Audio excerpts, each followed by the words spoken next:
Chapter 468. The pitiful pirates looked at each other and immediately felt as if a sharp blade had pierced into their hearts. Breathing became particularly difficult as they hurriedly nodded. Understood. I promise to complete the mission within the stipulated time. Then what are you still doing here? Hurry up and get moving. With that, Neil waved his hand and stood in place without saying a word. He stared at the sparse wooden houses on Sea Turtle Island with a cruel and bloodthirsty expression on his face. Vice Captain's orders. The time limit is 1.5 hours. Kill every living person on this island. Little ones. Charge. Ow ow ow. Kill. Kill. Kill. Ha ha ha ha. I can have a good time again. I hope there are a few beautiful women on this island. I haven't gone ashore to vent for a long time. Dozens of pirates shouted as they rushed into the bushes. Not only did they not reject such an unscrupulous order, they were also very happy to carry it out. Not long after, the screams of men and the sorrowful cries of women could be heard from afar. There were also some scenes that made people blush. As a group of villains with no bottom line, they vented their bestial nature to their heart's content. The men were all killed, and the women were raped by at least 5 pirates in turn. Even children under the age of 10 were not spared. In just 10 minutes, the originally peaceful island had turned into a hell on earth. Several wooden houses were attacked, and the soaring flames reflected the gradually darkening sky red. Although the number of pirates was not large, if the residents could unite and resist, they might have a chance to defeat the other party and buy some time to escape. But unfortunately, because Sea Turtle Island was located on the periphery of the Sardinia Islands, it was often harassed and even massacred. Most of the residents had a deep psychological shadow in their subconscious, so only a few brave fellows fought back with weapons. In the blink of an eye, they were besieged and killed by several enemies. In addition, they were very scattered and had no time to react. The ferocious pirates were like locusts passing through, leaving behind only corpses and blazing flames that could be heard clearly even from a few kilometers away. At this moment, André was standing in front of the blacksmith's shop. Looking down at the situation on the island, he muttered to himself, "It seems that the saying is right. The more you are afraid of something, the more it will happen. This is really a very dangerous situation. It seems that the preparations I made in advance will come in handy." Pre-preparation? Aren't you going to hide in the woods for a while? Fiona cried out in surprise. It could be seen that the girl's heart was filled with fear. Not only were her hands and feet trembling slightly, but the screams coming from afar made her recall the tragic memories of her childhood. Hee, that's right. I've long expected danger, so I've prepared some interesting gift. I hope these pirates won't be too surprised. This island is too small and doesn't have enough space for us to hide. Even if we hide in the woods, we'll be found sooner or later. It's better to set up a trap and reduce the number of enemies to the greatest extent. Only then will we have a chance to escape. With that, André patted Fiona's shoulder comfortingly. A trace of a cold smile appeared on his face, and he turned his head to glance at the 2 wooden barrels wrapped in iron sheets next to the blacksmith's shop. The barrels weren't filled with other miscellaneous items, but with granular black gunpowder mixed with iron sand. Once detonated, it would instantly blow up all living things within 30 meters into minced meat. In particular, the enormous kinetic energy generated by the explosion of the iron sand was enough to penetrate most armor. Even an elephant would be turned into a sieve if hit. It could be said that apart from leaving behind a small amount to reload the bronze guns, all of the sulfur, saltpeter, and charcoal that he'd purchased in Valen City were here. One had to know that Valen City wasn't Lincoln City. There were very few raw materials to concoct black gunpowder. Among them, sulfur was the most difficult to gather because it was mostly used to repel mosquitoes. Thus, most stores only had a few kilograms of it in stock. Even if one went through the entire market, they would only be able to buy 20 kilograms. Now it was finally time to put it to good use. Looting. slaughtering the residents, raping the women, unbridled destruction and burning. The pirates' revelry became crazier and crazier as time passed. Having long lost their humanity, they didn't care at all whether they'd fall into the abyss after death, nor did they care about the laws and morals of the world. They enjoyed the pleasure of indulgence to their heart's content. Not long after, they passed through the shrubbery and appeared in sight. Seeing that the enemy had finally arrived, André didn't say anything else and directly took out a loaded gun and handed it to the girl behind him. Here. If someone charges over in a moment, aim at their head or chest and pull the trigger. This is a weapon? For me? Fiona looked at the strangely shaped bronze gun in her hand and didn't know what to do. After all, she had never left Turtle Island since birth. She hadn't even touched a short sword or dagger for combat, not to mention a firearm with a complicated structure. Of course, this dagger is also for you to defend yourself. Remember not to be in a daze when the fight starts, and don't be soft-hearted. Otherwise, the fate of those residents will be an example. The pirates have made it clear that they want to carry out a massacre on this island. Even if you surrender, you won't be pardoned. So, give up all unrealistic fantasies. If you want to live, then prepare to fight with your life on the line.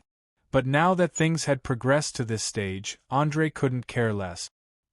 He stuffed the cold steel dagger into the girl's arms and quickly opened the system at the same time, choosing to subclass as a wandering swordsman without hesitation. He was well aware of how dangerous the current situation was, so he had to raise his fighting ability to the maximum. Otherwise, with just this bit of gunpowder, he wouldn't be able to fend off the numerous pirates.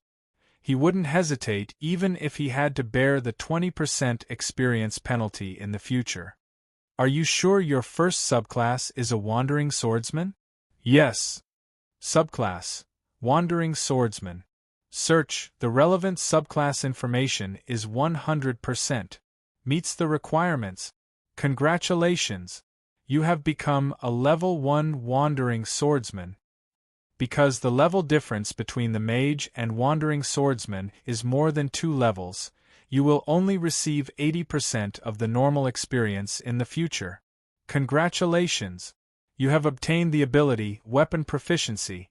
This ability allows you to use light weapons more efficiently, such as daggers, one-handed axes, one-handed scythes, inverted knives, light warhammers, short swords, hard-headed hammers, rapiers, and bare-handed attacks, etc. In battle, agility will replace strength as the most important reference attribute. Congratulations! You have obtained a special skill, a Wandering Swordsman's Evasion. When you face a single opponent in close combat, you will become more difficult to hit. Congratulations! You have obtained the ability to wear light armor and proficiently use simple weapons and military weapons. Chapter 469. Name: André Blancheflorace. Descendants of the Fire Elementals Alignment. Neutral Profession. Level 9 Mage/Level 1 Rogue Swordsman. Experience required to level up: 109000/209000. Special Profession: Acer Desser's Chosen. Level 1. Note: this profession cannot be leveled up with experience points. It can only be obtained through offering sacrifices to please this powerful fire elemental prince and gain his approval. Health points: 6969 healthy. Experience points: 18,500 undistributed. Warning: your sorcerer class is temporarily sealed. With a large amount of information appearing in his retina, André instantly felt countless knowledge about weapons, armor, dodging, attacking methods, and a series of messy knowledge, all gushing into his brain at once. It was as if he had just become a mage. His body naturally digested all the information. He immediately pulled out a thin sword that he had just finished forging in the afternoon and lightly waved it twice in the air. Instantly, there was a feeling of flesh and blood, as if this was not a sword, but an extension of his arm. Without a doubt, everything necessary for a level 1 rogue swordsman had become a part of his body. As long as he was willing, he could display a beautiful sword dance at any time. Taking advantage of the time before the enemy rushed down the slope, Andrei quickly put on a set of inlaid leather armor. Although only the chest, shoulders and arms were added with steel plates, the defense was not very good, but it would always be useful at a critical moment. After fully armed, the 4 bloodthirsty pirates finally ran up the slope, their eyes shining as they stared at Fiona, who was hiding behind and trembling. "Ha ha ha ha ha! Look, there's a beautiful girl there!" A pirate licked his lips greedily, holding a bloody machete and shouting. Another pirate's eyes were shining as he exclaimed, "It's true! We're lucky! I reckon she should be the most beautiful woman on this island, and we actually beat her to it! *T. What are we waiting for? Let's quickly kill that pretty boy beside her. Then we can enjoy it together. When that pervert Luke comes, I'm afraid she'll become a disgusting corpse again." "That's right. That pervert likes to rape corpses, I can't stand it anymore." As the 4 of them spoke, they fanned out and attacked from different corners. They had obviously fought together many times, and each of them was incomparably fierce. They didn't hesitate in the slightest just because Andrei was armed. Perhaps in the eyes of the pirates, an underage boy like him could only put on airs and could not possibly be a powerful warrior. Unfortunately, they were wrong this time. Moreover, they were very wrong. Seeing that the enemy was getting closer and closer to him, Andrei's lips curled up into a chilling sneer. He immediately pulled out 2 muskets, aimed at the pirates approaching from the left and right, and pulled the trigger. Bang! Bang! Only 2 loud noises and white smoke could be heard as the targets fell to the ground. The lead bullet, under the huge propelling force of the gunpowder, instantly shot into the pirates' heads.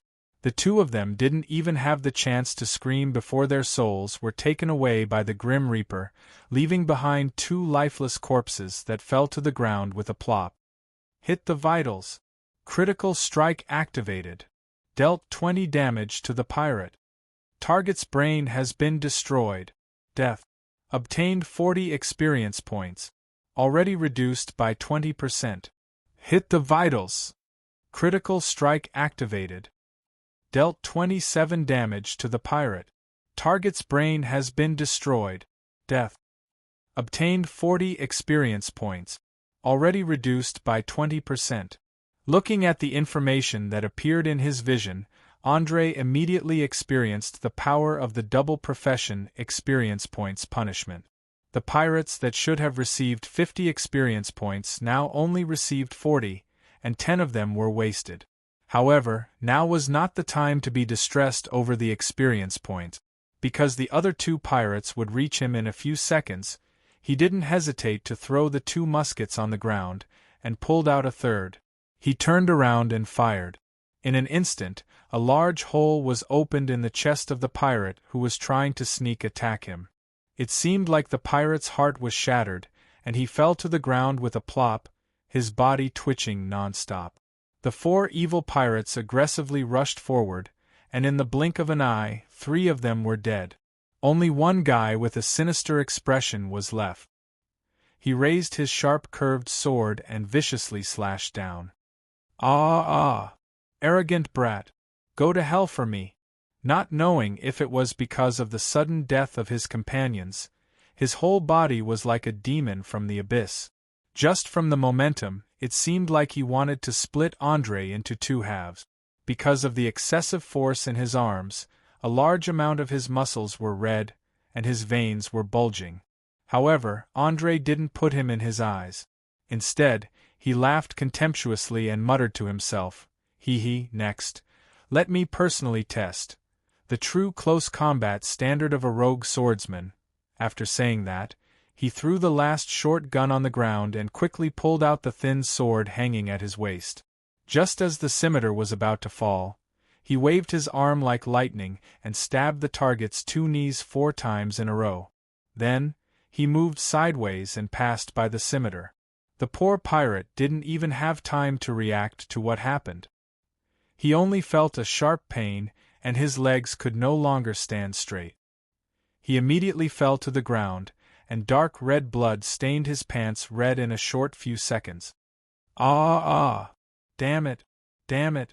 Legs! My legs! Why aren't my legs listening to me? When he found that he couldn't stand up, his whole body fell into a state of collapse. He screamed and yelled at the top of his lungs, as if he had gone mad. In fact, in that moment, André had already used his thin sword to cut the ligaments of the pirate's knee joint. Relying on his high agility of 17 points, and the bonus of a rogue swordsman's light weapons, he easily found the weak point of the opponent's lower body, and ended this short battle. Glancing at the wailing unlucky pirate, André shook off the blood on his thin sword, and muttered to himself, "So that's how it is. The so-called rogue swordsman uses nimble speed to avoid attacks, and at the same time, uses high intelligence to find the weak point of the opponent's body. Then, at the crucial moment, he kills with a single strike. He can even create an illusion of an attack to confuse the opponent. He belongs to the category of a skilled swordsman, and really suits my taste." Chapter 470. Fast, efficient, agile. That was a precise observation ability. Excellent tactical mind. Mixing all these together was the fighting style of the wandering swordsman. It was neither like a thief, who needed to attack from the dark to exert the greatest advantage, nor was it like a warrior, who used strength, endurance, and strong physique to defeat the opponent. It was more like a profession that was born for duels. In a one-on-one situation with equal strength, it was difficult to find a second melee profession that could defeat the wandering swordsman. Although he had never thought of using experience points to improve the profession level of the wandering swordsman, André could not help but begin to imagine the special ability that could only be mastered at level 3, Crafty Strike. If he was not mistaken, this should be a feint that was often mentioned in martial arts novels. Through the angle of attack, the eyes, and the clever brain, it created a feint to create a diversion, forcing the opponent to attack or defend according to the script. It could be said that it was equivalent to indirectly controlling the enemy in the battle. Imagine, when two melee professions were in a duel, and one of them had already predicted the opponent's next move, or the next few moves, what would the result be? Obviously, as long as there was no accident, the party who could predict the opponent's movements would definitely win. This was the biggest advantage of the wandering swordsman. After testing the melee ability of the wandering swordsman and the essence of the profession, André was not interested in continuing to listen to the last pirate's wail. He backhanded his sword and pierced the left side of his chest. The sharp fine steel sword pierced between the two ribs, and it took less than a second to mince the beating heart.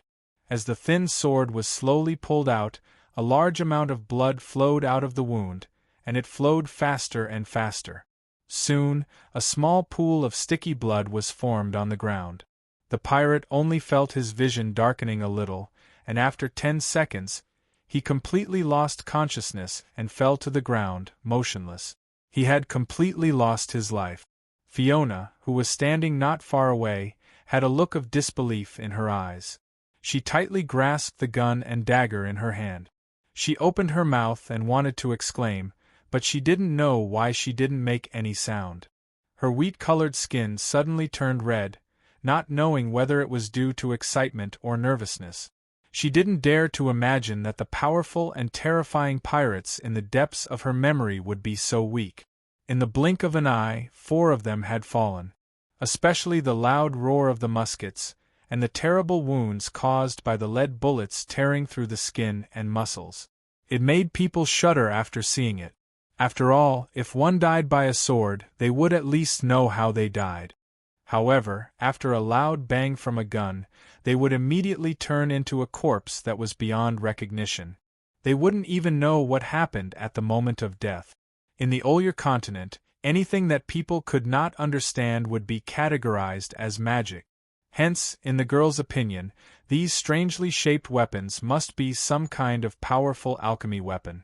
Otherwise, how could they have blasted the pirate's head into pieces so quickly? Just as she carefully turned the muzzle to see what kind of mechanism was inside, Andre immediately reminded her, "Stop, don't point the barrel at yourself. It's very dangerous. If you accidentally fire, your head will immediately explode like this garbage." Fiona was so scared that her hand trembled, and she almost threw the gun to the ground. But fortunately, she reacted quickly and calmed down in time. Otherwise, if the gun fell to the ground, the bullets and gunpowder inside would have spilled out. Looking at the girl's flustered look, Andre let out a helpless sigh. He took out a small handful of gunpowder and a lead pellet from his pouch. He picked up one of the guns on the ground and used the tools he carried with him to clean up the residue. Then, he placed the pellet into the barrel of the gun. The entire process was done skillfully. After the demonstration, he tried to use a gentle tone and asked, "How is it? Did you see it clearly? This is the way to load the gun. In a while there will be more enemies. I may not be able to block all the pirates under the slope. You have to shoot the guys who rush up one by one. Do you understand?" The operation of the front-loading musket was not complicated. As long as you remember the process, any adult with normal intelligence could easily learn it.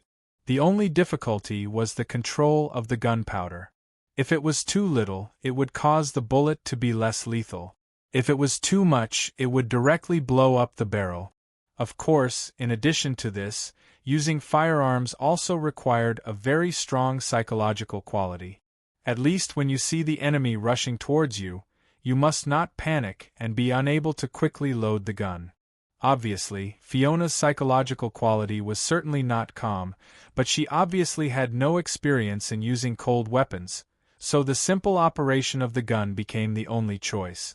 After all, there were a total of 4 guns. If all of them were loaded, they could kill or injure 4 targets. Using them in rotation, there should be no problem for self-protection. Resisting the discomfort of the corpses and the smell of blood, Fiona clenched her teeth and nodded gently. I understand. Very good. Just follow what I just did.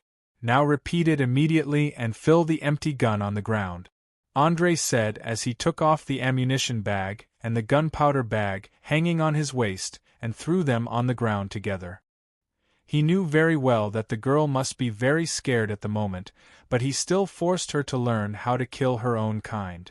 Otherwise, in the next battle, a pure burden would definitely greatly increase the difficulty of escaping.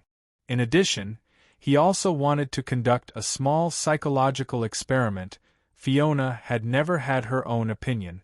Although she was very scared, she still followed the requirements and picked up an empty gun.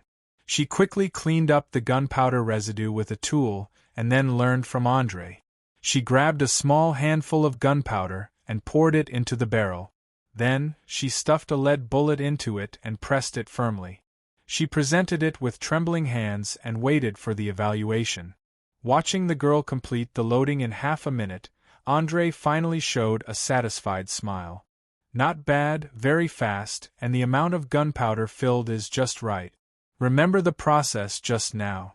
Even if there are pirates rushing over with the gun, you must fill it according to the steps just now.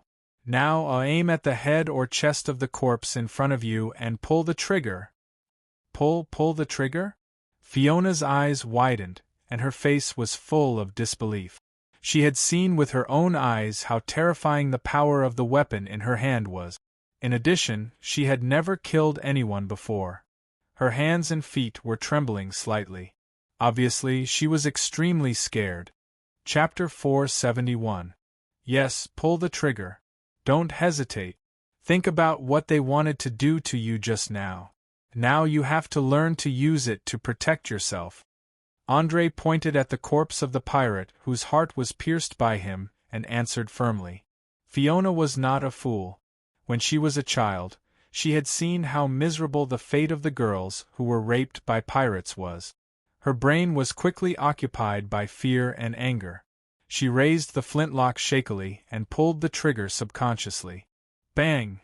With a loud noise, the pirate's head was instantly smashed like a rotten watermelon. The part above the nose was directly smashed into pieces. There was no trace of a human being at all. The penetration of a musket and a primitive lead bullet may not be comparable to modern firearms, but the wound area was absolutely amazing. It could even reach 100 times the cross-section of a bullet. Especially the horn-shaped cavity, normal people could not help but feel goosebumps all over their body. If you were accidentally hit, then you would not be a doctor, but begging the enemy to give you another shot because that kind of pain was unbearable for 99% of people. It was better to die early. Staring at the corpse that was beyond recognition, Fiona was stunned. She looked at the flintlock that was still smoking in her hand for a while, and then looked at the half of the head that was blown apart. It was as if she was recalling the feeling when she pulled the trigger just now. It was as if she had fallen into a state of confusion. How is it? Do you have the feeling of holding power but can't stop? Andre's mouth was slightly raised as he asked very playfully. He had already noticed that after the girl fired the gun, her hands no longer trembled.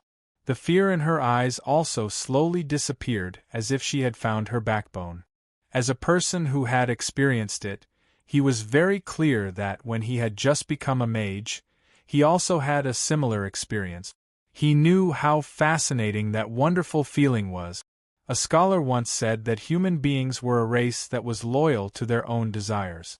The desire for power, the pursuit of power, the fanaticism for money, the obsession for the beauty of the opposite sex, and even the so-called heroes with noble character, most of them were just for the sake of a resounding reputation. In essence, they also belonged to a part of their desires.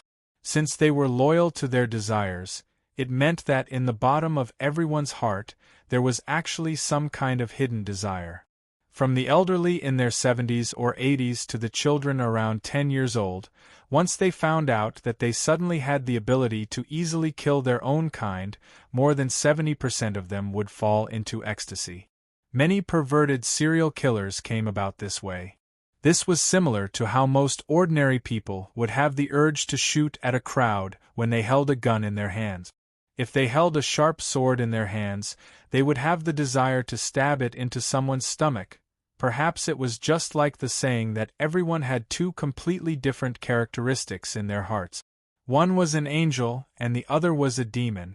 Most of the time, people were bound by the laws and morals of the secular world, so most of the time, their angelic side prevailed. However, when their spirit and consciousness were greatly stimulated, and they happened to possess power that surpassed ordinary people, then the devil side that was suppressed in the bottom of their hearts would awaken. Andre now wanted to know if the girl, who was standing in a daze, would continue to maintain her kind nature after discovering a way to easily kill the pirates, or would she completely turn evil and start killing her former enemies. It had to be said that this idea was very disgusting. It felt like forcibly manipulating or changing a person's fate. Feel? Hee hee, ha ha ha ha ha. After a short silence, Fiona suddenly burst into laughter. Her eyes were filled with unconcealable madness. She muttered to herself, "Yes, yes, this feeling is simply great. I want to kill all the pirates, they deserve to die. They all deserve to die." Seeing the girl sliding from one side of the scale to the other at a very fast speed, Andre did not have the intention to stop her. Instead, he showed a hint of surprise and immediately said, "Yes, those pirates deserve to die. You now have a little ability to hunt them. Do you want more now? More? Can you give me more power?" Fiona, who had completely fallen into some kind of extreme emotion, rushed up and asked excitedly without any precaution. Andre smiled and nodded, "Of course. Now kneel down and repeat after me. Convey the anger in your heart that longs to destroy everything." Without saying a word, Fiona knelt directly on the ground, raised her head and waited with a fanatical face. She had now completely lost the ability to think. Her mind was full of how to get more power, and then kill every pirate in sight to avenge her parents who died tragically when she was a child. There was nothing in the world that could stimulate a person's potential more than unforgettable hatred. There was also no emotion that could be buried in the bottom of the heart for decades like hatred. Not only would it not fade with the passage of time, but it would deepen every time it was recalled. Seeing her father being beheaded with her own eyes, and her mother dying after enduring a few hours of humiliation. In this case, even a person with no temper would be furious and accumulate unimaginable hatred. Because she was a weak girl before, Fiona knew that she could never be the opponent of the ferocious pirates. She could only hide her hatred silently.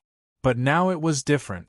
She had obtained the ability to kill ordinary pirates. The anger of revenge was quickly filling every corner of her body, and she was caught up in the desire for revenge. André was very satisfied with her psychological state at the moment. He stretched out his right hand and gently pressed it on the girl's forehead.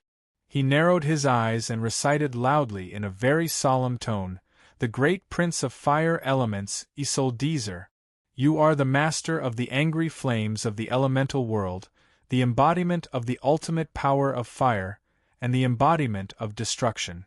Please allow me to call your name, and I am willing to be your traveler in the material world, spread your name, and win the awe of mortals with destruction and burning. The great prince of fire elements, Isoldezer. You are." Fiona repeated word for word, and as the recitation got longer and longer, she became more and more excited, especially her eyes, which were completely in an ethereal state, as if she had completely integrated into another world. This was a kind of wholehearted devotion, releasing one's spirit, consciousness, and thoughts. Only in this way could one be recognized by powerful creatures from other planes and obtain the power they gave. Chapter 472. The Prince of Fire Elemental, Isoldezer, was the opposite of the indifference shown by most of his kind. He was one of the few elemental lords who were keen to see mortals revere him. He especially liked humans who were filled with the desire to destroy and was willing to respond to similar calls and make them his priests to spread destruction and panic in the material world. Of course, this destruction was not necessarily an evil act, because the specific city or village to burn was up to the priest's own judgment. If he was inclined to good, then he would destroy the lawless places where evil ran rampant, such as Wayland, the city of pirates. If he was inclined to evil, then he would unscrupulously destroy in order to please the master he served and obtain a higher priest level. As the prince of the fire elemental world, Isoldezer did not care about his priest camp. As long as he could win the respect of mortals, he would be happy to reward them with power. Obviously, Fiona was full of hatred and desire to kill and destroy, which suited the Prince of Fire Elemental very well. André used himself as a medium to connect the two with almost no effort. Coupled with the special ability of Agent of Faith, he soon felt a stream of energy slowly flowing into his body and then into the top of the girl's head. A dark blue flame suddenly emerged from his palm, exactly the same as the one produced by burning anger. But this time, the flame did not burn Fiona's skin, instead it branded a black flame-shaped mark on her forehead. At the same time, a large amount of information began to appear in her retina. Agent of Faith ability activated. Detecting target's perception attribute, detection result. Target's perception is 14, exceeding the minimum requirement. Beginning construction of the Bridge of Faith. Bridge construction completed. Target has been recognized by the Prince of Fire Elemental, Isoldezer, officially becoming a Level 1 priest. With a powerful energy gushing out from Fiona's body, she suddenly stood up, raised her hands and shouted, "Isoldezer! Great Prince of Fire Elemental! You are my faith, my everything. With the flames as my witness, from now on, I will serve you as my master and walk the world in your name, so that more mortals will revere your name." In an instant, the powerful energy quickly condensed and formed a wonderful rune, then slowly disappeared and finally returned to normal. The unique holy aura of priests surrounded the girl. Although she had not gone through systematic learning, she was now a Level 1 priest, and could use level 0 and level 1 divine spells. In fact, priests should be regarded as the most special of all professions. Most of their power came from the gods, so generally speaking, as long as their perception attribute was enough and their faith was pious enough, it was basically a sure thing. As for the promotion of profession level, it all depended on the personality of the god. Some gods were more old-fashioned and gave their priests a corresponding level based on the contributions they made. Some gods were more flexible and promoted their priests based on their mood and personal preferences. There were also gods who liked to be flattered. The better the flatterer, the more they would be rewarded. Coincidentally, the Prince of Fire Elemental particularly liked mortals who had strong hatred, killing intent, anger, and the desire to destroy. In addition, he had been isolated from the material world for too long and urgently needed some priests to use destruction to restore reverence, so he did not hesitate to establish a link of faith with Fiona. After all, as an elemental lord, he did not need the faith of mortals like most gods. The only thing he wanted was reverence. The more the mortals were afraid, flustered, and angry but did not dare to speak, the more powerful power he could draw from them. Looking at the determined and fanatical expression on Fiona's face, André suddenly realized that faith was really a terrible thing. In just a few minutes, it had completely changed an ignorant girl into another person. In particular, there was a flash of killing intent in her eyes. Even a strong-willed transmigrator like him, whose hands were stained with blood, could not help but feel a chill run down his spine. But thinking about it, it was no wonder.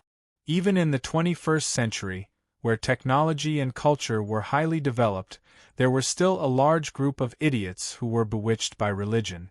They were willing to joke with their lives, launch terrorist attacks everywhere, and act as suicide bombers. They could not even prove the existence of the gods they believed in. Just relying on the so-called doctrines that had been tampered with countless times, they were used as idiots by the ambitious. This world was originally full of barbarism and ignorance. In addition, the gods here not only really existed, but could also bestow great power to their believers, as well as the promise of eternal life in the kingdom of God after death. Naturally, people were particularly eager to join them. Occasionally, there would be some irrational guys who were called fanatic. Obviously, Fiona's state at the moment was very much like a fanatic. After the ceremony was completed, she knelt on the ground with a pious face and deeply kissed the back of André's right hand. The only elector of Acer-Decil in the material world, the 20th Flaming Duke, André Blancheflower, please allow me to offer my loyalty to you and become your sword and shield. I accept your loyalty. Get up, before the other pirates arrive, we still have a lot of preparation work to do. With that, André pulled the girl up from the ground. He was very clear that Fiona was not really loyal to him, but to the elector of Acer-Decil. All the people in Orier knew that priests were only loyal to the gods they served, because that was the source of their power. Once betrayed, it would lead to extremely serious consequences. At least the priest's level would be abolished, and at worst they would be hunted down by the church. If the god was inclined to evil, it was likely that even the soul would not be able to rest in peace after death. It could be said that from the moment a priest was accepted by a god, there was no turning back. Once the god they served died, except for a few wise men who could see through everything, most priests would have a nervous breakdown and fall into inextricable madness. More serious ones would even take the initiative to commit suicide. Fiona, who had been dominated by hatred, was not very clear about what kind of path she had embarked on. While feeling the divine power bestowed by the Prince of Fire, she asked softly, "Master, what should we do next? Those pirates will soon blockade the entire island. Now, they will never let go of any fishing boat that goes out to sea." Chapter 473. Of course, it's to set up a trap and let these evil pirates know what retribution is. I believe that Prince Acer-Decil will definitely like the slaughter and death brought about by explosions and flames. After saying that, Andre's silver-white hair was blown by the sea breeze, and a cold smile appeared on his face. Although he was unable to take the initiative to launch a frenzied retaliation against the pirates due to the loss of his profession as a mage, he could not help but feel enraged when he saw the peaceful and quiet island turned into a mess with blood flowing like a river, no matter how well-mannered he was. As a transmigrator who came from an era of information explosion, what he hated the most was aimless destruction, spreading chaos and panic. This was especially true when it came to pirates, who destroyed everything in their path just to vent their selfish desires. It was the easiest way to arouse the disgust in his heart. In fact, this was not because he was soft-hearted or kind-hearted. To some extent, Andre should be regarded as the more emotionless type. He would not erupt with a strong sense of justice when he saw people being killed, nor would he overestimate himself and provoke those powerful evil organizations. If a word had to be used to describe him, he should be regarded as a creature of profit. He could tolerate all wars for profit, and he could also accept the raising of a butcher's knife in order to create more value. In his view, any act of destruction should not exist alone, but should be based on creation. Although it sounded very contradictory and could even be said to be a little strange, if one thought carefully, in fact, every progress of human society, such as the progress of form and consciousness, the Industrial Revolution, the discovery and application of new energy, was accompanied by great turmoil and destruction. There was even the possibility of unimaginable and terrible wars breaking out. Countless people died because of this, and more people lost their relatives and friends, wandering in the ruins all day long without a home to return to. But the destruction brought about by this kind of war was not meaningless. It was to overthrow some inherent and backward things, and then establish a new order. Think about how much people's living standards had improved from the end of World War II to the information age.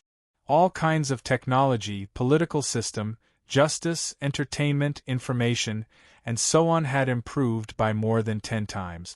This was the creation and development brought about by destruction. But what the pirates were doing now was completely different. They did not create anything, just pure destruction. In particular, they wantonly slaughtered civilians, which made Andre extremely unhappy. After all, in this world where productivity was relatively low, population was definitely the most important standard to measure the strength of a race. It had to be noted that the entire continent was in a state of lack of population. Although after the rise of the Magic Empire, human beings were known as the sixth master of the world after the creator race. Giants, dragons, elves, and dwarves, their range of activity was still pathetically small. Most of the areas still maintained large areas of primeval forests, and they did not have much of an advantage over other races. Even the goblins, orcs, half-orcs, kobolds, ogres, trolls, and other monsters that lived in the wild could pose a great threat to the human world from time to time, not to mention the giant dragons that could easily turn a city into ruins once they appeared. As a person who maintained absolute rationality most of the time, Andre could not understand the purpose of an indiscriminate massacre. If he wanted to establish his dominance, killing a portion of those who had a particularly strong spirit of resistance would definitely achieve his goal. If the purpose was to completely destroy the opponent's will, then the effect of cruel torture was definitely 10 times better than killing. If he wanted to suppress the rebellion as quickly as possible, the 11 draws was definitely the best choice. If he wanted to plunder more wealth, kidnapping, threats, and intimidation would always be more effective than violent method. Pure slaughter and destruction wouldn't bring any benefits and would even cause a lot of unnecessary losses.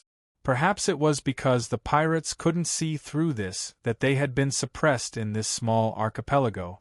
Otherwise, with their strength and a reasonable system, they would have built a country of their own that wouldn't be inferior to any city-state. Stupid or arrogant?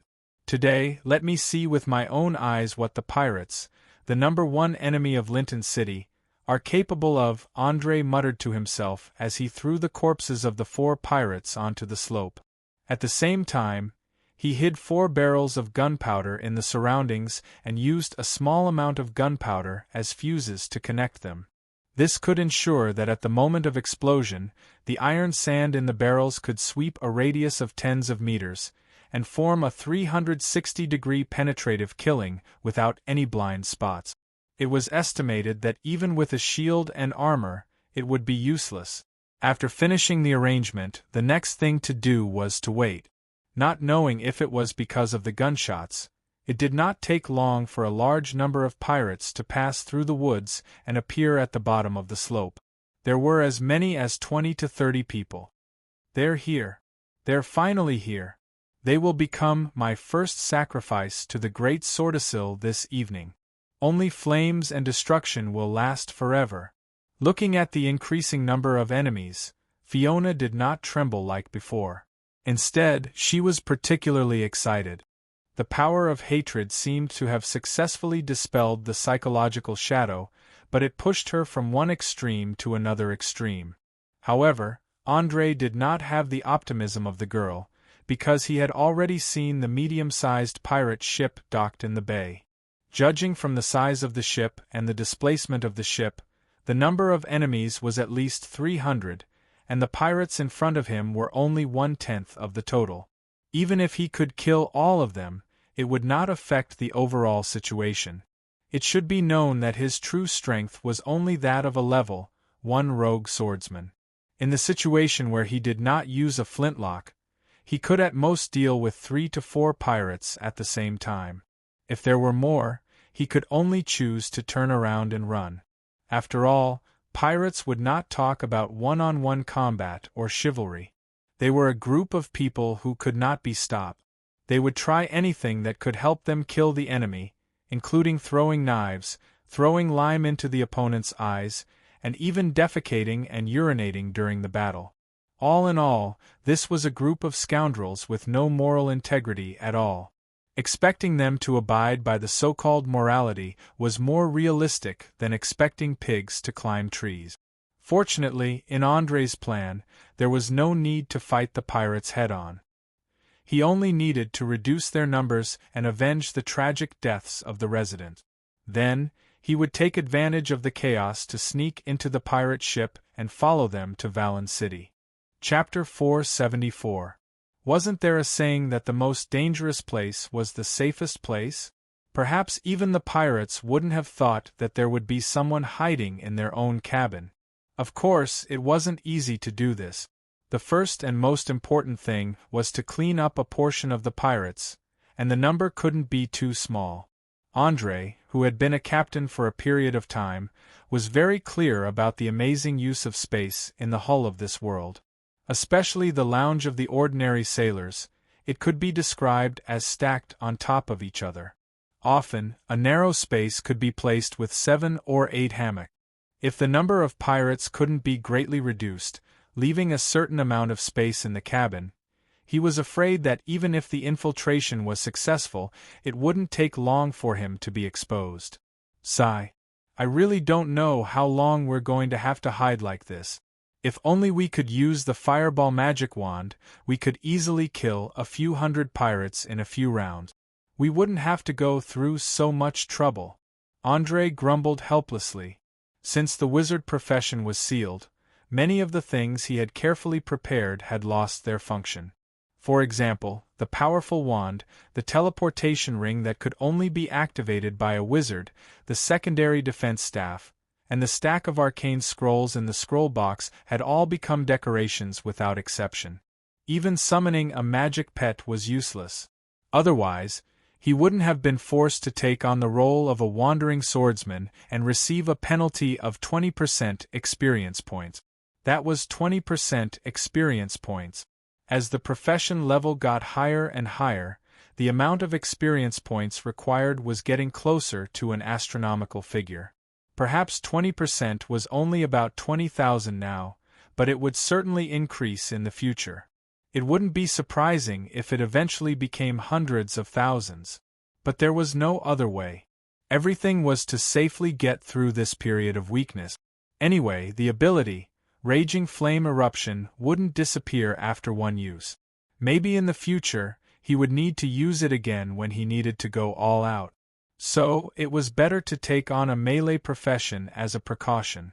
At least he would have some ability to protect himself, and he wouldn't be completely reduced to an ordinary person. Just as Andre was secretly annoyed at the losses he had suffered, the gathered pirates began to move along the slope halfway up the mountain. Although the sky was now beginning to darken, they could still see the young man and woman looking down at them from above, as well as the bodies of 4 of their companions. In fact, the area of Turtle Island itself was not large, and there were only a few dozen households. After more than an hour of devastation, most of them were basically dead. Even if there were 1 or 2 fish that escaped the net, they had nowhere to run. When the forest was set on fire, no matter where they hid, they would not be able to escape death.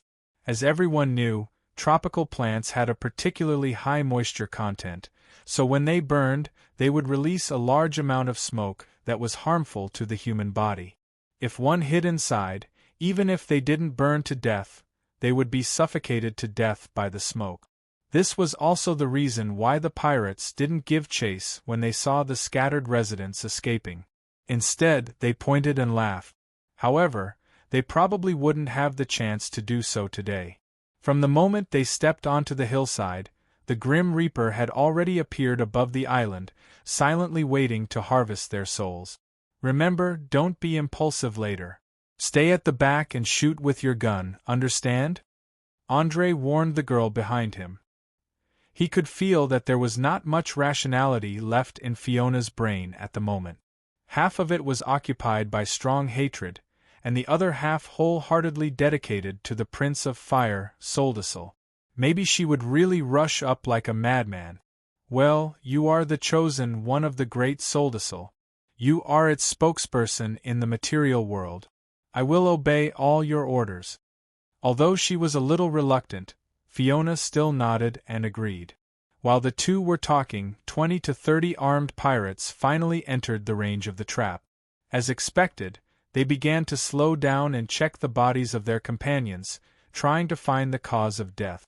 Seeing this scene, Andre couldn't help but slightly raise the corner of his mouth, showing a very evil smile. He directly took out the alcohol lighter that he carried with him and gently fiddled with the flint. The red and blue flame quickly sprang out, emitting a weak light. The expression on his face was particularly gloomy and terrifying. Hee, I suggest you plug your ears now because the next movement may be relatively big, and the scene will be quite tragic. No need. I am already a priest of the Lord of Raging Flame. I will not be frightened by a little noise. Not to mention, I want to hear the screams of these scum before they die. I believe it will be very beautiful. Fiona's eyes revealed a deep hatred. This is not a little noise, but forget it as long as you like it. Andre shrugged and threw the alcohol lighter in a low voice. Sizzle! The black gunpowder scattered on the ground was instantly ignited and burned in the direction of the wooden barrels at a rapid speed. In just a few seconds, it appeared in the sight of the pirates, attracting many people to stop and watch. They were completely unaware of the terrifying explosion that was about to happen and had no intention of extinguishing it. Boom, boom, boom, boom. Accompanied by a deafening explosion, the 4 barrels of gunpowder instantly released a terrifying amount of energy, especially the iron sand flying in the air. They released a powerful kinetic energy, and those who were lucky had their heads or hearts pierced. Those who were lucky had their heads or hearts pierced. Those who were unlucky had their bodies pierced through like a sieve. They fell to the ground and struggled in pain, letting out heart-wrenching screams that made people shudder. What was even more frightening was that the explosion just now also caused a landslide. Many head-sized rocks rolled down from high places, giving the lucky ones who did not enter the range of the explosion a final blow. Blood, minced meat, broken limbs and internal organs all over the ground. Countless wounded people desperately struggled on the ground, trying to reduce the pain they suffered. This is, Fiona was stunned and stuttered for a long time, not knowing what to say. She originally thought that the so-called noise and power were at most a little stronger than the flintlock in her hand, but the fact was far beyond her expectations. In an instant, more than 2/3 of the enemies were killed, and the rest were basically injured. After all, the amount of iron sand in the gunpowder barrels was very large. After the explosion, the power was equivalent to 4 oversized bullets. Perhaps the penetrating power was a little weaker, but it was absolutely impossible to completely avoid it. Even a legendary thief with more than 20 dexterity could not avoid hundreds of iron sand flying rapidly after the explosion. Chapter 475. The effect is a little better than I imagined. It seems that the saying that knowledge is power is indeed true. Although I have temporarily lost the power of a mage, it does not mean that I have lost my knowledge and wisdom. After saying that, André pulled out the rapier and mithril machete from his waist and rushed straight towards the disabled pirates. Soon, a reign of terror was set off as he mercilessly reaped the lives of the enemies and also gained a lot of experience points. Fiona, who had recovered from her shock, was not to be outdone. She raised her flintlock and aimed at those who were limping and trying to escape. She pulled the trigger and shot them one by one. It did not take long for the opponents to be completely slaughtered. Not a single one was left alive. At the moment when the last unlucky bastard breathed his last, André instantly felt a bone-piercing chill behind his back, as if he was being stared at by some ferocious beast. He did not dare to be negligent and immediately turned around to hand out the rapier. At the same time, he slightly bent his knees and placed the machete horizontally in front of his chest. With a very strange posture, he blocked a sharp rapier that was coming from behind at a tricky angle. Clang! Along with the sound of weapons colliding, André finally saw who attacked him. It was an old man who was over 50 years old. His hair was sparse but meticulously groomed. He was wearing a tight suit without any protective function. His eyes were like an eagle staring at its prey, emitting a sharp light. The rapier in his hand was quite gorgeous, especially the exquisite carvings and patterns on the hilt. With one look, one could tell that it was not an ordinary item. His swordsmanship was quite superb. If he had not reacted fast enough, his heart would have been pierced and he would have fallen into a pool of blood and slowly waited for death. Thinking that he had almost lost his life, André immediately broke out in a cold sweat. With lingering fear, he asked in a low voice, "Who are you?" The old man smiled playfully. His wrist shook violently and instantly swung away the weapons that were clasped together.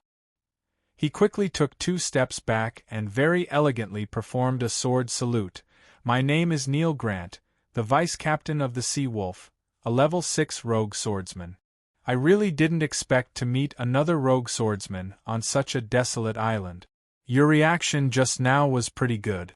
You were actually able to parry my attack in the midst of danger, and you were also very smart. You used a trap to wipe out more than 30 of my subordinates. If Captain Kent knew about this, he would definitely go crazy. After all, the number of qualified sailors these days is decreasing day by day. Every pirate ship has a headache because they can't recruit enough people, but you killed so many experienced crew members in one go. Tell me, what should I do with you?" He muttered to himself as he circled the area. His eyes never left André's shoulders, especially the ground beneath his feet. It gave off the illusion that he could attack at any moment. Without a doubt, this was some kind of combat footwork. Once it moved, it would be as elusive as a snake. André had seen many high-level close combat professions. He knew that the opponent was looking for weaknesses and loopholes in his defense, so he didn't dare to move. Otherwise, he would quickly reveal the fact that he was a beginner. At the same time, he gave Fiona, who was trying to shoot with a flintlock, a look that told her to calm down. He didn't think that the most primitive musket could threaten a level 6 rogue swordsman who was agile and vigilant at a distance of more than 30 meters. Neil saw all the little movements and nodded approvingly. Not bad, a very wise choice. If that girl had made any threatening moves, she would have been dead by now. I like people who know when to advance and retreat, especially a young and smart guy like you. How about it? Are you interested in joining the Sea Wolf to be a happy pirate? If you agree, I'll treat it as if nothing happened.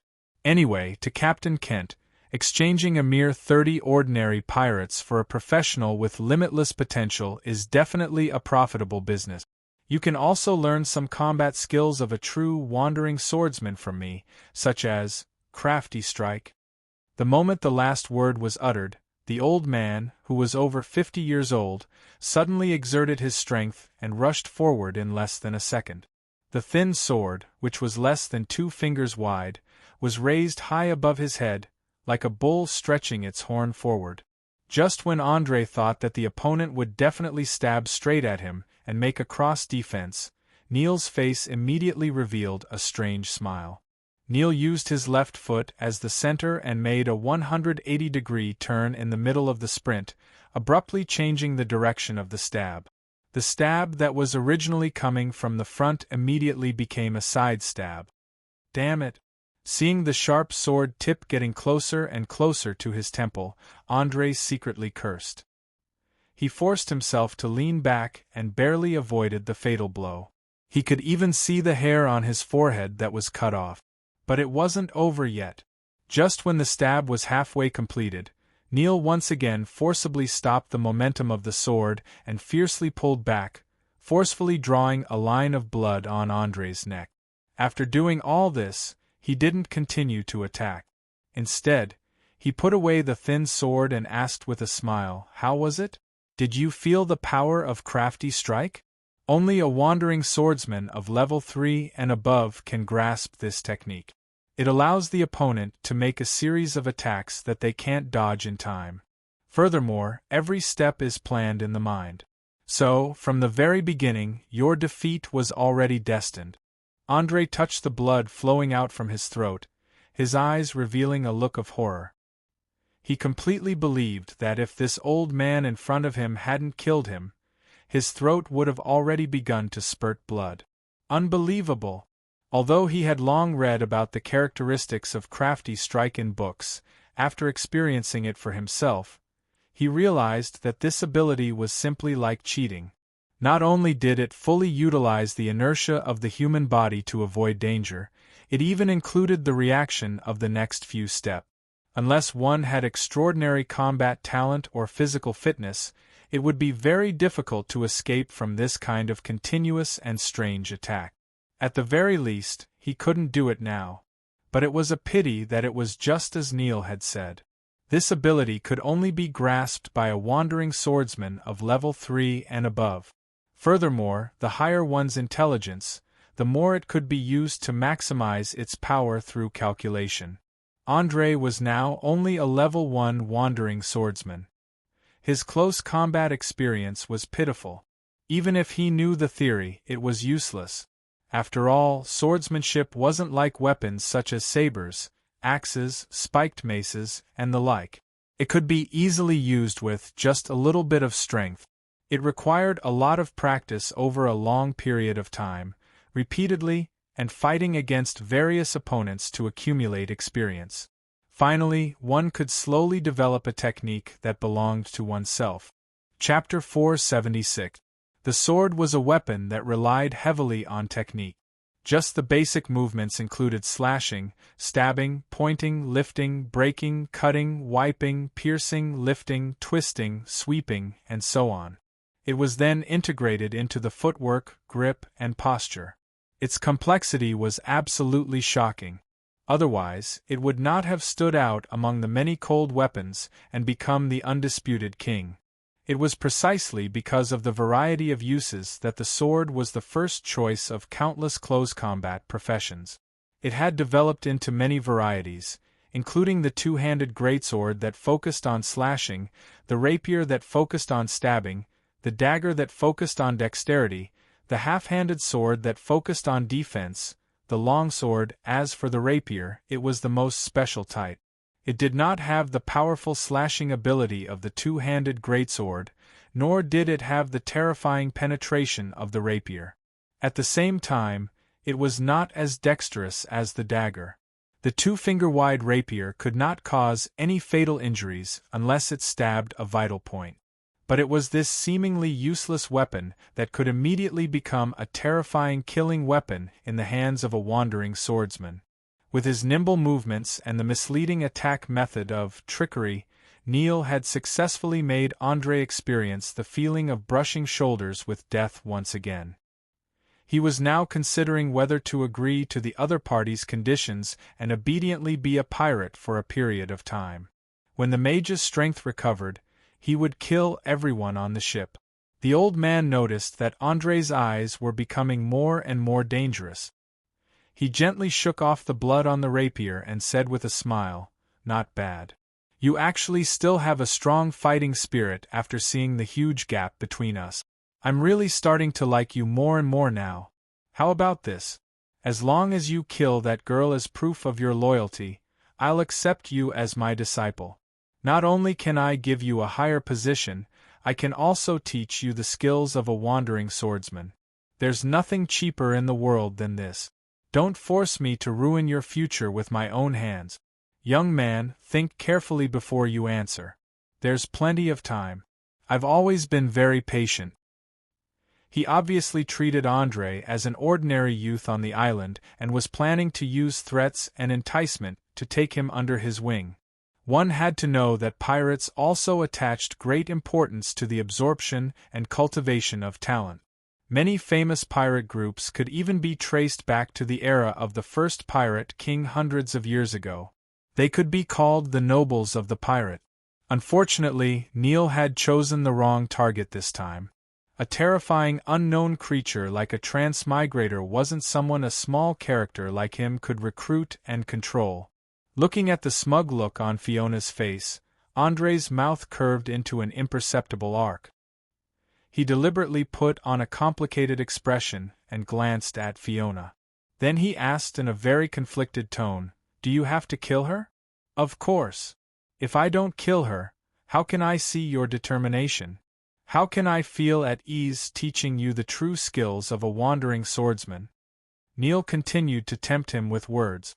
In his opinion, the best way to deal with a young man in his teens was to force him to commit an unforgivable crime, and then create an atmosphere where he had nowhere else to go except on the ship. Finally, he could only walk the path of being a pirate until it was dark. The pirates of the Sardinia Islands had already used this method to plunder many talents in the Southern Sea, so he was quite proficient in using it. Sigh. All right, looks like I don't have a second choice. With that, Andrei put on a sorrowful expression and slowly walked in the direction of Fiona. At the same time, he quietly reached out his hand and made a gesture of pulling the trigger. Perhaps others would not understand the meaning of this action, but the girl who had mastered the shooting skills of a flintlock was no stranger to it. She immediately raised her gun and fired without hesitation. Bang! Bang! With two loud noises, the lead bullets pierced through the air and flew towards the target at an extremely fast speed. Normally, it would be difficult for an ordinary person to dodge. However, Neil was obviously not an ordinary person. At the moment the gunshot sounded, he suddenly turned his body sideways and his arm rotated the longsword at an extremely fast speed. He forcibly changed the trajectory of the bullet so that it brushed past the tip of his nose. Not even a single hair on his body was harmed. Andrei never expected the two primitive muskets to be of any use. He only used them to buy himself some time. At the moment the gunshot sounded, he brandished his rapier and scimitar and rushed forward, quickly launching a frenzied attack. Although he did not have as superb swordsmanship as the other party, he was not inferior in terms of agility and speed. In fact, he was even stronger than the other party. In particular, the strong body coordination brought about by the 17 points of agility forced the old man, who was a level 6 wandering swordsman, to be flustered and in danger several times. There was a saying in Oriar that if you wanted to understand the characteristics of a profession, you had to become a member of this profession first. This was because only by personally experiencing it bit by bit could you understand its strengths and weaknesses to the greatest extent. Obviously, Andrei, who had become a wandering swordsman, knew the weakness of this profession best, and that was that its strength was seriously low. To give the simplest example, his current strength attribute was 12, which was only equivalent to a worker who often carried heavy objects at the dock. Among the many melee professions, this was already considered low. Most normal level 1 warriors could reach around 14, and those with good talent could even reach above 16. However, if you put this 12 points in a wandering swordsman or a thief, you would immediately become a Herculean man. After all, a wandering swordsman was a special profession that focused on agility and intelligence. Generally speaking, those who chose this profession would not have high strength.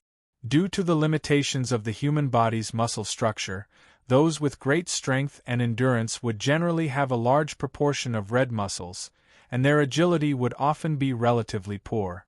On the other hand, those with high agility would have a larger proportion of white muscles, and their explosive power would be very strong in a short period of time, but their strength and endurance would be seriously lacking. As for the rare pink muscles, although they could simultaneously balance strength, endurance, and agility, their proportion in the human body was too low, and it was simply not enough to change anything. Finally, from the moment a person was born, the proportion of red and white muscles in the body was fixed. Therefore, some people were born with great agility and explosive power, while others were strong and durable.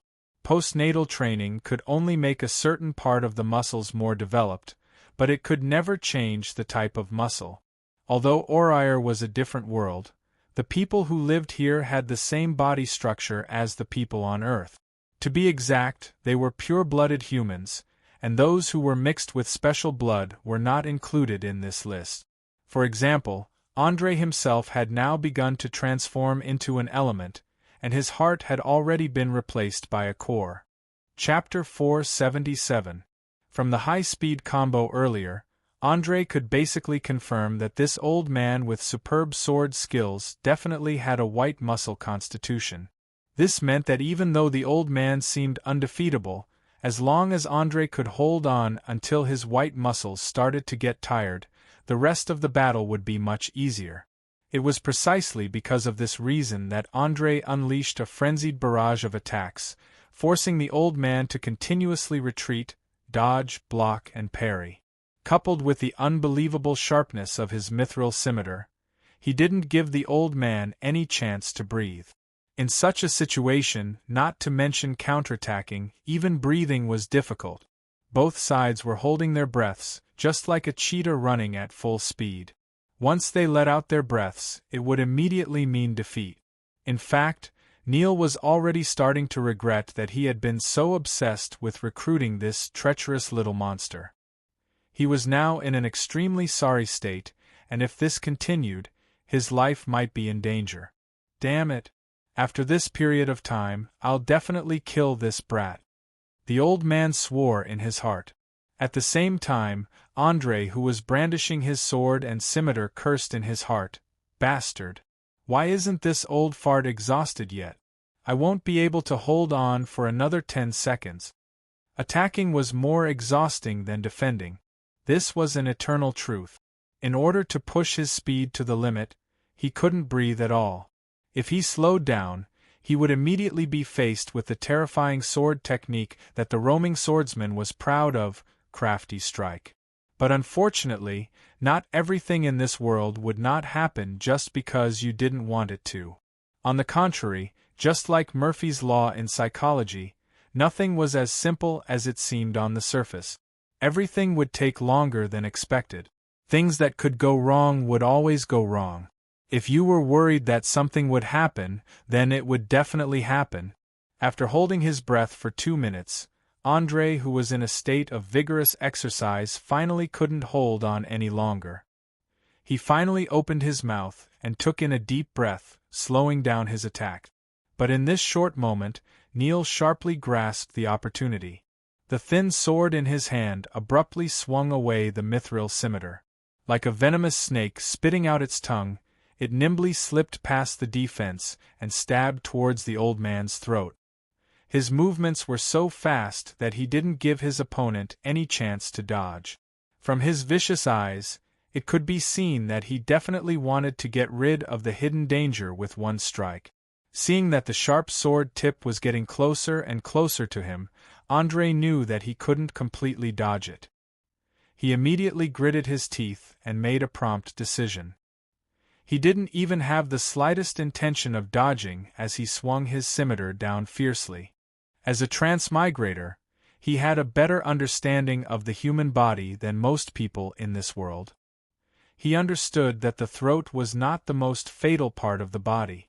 As long as the strike was fast enough, he could kill the other party before the blood clogged the trachea. Then, he could activate the amulets 3 times a day to heal minor injuries. He would definitely not die. Neil Grant was stunned. He couldn't believe that a teenager could ignore the threat of death and take him down with him. But now, the situation didn't allow him to take another step back. The sound of the mithril scimitar slicing through the air at high speed reached his ears. Even if he withdrew his thin sword now, he wouldn't be able to block the sharp edge of the blade. He could only brace himself and take the enemy down with him. But in the face of death, everyone would instinctively dodge. It wasn't controlled by the mind. It was an automatic order given by the brain after being threatened. No one was an exception. Even though Neil had experienced hundreds of battles and possessed swordsmanship that most close combat professionals couldn't reach, he was still a human. Moreover, he was the kind of old man who cherished his life very much. So, he was afraid, and his body fell back uncontrollably. After all, he was an old man who could feel his life slipping away all the time, so he was particularly attached to being alive. This was also why most of the people who did things without considering the consequences and even committed suicide were young people. On the other hand, the older people would rather beg on the streets than choose to die unless they were particularly stimulated or shocked. Human nature was complicated, and at the same time, very strange. When faced with a choice, the consideration wasn't one's own value, but rather what one lacked the most. For example, if both of them were kidnapped, the first thing a poor person would think of was not to obediently pay the ransom, but to inform the police to rescue them. This was because to an ordinary family, the ransom demanded by the kidnappers was too large. If they really paid the ransom, they would instantly be burdened with a heavy debt that was enough to completely destroy the entire family. On the contrary, when the rich encountered such a situation, they would usually first confirm whether the kidnappers could guarantee the safety of the hostage. If it was true, then they wouldn't mind paying a large sum of money to redeem their loved ones. This was because although money was important to them, it wasn't everything. It wouldn't take long for them to earn it back. Obviously, as an old man who was nearing the end of his life was the most precious thing. As his body leaned back more and more, the speed of Neil's piercing naturally slowed down. Perhaps he couldn't completely avoid it, but a slight deviation wouldn't be a problem. Opportunity! Andrei noticed this and quickly took advantage of the loophole. He gently moved his neck 2 centimeters away. In the next second, pooh! The sharp tip of the sword directly pierced through the muscles and blood vessels on the right side of the throat. Bright red blood instantly spurted out a few centimeters, and then came out from the back of the neck. The intense pain immediately transmitted to the brain. Your vital point has been hit by the enemy. Fatal blow effect activated. Your HP has decreased by 35 points. Warning! Your blood is rapidly draining, losing 1 HP every 3 seconds. Although he noticed that his HP was rapidly decreasing, he didn't stop. The mithril machete was like the scythe of the Grim Reaper. With a snap, he cut off the old man's head from the nose. Red and white brain matter also splattered everywhere. Then, with a plop, the old man fell to the ground, completely dead. Fatal blow. Fatal blow effect activated. Dealt 32 points of damage to the target. The target's brain has been completely destroyed. Dead. Received 700 EXP. As a row of information appeared on his retina, Andrei finally breathed a sigh of relief. He immediately endured the pain and pulled out the thin sword from his neck. Without thinking, he quickly activated the healing magic on the amulet. In just a few seconds, the blood spurting out had stopped. Although the wound hadn't completely healed, it wouldn't affect his normal activities. Chapter 478. The battle between warrior professions was like a battle between masters described in martial arts novels. Every tiny detail would eventually be magnified countless times, and life and death would be decided in an instant. Even legendary warriors and legendary mages were no exception. There was no doubt that the battle between the two wandering swordsmen ended with Andrei's victory. It could be said that even he did not expect it to turn out like this. After all, in terms of profession level, he was only equivalent to a level 1 wandering swordsman. However, Neil was not only a level 6 wandering swordsman, but also a master swordsman. In particular, the unique ability of the wandering swordsman, Crafty Strike, had been used to the extreme by him. In the end, if it were not for the inexplicable dodging action, it was possible that they would have died together. To some extent, just now could be regarded as one of the most thrilling battles that Andrei had ever experienced. It was even not inferior to the time when he faced the necromancer, Ulysses. A slight mistake and he would have been doomed eternally. With lingering fear, he touched the wound on his neck that had not been completely healed. He took a deep breath and slightly bowed to the old man who had turned into a corpse to express his gratitude.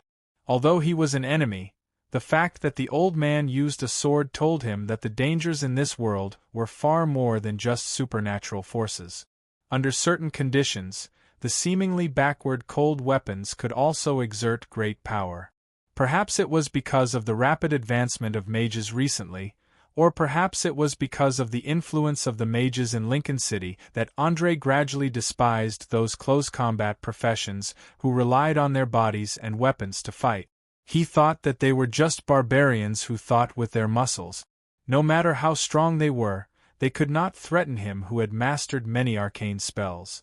However, after today's experience, he would never look down on any profession again. After all, once was enough. If he made the same mistake a second time, it would be a problem of IQ. He was not stupid to that extent.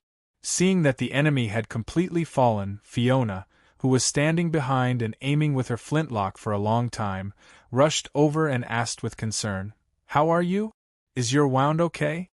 Since the two of them entered the close combat phase, she had been trying to shoot from the back. Unfortunately, the old man did not give her such a chance. In addition, the accuracy of the musket had never been good.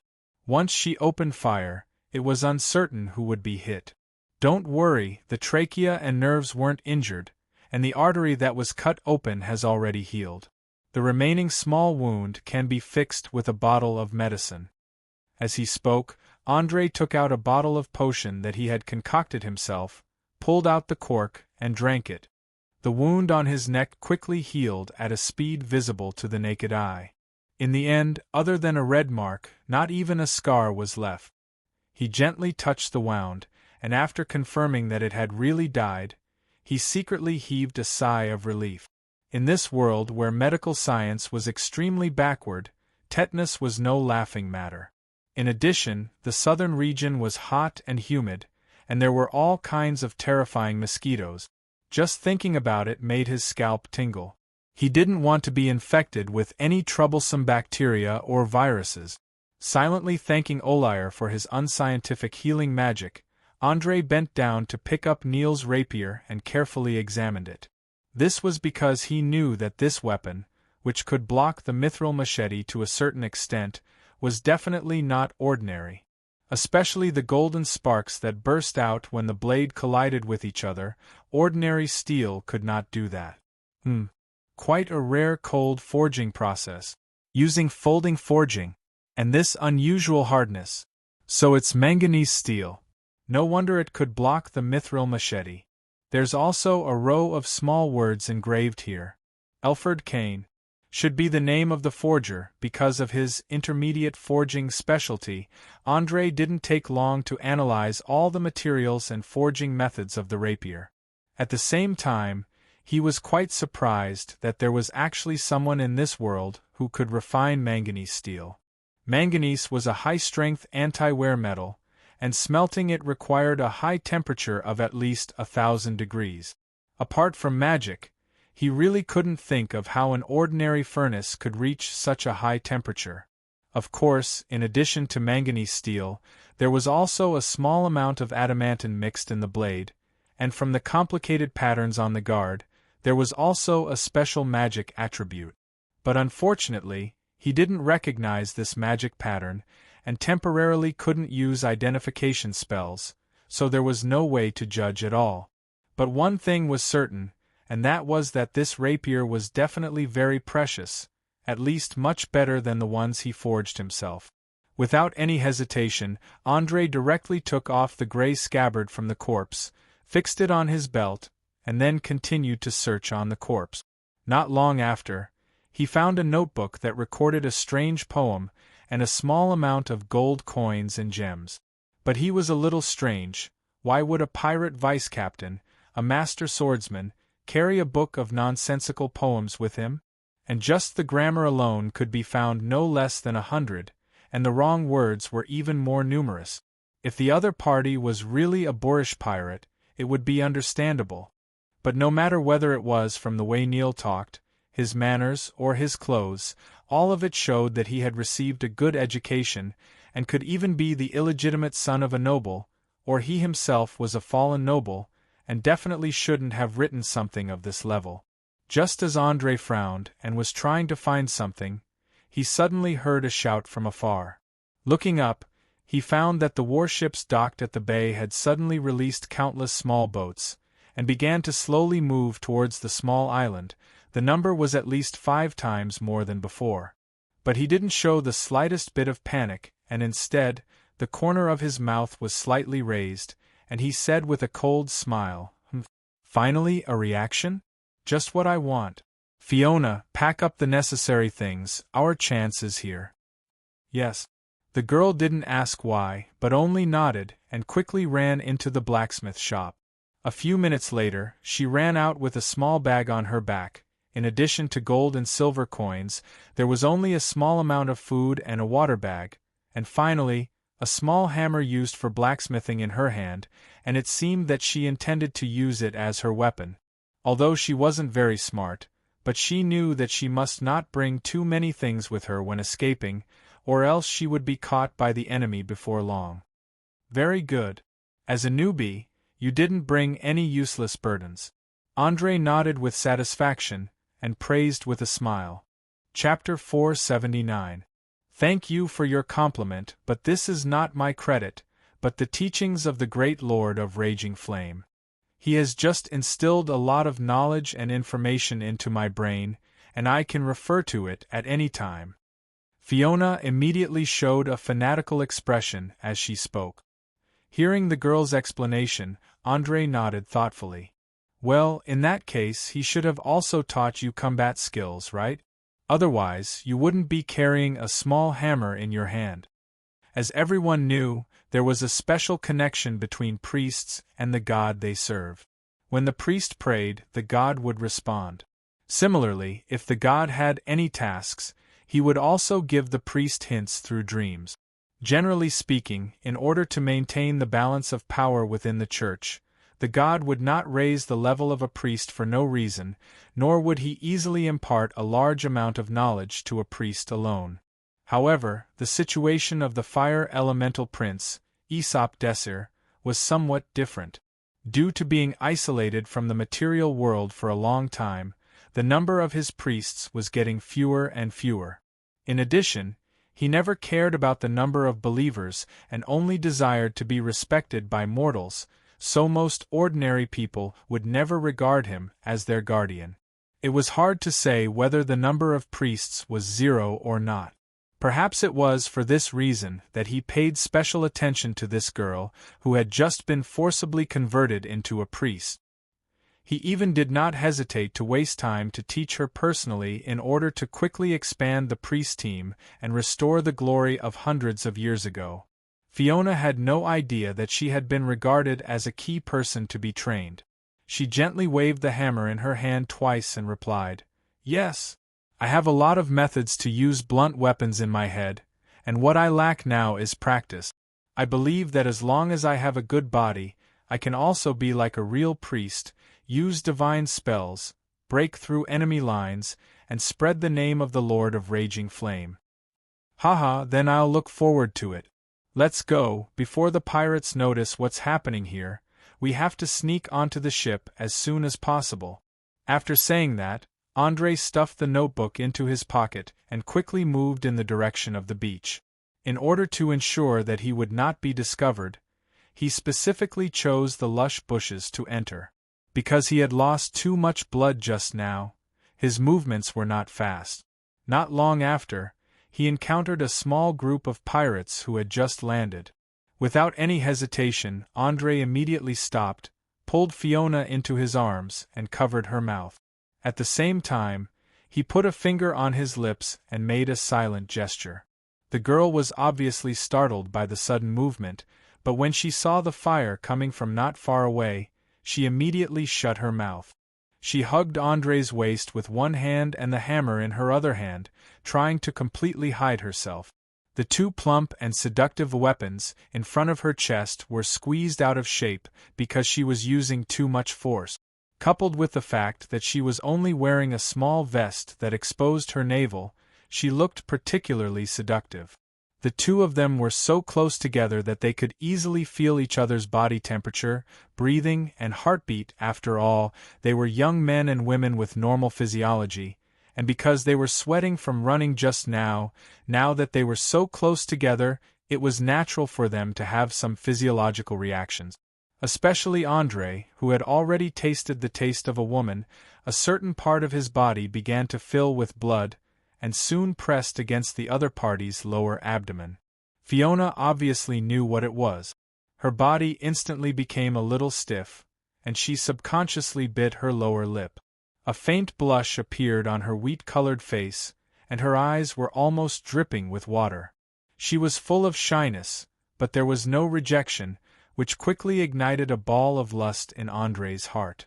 Since leaving the territory, he had not touched a woman for more than a month, so his hands unconsciously went deep into her short skirt, stroking her slender and healthy thighs, as well as her perky and elastic buttocks. The atmosphere suddenly became ambiguous. Just when this pair of dry firewood was about to ignite the passion, the swaying pirates finally came nearby. These guys were all holding torches, looking around vigilantly. One of them, who was the leader, used a curved sword to hack the grass, and cursed loudly while gnashing his teeth. Damn it! These bastards were so busy having fun that they forgot Captain Kent's order, and now we have to go ashore to search. That's right. I found several women's corpses near the wooden house in front, and they killed them after they had enough fun. They didn't think about us who stayed on the ship. Sigh, what a pity, those women were quite young. If it wasn't too bloody, I could still put up with it. Another pirate angrily agreed. It had to be said that this guy was quite perverted. He could actually talk about corpses as if nothing had happened, and from the reaction of the other pirates, it seemed that they did not care about it at all. Alright, don't talk nonsense, hurry up and cheer me up. Quickly find the people, I don't want to be whipped when I return late. The leader of the pirates loudly berated. Don't worry, even if Captain wants to use flogging, it will definitely not be us, but these idiots who forgot the order. That's right. I dare to bet, this time there will be at least 5 people hanging on the mast with their heads down. Ha ha ha ha. I bet a gold coin, the number of people must be more than 10. Captain Kent has always hated subordinates who do not listen to orders. This time someone will suffer. I bet 2. I bet 5. For a moment, the pirates suddenly took out their gold coins and began to gamble, not noticing that there were 2 bright eyes watching them in the darkness. Although André had long heard about how bad the discipline of the pirates was, after seeing it with his own eyes today, he realized that he still underestimated the free and undisciplined nature of this motley crew. It was no wonder that they had gathered so much wealth, manpower, and warships, but were beaten back to their original state in the naval battle with Lincoln City time and time again. They could only hide in the Sardinia Islands and do the business of looting. Even if they occasionally broke into a small city, they would just plunder and retreat, with no intention of expanding. It was not that the previous pirate kings did not have foresight, but they really could not pull out an army that could be used to maintain order, let alone control the pirates' crazy behavior of killing, robbing, raping, and fireproofing. When they had enough, the entire city would be completely turned into ruins, and there was no value in occupying it at all. Seeing that the other party was like a child's play and actually started gambling during a mission, André naturally did not intend to be polite. He gently pushed away Fiona, who was sticking to him, and at the same time made a gesture to calm down. He tiptoed and carefully approached the guy closest to him from behind. He just happened to have a ball of fire burning in his heart, so he planned to use killing to distract himself, otherwise, he might not be able to control himself and launch an intense field battle. Chapter 480. Although the Rogue Blade Master was not a master of stealth and hiding like the Rogue Blade Master, he still had some similar characteristics to the Rogue Blade Master. Coupled with the skills he had honed in the Dark Forest, he was able to sneak up on them without alerting anyone. Without any hesitation, André covered his target's nose and mouth from behind. Following that, he used the manganese steel rapier he had just obtained to pierce his opponent's brain stem. He then gently placed him on the ground. The entire process took less than 2 seconds, and not a single sound was made. After killing a pirate, he did not choose to stop. Instead, he continued to approach his second target. As the sky was completely dark, most of the pirates' attention was attracted by the gambling. They did not notice that the number of people in the team was decreasing. In the end, only a few pirates were left in a circle counting their winnings. One must know that sailing on the sea was a very boring thing. Often, they would not see the shadow of other ships for several days. Not only did they have to constantly work hard, but there was also no entertainment. Thus, they would more or less develop a lot of bad habits, such as drinking, smoking, gambling, and so on.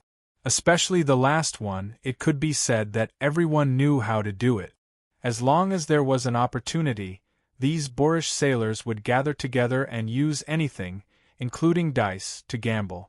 They would not stop until they had lost their last copper coin. Just as André was about to finish off the last few pirates, the leading pirate suddenly stopped his movements. He raised his head and sniffed his nose vigilantly.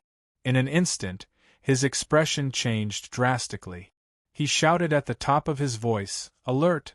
Enemy! Where? Damn it! I can smell blood! Be careful! There's an assassin around us!" In a short span of 10 seconds, the remaining pirates quickly reacted. They raised the torches in their hands and looked around, trying to find the enemy hiding in the surroundings. Seeing this scene, André could not help but sigh inwardly. He knew that his sneak attack would end here, so he stood up and walked out of the darkness with graceful steps. He bowed slightly to the other party. "Everyone, good evening. I didn't think that there would be someone with such a sensitive nose that could detect the smell of blood and death in the sea breeze. You know, I wanted to give you a quick death, but I'm afraid I can't do that now." After saying that, a strange smile appeared on his face. He raised his hand and snapped his fingers. But Fiona, who was hiding not far away, did not say a word. She raised the flintlock in her hand, aimed at the crowd, and pulled the trigger immediately. Bang! Bang! Accompanied by the flames, loud noises, and white smoke, the 2 unlucky fellows fell to the ground. One of them had a big hole in his chest and died on the spot, while the other's left shoulder was badly mutilated. The simple leather armor didn't protect him at all. He fell to the ground and let out a painful howl. After the successful attack, the girl with 4 guns didn't stop. She quickly put the empty gun back into her belt and pulled out the other 2 guns. She aimed at the enemy and pulled the trigger. Bang! Bang! Another 2 loud bangs rang out, and 2 more of the remaining 3 pirates fell. This time, no one died on the spot, but their thighs were severely injured, and they couldn't even stand up. Ah! Devil! A demon's weapon! The leader of the pirates saw his men inexplicably fall down one after another. His spirit was greatly stimulated. He shouted and threw down the torch, turned around and ran. He was afraid that if he heard another gunshot, he would also fall to the ground. However, he had apparently forgotten that running around in the dark like a headless fly was a very dangerous thing, especially on a tropical island where there were as many vines and plants as there were hairs on a cow. After running for a few steps, he tripped and fell. Devil? Ha ha ha ha! How dare you say that? Look at those wooden houses that were burned by you, and look at the innocent residents who died tragically. Who is the devil? You know, I hate trash like you who only know how to destroy but don't create any value, so go to hell. As André spoke, he quickly rushed forward. At the moment when the other party was about to get up, he fiercely pierced the manganese steel rapier into the right eye. Not only did it destroy the brain, but it also pierced through the skull and came out from the back of the head, bringing with it a large amount of dark red blood and white brain matter. After killing the leader, he immediately turned around and aimed at the pirates who were lying on the ground and struggling in pain. He did not have the slightest intention of being lenient. In just a few seconds, he ended the evil lives of the pirate. As for Fiona, she first used an unfamiliar technique to load the flintlock. Then she took all the valuable items on the pirates, such as gold and silver coins and precious jewelry, and put them into the bag behind her. She did not even let go of the gold teeth in their mouth. She directly smashed them with the small hammer in her hand. Piracy was a high-risk profession. They could die at any time. Therefore, most of them would make a small part of their income into gold earrings, necklaces, nose rings, and so on, so that they could have a decent funeral after they died. According to the ancient tradition, no matter who obtained the treasures on the corpse of a pirate, they must hold a simple ceremony. Otherwise, they would be subjected to a terrible curse. Although this kind of groundless thing was very unreliable, most people would rather believe in it than not. Anyway, they had obtained benefits, and it would not take much effort to hold a simple sea burial. However, Fiona had long hated the pirates to the core. She could not wait to tear them into pieces. Therefore, she did not show any mercy.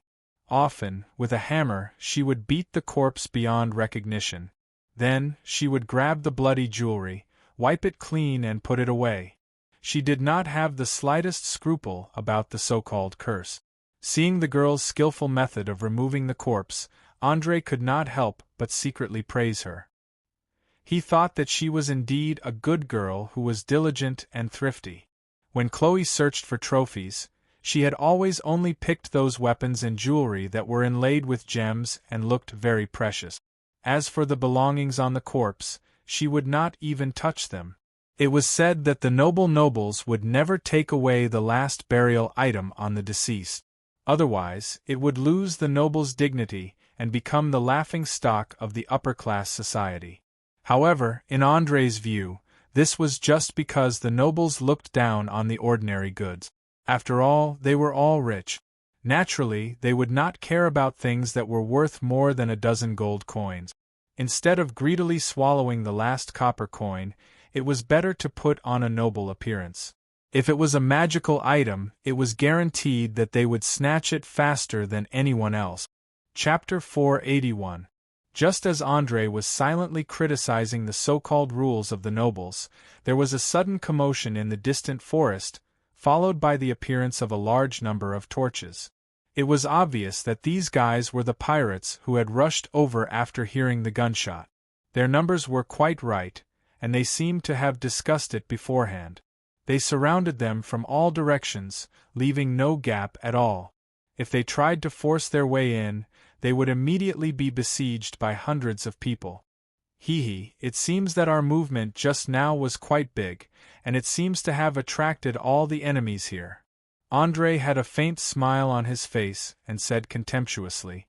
From his expression, it could be seen that he did not put the other party in his eyes at all. What are you going to do? In the current situation, I'm afraid that we can only force our way in, right? Fiona asked very nervously. Andre shook his head and quickly took out the last 2 bottles of invisibility potion from his pocket. No, I'm not arrogant enough to think that I can deal with hundreds of ferocious pirates now. Here, drink this bottle of potion. Remember, no matter what happens later, don't make a sound or make any threatening movement. This is... Fiona looked at the liquid in the bottle with a faint magical halo in surprise. Invisibility potion, it can let us stay invisible for about 10 minutes. Drink it quickly or it will be too late. After saying that, Andre quickly drank his bottle, then immediately grabbed the girl's hand and disappeared. Really invisible? Fiona, who was exposed to magic for the first time, stared at the invisible Andre beside her, and fell into a sluggish state. If they were not holding each other's hand, she would not dare to believe what she saw with her own eyes. But now was not the time to be stunned.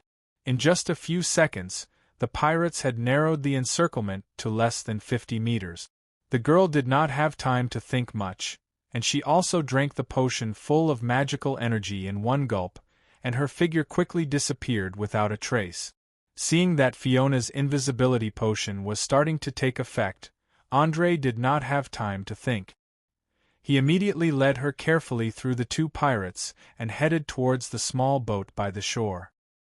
He was very clear that he had to sneak into the ship's hold before the effects of the invisibility potion wore off and find a suitable place to hide. Otherwise, everything he'd done before would be in vain. He'd be safe as long as he could reach Valen City safely. Of course, this wasn't easy, especially when playing hide-and-seek with a large group of pirates in a crowded cabin. If he wasn't careful, he would be discovered, and there was no other choice but to jump into the sea. Obviously, Andre, who had experience drifting on the sea, didn't want to jump into the sea at all. Therefore, the real test only began now. Invisibility was a level 2 arcane spell that spellcasters loved the most. At the same time, it was also one of the spells with the widest range of applications. Invisibility potions were the dream of countless professionals. Some experienced thieves could even use them to steal precious magic items and treasures from dragon lairs. However, this kind of potion was not without its flaws. The biggest problem was that once the user entered the state of invisibility, neither enemies nor allies would be able to pinpoint their location. Therefore, there was a high chance of being accidentally injured. As a mage, Andre was naturally very clear on this point. Thus, after the potion took effect, he held onto Fiona's hand the entire time. He didn't let go even after jumping onto the small boat and rowing. This was because he knew that if he let go now, he wouldn't even have time to react if an accident happened. He would either have to give up on the girl or expose himself. No matter what, the outcome wouldn't be good.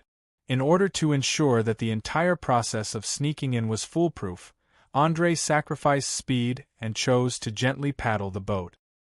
He tried his best to make the small boat look like it was slowly being blown away from the beach by the tide or the sea breeze, slowly drawing closer to the enormous pirate ship.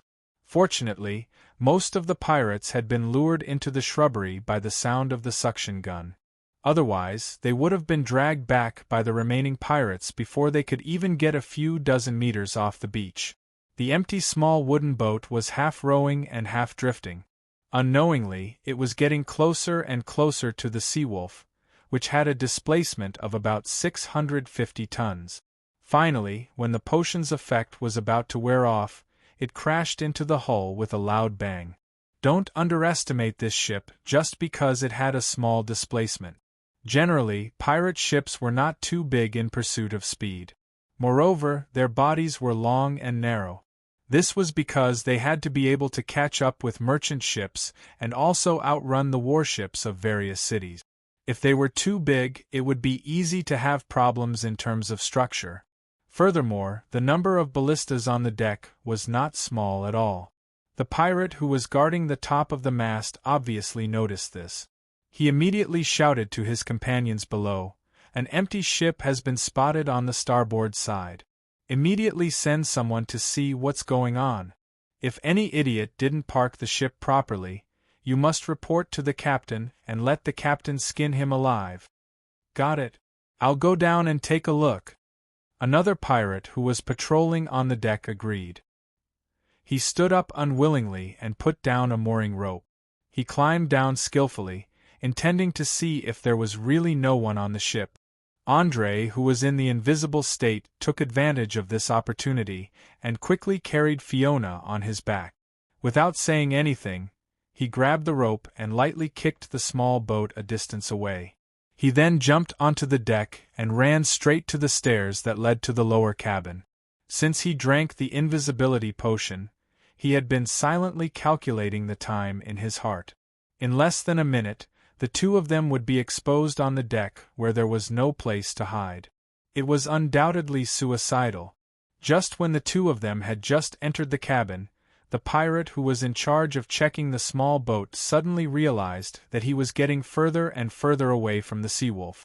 He quickly jumped and grabbed the rope that was hanging down tightly. He cursed loudly, "Damn it! The wind and waves tonight are really big. I actually didn't pay attention and it almost blew me out. Ha ha ha ha. Idiot. Who told you not to fasten the ship?" A pirate who passed by did not help. Instead, he opened his mouth wide and revealed a mouthful of yellow and black teeth. He was gloating. To them, anything that could mediate their boring lives could be used as a joke. This time was no exception. Bullsh*T. Quickly pull me up. I don't want to get myself wet in the middle of the night. Hee hee. Buddy, I'm sorry. We just wanted to see the scene of you falling into the sea. As he said that, the pirate who was lying on the side of the ship suddenly pulled out his scimitar. A mischievous expression appeared on his face as he instantly cut the rope. Chapter 482. Splash. The unlucky guy who was originally hanging on the rope fell into the sea, causing the other pirates on the ship to burst into laughter. They pointed at him as if they were discussing how embarrassing it was to enter the water. They did not notice that two strangers had already sneaked into the cabin. The Seawolf was a typical traditional double-decker galleon. In order to facilitate hand-to-hand combat, it used a high chord, a high stern, a low deck, and a flat stern. There was a protrusion at the bow of the ship, like the ram used for rowing. An independent ballista was placed there, used to launch a long-range attack on the target in front. From afar, it looked like an overturned lobster with a very large arc. The characteristic of this kind of ship was that there were enough cabins in the hull for storing goods, arranging accommodation, and living quarters for the crew. At the same time, there were enough masts and sails. The combination of horizontal sails and triangular sails could cope with a variety of wind directions. Compared to those ordinary merchant ships that were as bloated as a bathtub, it had an overwhelming speed advantage. In addition, due to the amazing height of the stern and the ship's side, when the two ships met, the pirates could launch an attack from above. Especially the stern, which was especially suitable for shooting arrows and crossbows. Often, a few rounds of shots could cause a lot of casualties to the enemy. In general, the Seawolf used a design that was between a carrack and a Spanish galleon. In terms of the sailing level of this world, it could be considered as the top. The only drawback was that it required a lot of people to operate. In addition, because the hull was slightly bigger, it had a very deep draft. It was very suitable for shallow water. In addition, the center of gravity was not stable enough. Once it encountered a terrible storm, there was a possibility of capsizing. As a sailboat mystery, Andre figured out the internal structure of the ship not long after entering the cabin. He quickly brought Fiona to the place where the ballast was stored at the bottom. According to his experience, that should be the safest hiding place for the entire ship. Generally speaking, as long as there were not too many things that could not be stored, no one would be bored enough to go inside. However, just as the two of them passed through the first deck, the duration of the invisibility potion finally ended. A strange fluctuation suddenly appeared in the air, followed by a head, neck, torso, legs, and feet. Damn it! How could something go wrong at such a critical moment? Andre frowned and cursed in a low voice. He dragged Fiona and quickly hid in the warehouse closest to him. He carefully stuck out half of his head and stared at the stairs leading to the lowest floor not far ahead. A shirtless pirate was yawning in boredom as he sat by the stairs. The pipe in his mouth emitted red sparks and white smoke from time to time, reducing the visibility of the already dim corridor. Perhaps it was because of this that he didn't notice the figure that flashed by just now. Obviously, this guy was the legendary treasure guard, responsible for ensuring that the spoils of war on the ship would not be stolen by any crew members. In most pirate groups, they would use the method of election and voting to choose the most trustworthy and powerful person. He did not need to participate in battles or do any physical work. He only needed to guard the stolen treasures every day until the treasures were sold and distributed to everyone. This person was called a treasure guard. Since he could stand out among hundreds of pirates, naturally he would not be weak. He was at least a level 3 professional and was very difficult to deal with. The most important thing was that Andre did not dare to kill people at the moment. Otherwise, once the pirates found that the treasure guard was missing, they would soon conduct a search of the entire ship. By then, no matter where the treasure guard was hidden, he would be found. The loss outweighed the gain. Just when he was secretly thinking about how to go to the lowest floor, there was a sudden sound of footsteps in the narrow corridor.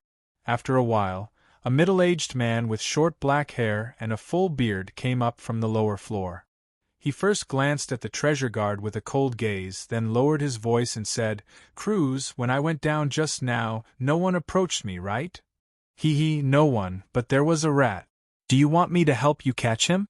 After saying that, the treasure guard named Cruz opened his sleepy eyes and instantly released a sharp light that was as sharp as a knife.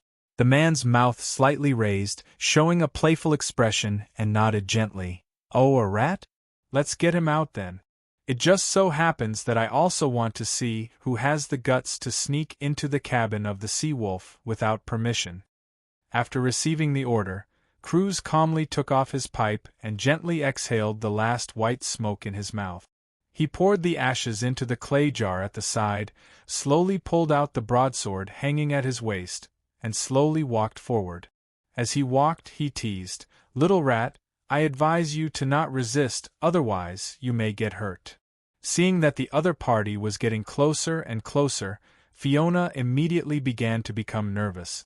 She turned her head and stared into Andre's eyes as if to say, "We've been discovered."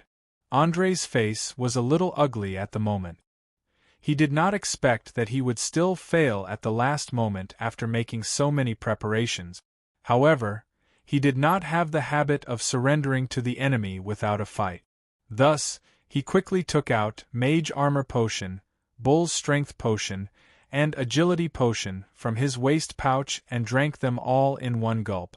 Then, he pushed Fiona to the back of the shelf and walked out with his rapier, bowing slightly to the two people. "I'm very sorry for boarding this ship without permission, but there's a reason for this. Can you pretend that you didn't see anything and let me hide in the bottom cabin for a while? I'm willing to pay a handsome reward for this, as long as we safely reach Valen City." Hearing this, Cruz's face instantly revealed an expression of disbelief. He turned around and looked at the middle-aged man, then laughed and spread his hands. "Ha ha ha ha! What an interesting young man, and at the same time, also bold. You actually have the courage to negotiate in this situation.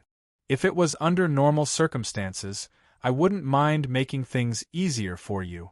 But unfortunately, Sea Wolf Captain Kent is standing behind us. Even if I agree, he won't allow it. So it's better for you to put down your weapon and surrender obediently. Don't talk nonsense. Hurry up and catch him. Don't be careless. Don't you see that he's holding Neil's weapon? The middle-aged man called Kent urged in a low voice. Chapter 483. As the supreme leader of this pirate ship, he could recognize the exquisite patterns and gauntlets on the thin sword at a glance. He knew that it was his vice-captain's most beloved sword. Now that it had fallen into the hands of another person, there was only one possibility, and that was that the vice-captain was seriously injured or dead. Otherwise, it would not have become someone else's spoils of war. The vice-captain's weapon? Cruz was shocked. He stared at the rapier with his eyes wide open. Soon, his cynical expression was replaced by seriousness and vigilance. As a pure swordsman, he knew Neil's level of swordsmanship better than anyone else. It was not an exaggeration to call him a master. Especially when combined with the rogue swordsman's special ability, crafty strike, even a high-grade fighter above level 10 would inevitably suffer a great loss. Now that the young man in front of him was holding the vice-captain's favorite weapon, it meant that he must be dead. Whether he was killed by a sneak attack, a plot, a trap, or a head-on battle, it meant that the young man had a way to kill a professional above level 6. If he was not careful, he would probably be the next to die. Pirates were not knights and nobles full of honor. They did not mind the so-called despicable means. As long as they could achieve their goal, they would even give their wives to the young man. In fact, they advocated strategy more than anyone else. They liked to exchange the smallest loss for the biggest victory. Otherwise, every time they robbed, they would suffer heavy casualties.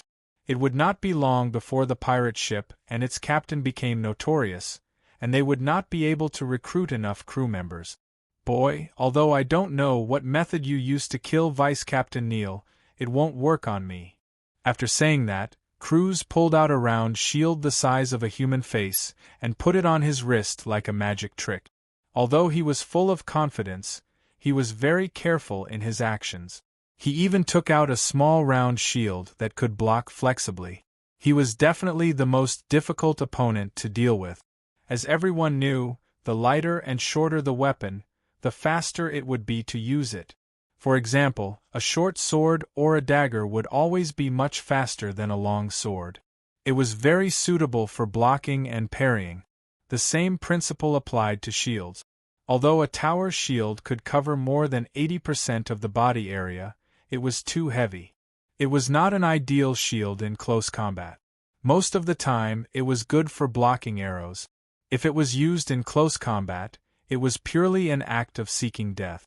Not to mention, the weight alone was enough to consume more than half of the physical strength of the wielder, not to mention the need to raise it to block. It was estimated that the enemy's sword would have pierced through the vital point before the shield could reach the defensive position. A big shield like this was usually used in infantry phalanxes. At least 50 to 100 people were deployed. They closely formed a seamless shield wall, pushing the enemy, and then hid behind the shield to deliver the final blow. As for individual combat, depending on the individual's arm strength, physical strength, and other factors, one would generally use a medium shield or a small shield. A small round shield might seem unremarkable, but in the eyes of many experts, it was the most suitable shield for close combat. Especially when dealing with light weapons like rapiers, it would have a very good restraining effect. André obviously knew this. The corner of his mouth twitched slightly. He subconsciously touched the hilt of his mithril scimitar and silently prayed that the opponent's shield was not too strong. Otherwise, he would have no hope of winning. At this moment, he was already regretting that he rashly broke into the lower cabin. If he knew that there were two such troublesome enemies, he would have hidden in the opponent's junk cabin. Now, he could neither advance nor retreat. Even jumping into the sea to escape had become an extravagant hope. Cruz bent down slightly, raised his broadsword, and began to approach slowly. At the same time, the shield was placed in front of his chest to protect his vital point. He did not give the opponent any chance to attack. Seeing that the strategy of sneak attack did not work, Andrei immediately changed his tactic. He let go of his scimitar and directly pulled out another rapier. He gently moved his wrist and stepped forward. In such a narrow space as the cabin corridor, there was no place to move or dodge at all. Therefore, plots and tricks were not of much use. Instead of wasting energy to play tricks, it was better to concentrate on the battle and create a glimmer of hope for victory for himself. Fiona, who was hiding behind the shelf, raised her flintlock and nervously aimed at the front. Once Andrei was in danger, she would immediately pull the trigger and shoot the lead pellet. As for whether it would alarm the other pirates on the ship, it was not within her consideration. Closer and closer. Closer and closer. Just when the distance between the two was less than 5 meters, Cruz suddenly accelerated and rushed forward. He thrust his broadsword at an extremely fast speed and directly stabbed the opponent's left shoulder. There was no doubt that this was a probing attack to test the opponent's reaction speed, strength, and swordsmanship skills so that he could be prepared for the next battle. Generally speaking, the shoulder was one of the few places that were difficult to defend. Experienced fighters could often see through many tricks, especially those who had been using the same weapon for a long time. They usually had a variety of habits, and experts could make full use of these habits to gain an advantage. But unfortunately, Andrei had only been a wandering swordsman for a few hours. There was no such thing as a habit. Even when he was in Lonely Mountain Town, the most commonly used weapons were spears and javelins. It had nothing to do with swords. He directly crossed his rapier and blocked the broadsword. Then, he lifted his leg and kicked the opponent's knee. Thump! Cruz instantly knelt on one knee. His face was full of disbelief. He could not believe that someone dared to make such an arrogant and bold attack in a swordsmanship contest. Did he not know how to write the word death? Legs were equivalent to the roots of a big tree for a fighter. Those who had undergone professional training would not easily jump or kick because it meant that their lower body was unstable.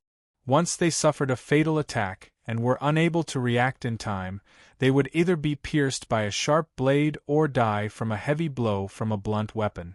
Fighting scenes like those in movies and animes would never exist in a real battle unless there was no gravity. Otherwise, it would be a live target. However, Andrei could not care so much now. He immediately waved his rapier and launched a series of stabs in an attempt to penetrate the opponent's defense. But the small round shield made of unknown materials perfectly blocked every attack.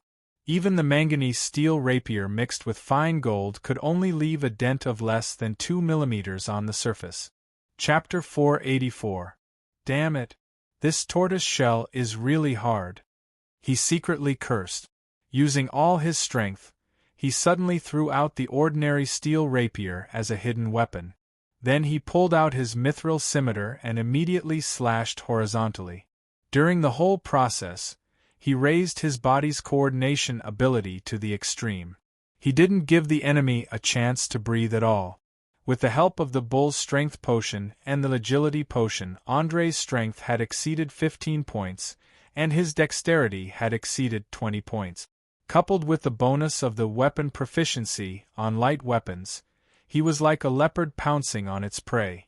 In just a short moment, he had rushed to the front. In fact, whether it was the so-called martial arts or swordsmanship, they couldn't escape from 2 points: speed and strength. All skills revolved around these two attributes. If the gap was too big, then even the best skills couldn't make up for the huge gap in strength. Obviously, Cruz wasn't an agile fighter.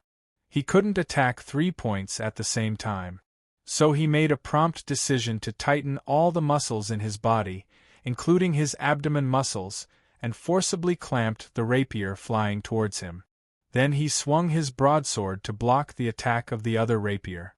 Finally, he used his shield to block the horizontal slash of the mithril scimitar. Ah! Boy! You're dead. I'm going to skin you alive. The injured Cruz's eyes were red. He swung his rapier backward and then roared angrily. Andre couldn't dodge in time. His leather armor was cut open, and the leather bag hanging on his waist was also damaged.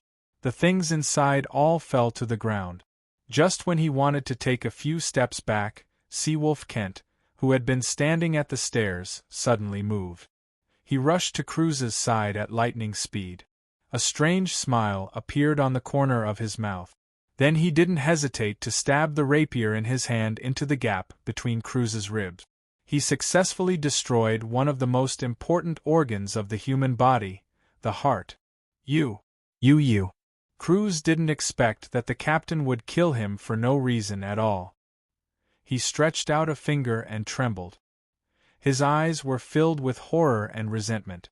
Soon, he breathed his last. Even until his death, he did not understand what had happened and why the other party wanted to kill him. He slowly collapsed in the narrow corridor.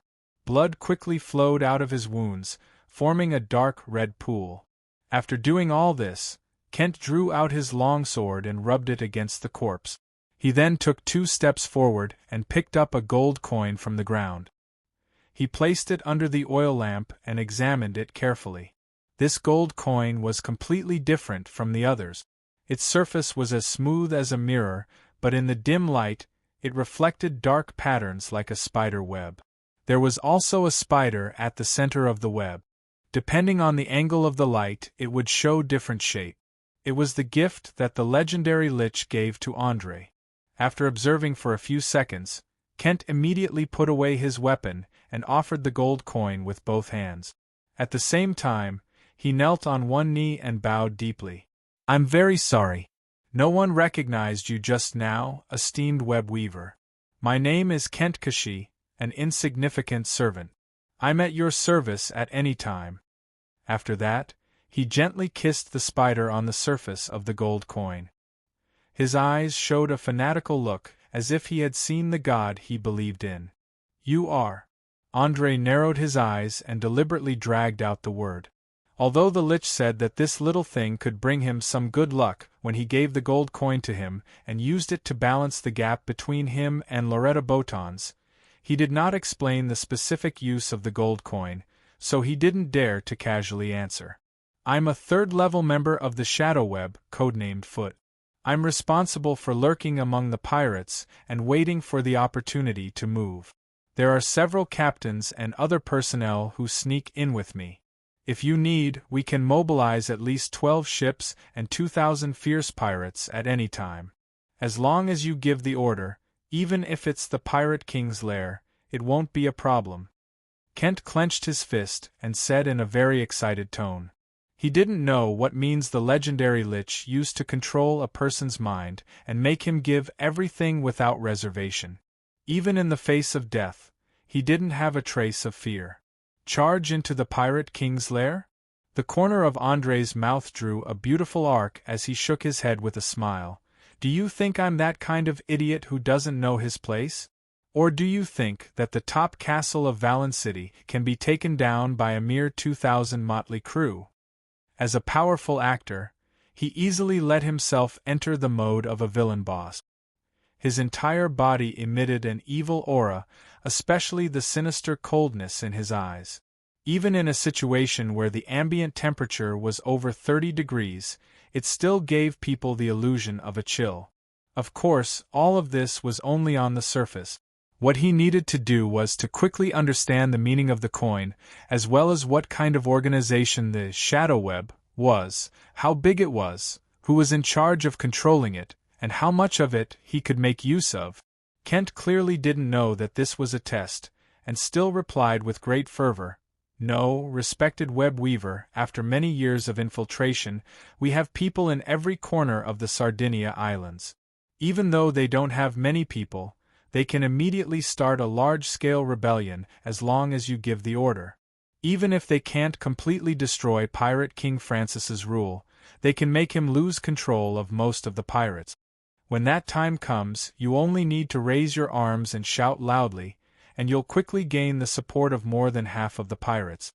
Then you can contact the underground guilds in Valen City.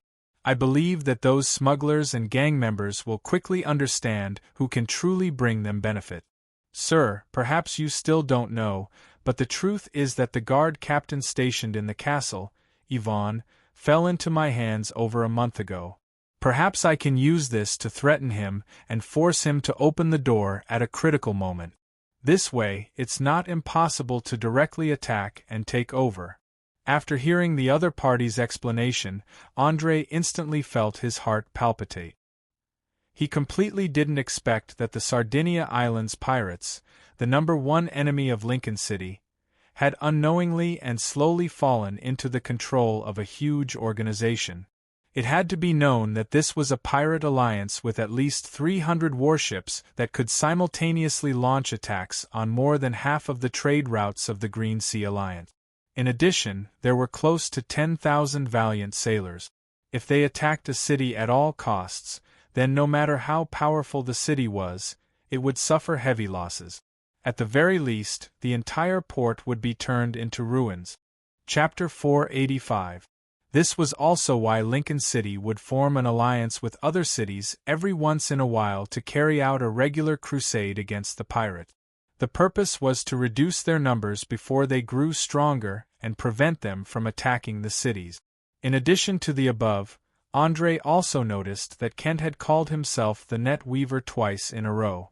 If he guessed correctly, it should be a high-ranking position in the organization. In order to further confirm, he deliberately raised his chin slightly and asked arrogantly, "In that case, why haven't you done anything yet? Is there no other net weaver in charge of this area?" "I'm very sorry, Your Excellency. After the last net weaver gave the order to infiltrate, he hasn't appeared for many years. We don't even know if he's a man or a woman, how old he is, or if he's still alive. So, you're now the only net weaver in the shadow web in the entire Sardinia Islands, and you might even be the only net weaver in the southern area. I'm just a subordinate who follows orders and don't have the right to know too much, so I can't provide you with too much information in this regard. If you want to know more about the net weaver, please contact the counselor you belong to." After saying that, a trace of helplessness appeared on Kent's face. Although he could be considered a big leader in the organization and secretly controlled hundreds of secret members, as long as he had enough time, it would be easy for him to overthrow the rule of the pirate King Francis. It would not even be difficult for him to become the new pirate king. But it was a pity that the Shadow Web was not an amusement park where you could come and go as you pleased. Once you joined, you could not leave for life. Sometimes, even the entire family would be implicated and become a member for generations. If anyone dared to betray or act without authorization, it was very likely that they would be beheaded immediately before the plan was ready. Because the Shadow Web used multiple organizational structures, this also meant that a lowly pawn was likely to be an expert in disguise, specifically in charge of supervising and cleaning up traitors. No one knew who exactly it was. However, there was one thing that could be confirmed. After joining the organization for so many years, Kent had never seen any disloyal person who could live for more than 3 days. Therefore, he did not want to use his head to test who exactly was the liquidator of the Sardinia Islands. André noticed the flash of fear in the other party's eyes and quickly realized that the net weaver was probably of very high position, and the counselor should be referring to the legendary Lich. There was no doubt that the organization hidden behind the scenes was a behemoth, likely founded and controlled by several legendary mages. Perhaps it was used to provide information for themselves, or perhaps it was an old monster left behind by the magical civilization that was secretly plotting something. All in all, the secret behind it was definitely enough to scare the nobles to death. What he had come into contact with so far was only a small part of it. The balance mentioned in the conversation with the legendary Lich should be referring to using a part of the power of the Shadow Web to offset the power that Loretta Botones had secretly established. Of course, this support was definitely not unlimited. At most, the pirates of the Sardinia Islands would be under the control of a coup d'état. In this way, The power between the two of them should slowly be balanced, and they could have an evenly matched battle. After understanding everything that the gold coin represented, André finally heaved a sigh of relief. He picked up the coin that was shining with golden light and carefully kept it close to his body. He then pointed to the corpse on the ground and said, "Clean this place up. Don't let anyone know what happened. My whereabouts need to be kept a secret for the time being. Also, your vice-captain, Neil, is dead. He died under my sword." Kent did not hesitate to kneel on one knee and salute. "Understood. All of your requests will be fulfilled. As for Neil's death, it's better. He was originally a spy planted on the ship by the pirate king, Francis. He's not one of us at all. But did you find a tattered notebook on him?" "Tattered notebook?" André raised his eyebrows slightly and immediately took out the parchment book of poems.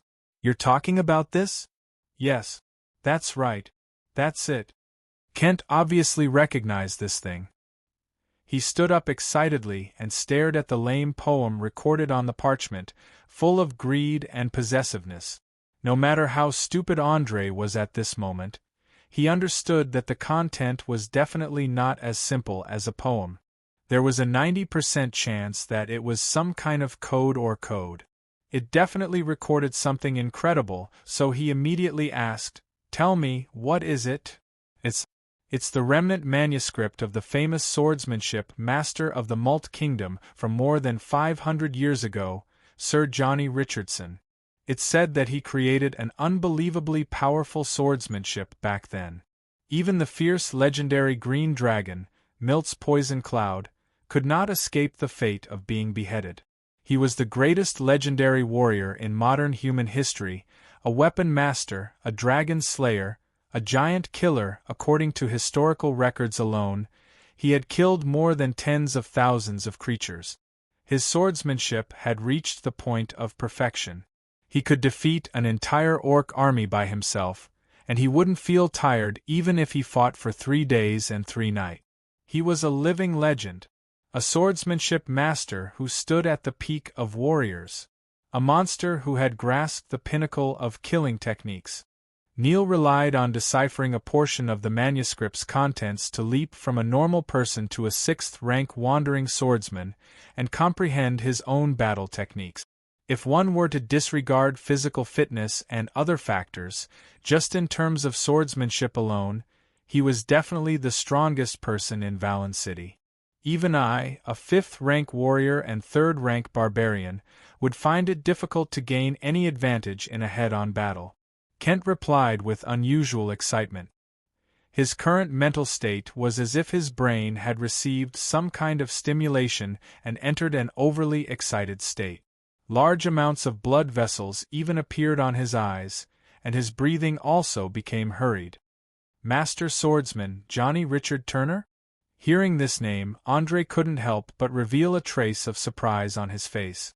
One had to know that as a mage who liked to read when he had nothing better to do, he had found many mentions of this swordsmanship master in many books, or more accurately, in historical records.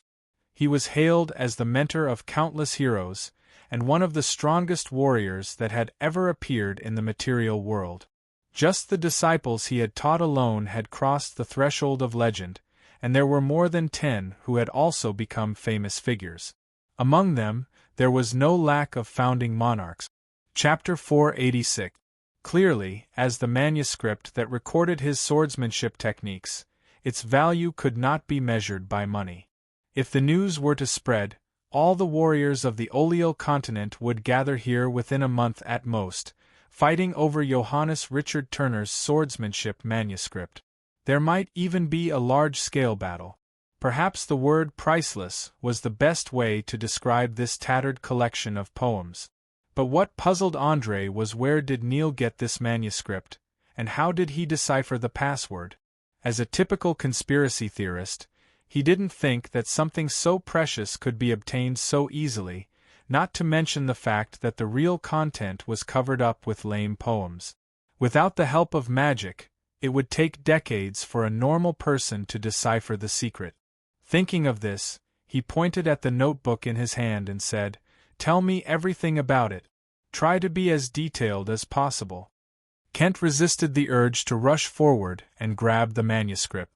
He took a deep breath, suppressed his restless emotions, and explained in a low voice, "Sir, I'm afraid this story started more than 10 years ago. I heard it from another person by chance. Whether it's true or not, I can't be sure, so please don't take it too seriously.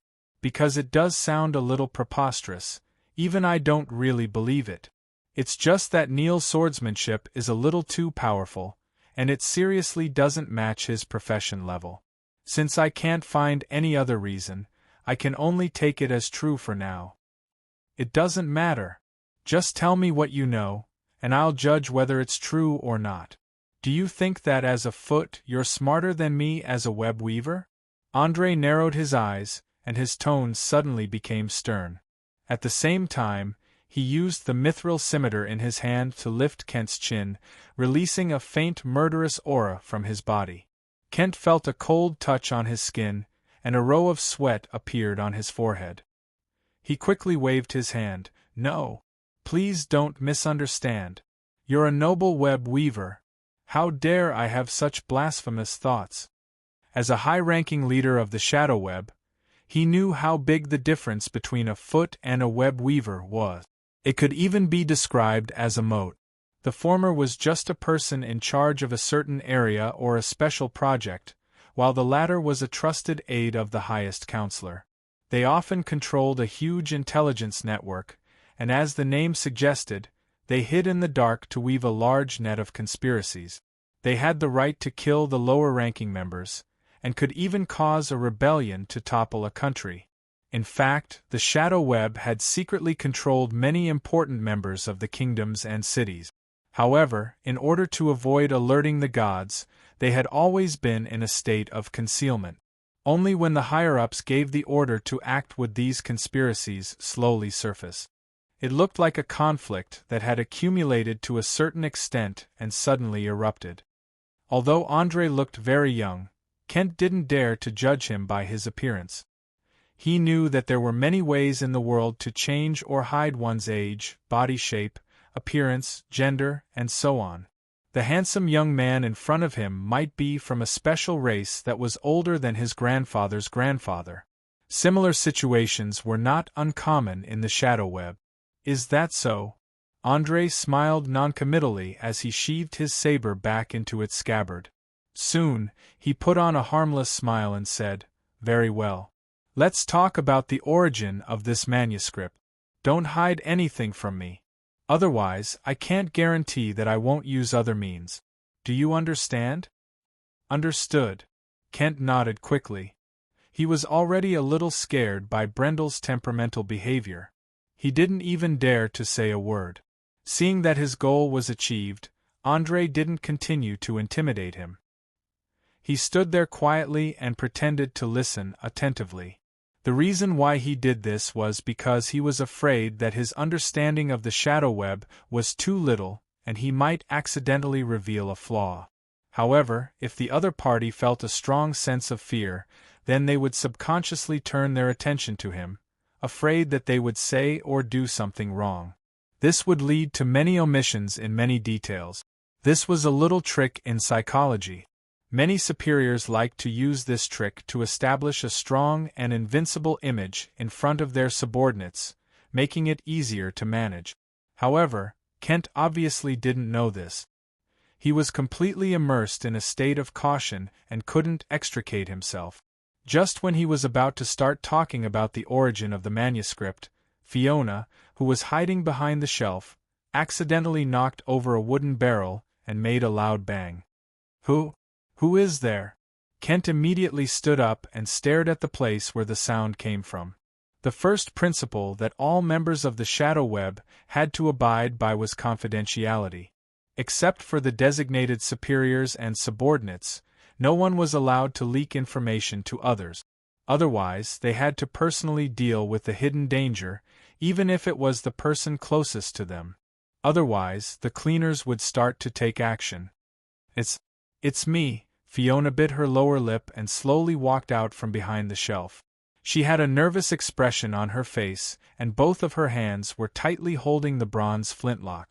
She heard the conversation clearly. She knew that if an outsider was eavesdropping in this kind of secret organization, they would most likely be silenced. So she was in a state of extreme fear. After discovering that it was an unfamiliar girl, Kent secretly breathed a sigh of relief. Without saying a word, he immediately pulled out his weapon and wanted to silence her. However, Andre pulled him back and shook his head gently. "Put down the weapon. She's my person. She won't leak the content of the conversation just now. There's no need to be so nervous. Your person." Kent was stunned. He raised his head and looked at the girl's dress and temperament. His heart was full of doubts. In his opinion, Fiona was an ordinary girl who had never seen the world. Although she was a little beautiful, she didn't look like a woman who could be the assistant of the shadowweb weaver. "That's right, my person. Don't look down on her. In fact, she's a priest of the fire elemental prince, Acer Desir. She has great potential and value." Andre pretended to be mysterious and explained. "The powerful fire elemental lord who is known as the Lord of Raging Flames?" Kent obviously knew something about it, for he called out the name of Aesop Desir at once. Chapter 487. Andre nodded with a smile. "That's right. She's a priestess of the Flame of Wrath. She might be the only priestess in the material world, so you'd better not have any ideas about her." "Understood. Don't worry, I'll keep this a secret. I won't let anyone else know. I believe that with this outstanding achievement, you'll definitely be rewarded by the councilman." Kent sheathed his weapon without any hesitation and revealed a knowing look. No one knew what he thought of, but a lewd smile appeared on his expressionless face. As the saying went, people who had been involved in conspiracies and plots for a long time always liked to complicate simple things. As long as you gave them a piece of information, they would quickly come up with a series of complicated conjectures. More than 99% of the conjectures would be unimaginable. There was no doubt that Kent had fallen into a similar cycle. His mind automatically filled in the gaps and saved him the trouble of making up lies. Andre's mouth flashed with a hint of playfulness, and he quickly urged, "All right, this matter ends here. Tell me about the origins of the manuscript. I can't wait to hear the details." "As you wish." Kent placed one hand on his chest and bowed elegantly. "According to the information I received, Neil Grant was just an ordinary hereditary butler 15 years ago. He didn't undergo any professional training and worked for the Magi family in Mizero City. He lived a busy and fulfilling life every day. However, fate played a little joke on him when the year was about to end. A man who claimed to be from the kingdom of Malt suddenly collapsed in front of the manor of the Magi family. When the servants found him, he was already dead. Out of respect for the deceased, the eldest son of the family, Piero, ordered the servants to change the corpse into clean clothes and prepare for a simple funeral. While doing so, Neil found a book of poetry in the corpse's undergarments. "It's the one you're holding now." However, no one realized its value at the time. It was just a passerby's work and was casually thrown on the bookshelf. No one cared about it since then. 2 months passed in the blink of an eye. Everyone thought that the incident was over and that it was time to prepare for the new year. However, on the last day of December, the grave of the dead man was suddenly dug up by someone. Not only were the funerary objects inside missing, even the corpse had disappeared without a trace. The people in the manor were scared out of their wit. They all suspected that a necromancer was stealing the corpses. Even Neil, who had always been calm, had a bad feeling about it. As a matter of fact, his intuition was right. Just after midnight, an unknown person or monster suddenly attacked the manor and killed every living thing. They even asked around for a book of poetry that was bound with old parchment. There was only one wound on the body of the deceased's body, and that was his left eye. At this point, Kent couldn't help but shiver. His eyes were filled with unconcealable fear, as if he was recalling the scene back then. After all, the manor of a noble was usually surrounded by tall walls, almost like a castle. There were also at least 30 elite soldiers, 2 to 3 feudal knights, a dozen ferocious hunting dogs, and at least 30 servants. The presence of the dogs meant that there was no way to ambush them. The presence of the knights meant that there was no lack of high-end combat power. With over 30 soldiers and a considerable number of servants, even if they encountered a strong enemy, they should be able to escape, right? However, it was under such circumstances that everyone had died from a sword piercing through their eyes. Moreover, all of them had died in the left eye. Even the dogs were no exception. Just how powerful would one have to be able to do something like this? Even though he couldn't confirm the authenticity of the rumors, Kent still felt his entire body turn cold every time he thought of the rumors. It was as if a bucket of ice water had been poured over his head. Apart from fear, there was no other emotion in his heart. At the very least, it has to be a melee fighter above level 17. Who knows, he might have even crossed the threshold of the legendary realm and mastered some special killing techniques.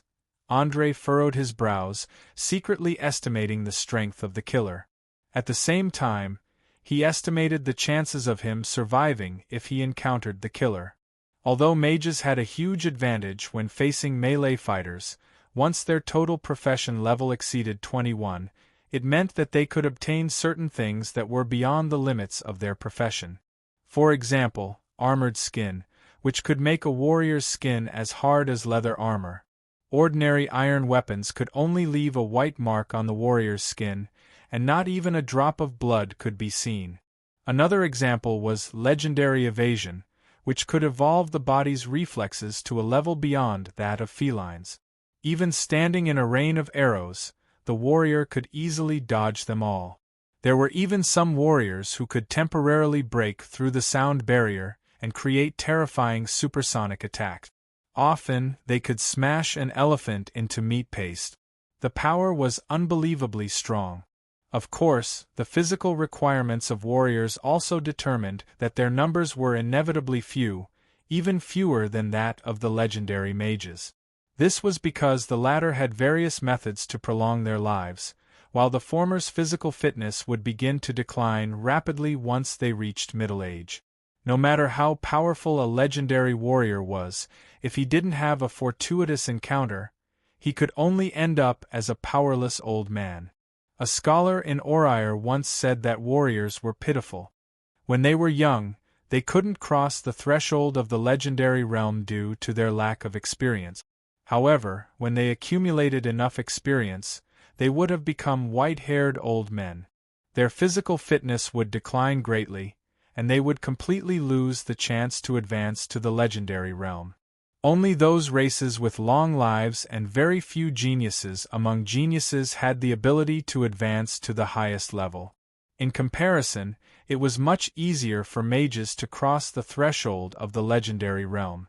At least there were many methods in arcane magic to increase one's lifespan. Moreover, the speed of aging of the mind was much slower than that of the muscles, not to mention the ritual to transform into an undead creature or an elemental life. With a long lifespan, mages could naturally slowly accumulate knowledge, skills, and experience. Finally, they could transform quantitative change into qualitative change, cross the threshold of the legendary realm, and form their own unique magical domain. Of course, for most mages, they might not be able to reach such heights in their lifetime. Generally speaking, everyone would be stuck at a certain stage according to their talent and experience. If there were no special opportunities, it would be difficult to take another step forward. Chapter 488. Generally speaking, it was easy to become a warrior. Any ordinary person could become a warrior after strict training, but it was difficult to develop to a higher level of power. On the other hand, it was the opposite for a mage. It was difficult to become a mage, one had to be smart enough and have strong learning and logical thinking ability, and it required a lot of talent. However, as long as one focused and explored step by step, it was not a problem to reach level 7. There was no doubt that a level 7 mage could be considered as a high-level combat force in most places. Regardless of whether it was AoE damage, self-defense, or large-scale control, they could handle it with ease. Coupled with magical items, scrolls, and potions, just a few of them would be able to change the direction of a battle. Most importantly, a level 7 mage could already use certain means, such as making a deal or offering a sacrifice to a powerful creature from another plane, or concocting a life-prolonging potion according to a formula to forcibly delay the arrival of death. It was undoubtedly 100 times more powerful than a warrior's less than 10 years of glory. Even if a mage was too old to walk, as long as his fingers could still bend and his throat could still make sounds, he could still cast spells in theory. As for legendary mages, unless they were tired of living and took the initiative to provoke the terrifying monsters hidden in the multiverse, even the gods could not do anything to them. It was almost equivalent to eternal life. Since it was not so easy to die, it meant that every time a legendary mage was born in the world, the total number of legendary mages would increase by 1, and basically, it would not decrease. Once a legendary warrior reached a certain age, either their body would be seriously aged and they would break away from the legendary level, or they would die in a fierce battle. Therefore, although there were many legendary warriors recorded in history, there were very few who could survive. At present, there were less than 6 legendary melee professions in the whole of Orire. They were the heroes of all the barbarian tribes in the great wilderness of Charlotte, the great legendary barbarian warrior, Shifts. In the overseas elves' gathering place, the most powerful legendary sword dancer among the moon elves, Antinoa. The legendary head knight of the northern Cantera kingdom, Ulrich Gerald. The chosen of the god of war in the material world, the weapon master who was known as the strongest warrior on the continent, Kelvin Ballyman. In the Death Swamp, the king of hundreds of thousands of lizardmen tribes, the legendary ranger, Balthazar. The last one was a legendary paladin who served the god of justice, Charlene Lancel. Each of these people had terrifying power. Take the weapons master Kelvin Barmon as an example. Without the interference of powerful spellcasters, he could single-handedly kill tens of thousands of professional armies.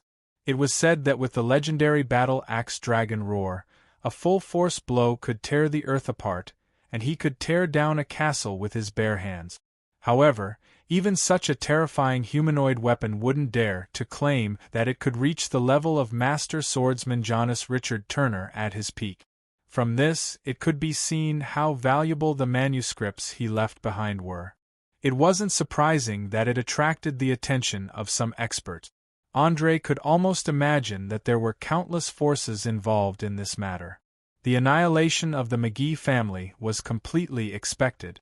If it were any other person or organization that wanted to monopolize the secret, they would not have allowed anyone who had touched the manuscript to live. After all, it would be better if fewer people knew about something as important as this.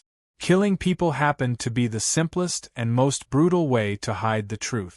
Thinking of this, Roland nodded thoughtfully and continued to ask, "What happened after that? How did Neil escape the pursuit and become a wandering swordsman and pirate with this manuscript?" A helpless expression appeared on Kent's face as he replied with a wry smile, "Perhaps you feel that the first part of the story is bizarre enough, but the second part of the story is even more unbelievable.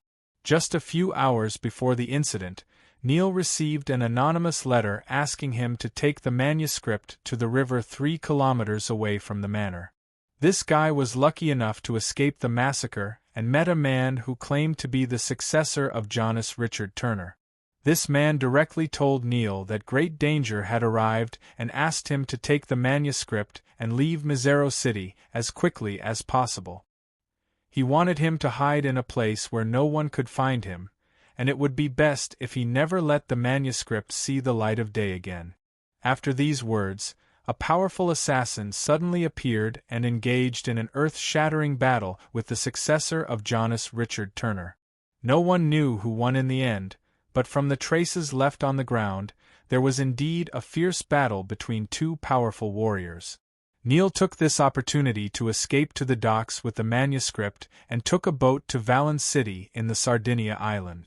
He used the chaotic situation here to hide himself and found a codebreaker expert to translate some of the swordsmanship technique.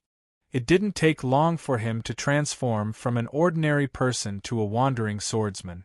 In order to ensure that the secret wouldn't be known by a second person, he quickly killed the codebreaker expert after he obtained part of the secret. From then on, no one else knew about the secret of the manuscript. After many investigations, I finally found the daughter of the codebreaker expert. Coupled with the huge intelligence system of the shadow web, I was able to find some clues. That sounds interesting. He's a pursuer, and he's the successor of Hannes Richard Tenner. It's like a classic story from the bards. Andre clearly didn't believe Kent's story. In his opinion, there were too many melodramatic coincidences. Most importantly, Neil was already in his 50s. Even a decade ago, he was between 35 and 40 years old. He had long since passed the prime of his body, so how could he have trained to be so agile? It had to be known that once a human reached the age of 30, their muscles would begin to loosen, and their bones would basically take shape. Perhaps they could increase their strength and endurance through training, but it was absolutely impossible for them to improve their agility. It was like many acrobats were performed by children, because children had the softest bones and could do many unimaginable movements. There was no doubt that Neil's swordsmanship was extremely agile, especially his footwork and the range of his wrist movements. He had to train from a young age, or he would never be able to reach the speed he displayed in battle. Chapter 489. Kent nodded in agreement. You're right, that's what I was thinking as well. That's why I've been hesitating on whether or not I should tell you this. After all, there are too many loopholes that can be found in it, and it can't stand up to scrutiny. The only thing that can be confirmed is that Neil truly values that manuscript very much. So much so that he carries it with him no matter if it's eating, sleeping, or relieving himself. Andre glanced at the worn-out parchment in his hand and asked noncommittally with a smile, "Since you desire this manuscript so much, then you must have a way to decipher the secrets within?" "Of course. I've already contacted the daughter of the codebreaker expert. She claims that she can crack the code on it," Kent replied without even thinking. Although he wanted to monopolize the secrets hidden in the manuscript, he immediately dismissed the idea after considering the way the shadow web dealt with traitors. He only hoped that the moody web weaver in front of him would share some of the results of the hard work he had put in to collect the information. "Give me her name and address. If this manuscript is real, then I don't mind bestowing a portion of it to you as a reward." A trace of playfulness surfaced on Andre's face as he spoke. As a transmigrator who could see through human nature, he could see the desire and greed in the other party's eyes at a glance. Therefore, he immediately made a promise because in his next plan, he still needed to use this shadow web's feat. "Thank you very much for your grace. Here is her name and address. She's on a worn-out cargo ship in the lower city of Valence City. When the time comes, you just have to say the code phrase, 'One who walks on water,' and someone will naturally come to your aid." Kent handed over a slip of paper with her name and address written on it with both hands. Andre put away the slip of paper and nodded in satisfaction. "Very good. Now go do what you need to do. I'm going to hide at the bottom of the ship for a while. You should return to Valence City as soon as possible and gather all the people in the organization in this area. There's going to be a big move soon." With that, he pulled Fiona's hand and quickly walked down the dim stairs, disappearing at the end not long after. "A big move, huh? Heh. Looks like after so many years, it's finally time for me to reap the rewards. Staying in the dark and playing tricks all day long, how could it compare to holding great power and becoming an overlord? Maybe after the subversion plan succeeds, my level will also increase, and I might even become the pirate king on the surface of the Sardinia Islands." Just thinking about it makes me excited. Kent looked at the corpse on the ground and growled excitedly. His eyes emitted a chilling light, and in a short while, he sank the corpse into the sea from the side of the cabin. At the same time, he used the seawater to wash away the blood. Throughout the whole process, he did not show any sadness or regret, as if the one who died was a stranger and not his right-hand man. Perhaps in his heart, the 200+ pirates on the Sea Wolf were just pawns that could be used. Even if all of them died, he wouldn't feel sad or sad. A scholar once said, "If a person has no ambition, he will not be enterprising. Most of his personality will be cowardly. At the same time, he will not have a strong sense of responsibility. He will be muddle-headed for the rest of his life. Until the day he dies, he will probably not find the meaning of his existence." Even though this might be too absolute, it was more or less reasonable. It was obvious that Kent was such an ambitious person. Otherwise, he wouldn't have joined a secret organization like the ShadowNet. It was all for the sake of one day standing out and becoming one of those high-ranking members who held great power in their hands. Of course, the price he paid for this wasn't small. Not only did he give up his status as a small noble and his inheritance rights, he had also concealed his identity for so many years. Now that he finally had the chance to show off his skills, he naturally had to give it his all. In just over half an hour, the pirates on the shore were recalled. Following closely behind, the Sea Wolf set sail through the night, disregarding the danger of hitting the rocks, and headed in the direction of Valen City. This ambitious foot was already impatient to start his operation and try his best to leave a good impression in front of Andre so that he could smoothly occupy an advantageous position in the coming days. Only then would he be able to obtain more power. After all, he wasn't the only foot in the entire Sardinia Islands. There were 7 other fellows of the same level actively on the move. Once they took the initiative, the days after would be difficult. Using the cover of the night, the Sea Wolf quickly left Sea Turtle Island and headed for the waters filled with undercurrents and reef. They would probably be able to dock near the harbor by midnight. The pirates would also be able to find a tavern or brothel on shore to vent their anger and dissatisfaction. Even though they had some doubts about the captain's sudden order to stop the search, none of them dared to ask about it due to Sea Wolf Kent's cold and tyrannical personality. Andre knew that he was already on the way to Valen City as he felt the bumps caused by the waves crashing against the hull. He slightly relaxed his tense nerves and raised his head to look at the silent girl sitting in front of him, smiling faintly. "I know that you must have a lot of questions, confusion, and even fear right now. It doesn't matter, you can ask me anything now. As long as it doesn't involve any sensitive topics, I will definitely give you an answer. After all, there are still a few hours before we reach our destination, so there's enough time." It had to be said that tonight's events had happened too quickly and too suddenly. First, he had experienced a dangerous battle, followed by the emergence of the shadow web, and finally involved the manuscript of a master swordsman. Even he himself felt that it was unreal, let alone a girl from a fisherman's family who had lived in a relatively isolated area since she was young. Of course, Fiona was no longer an ordinary girl. She was the fire elemental prince, a priest of Aesop Desir. Furthermore, she had been baptized in blood, so she didn't panic like an ordinary girl, nor did she scream loudly. She only responded with silence. However, there were some things that had to be dealt with.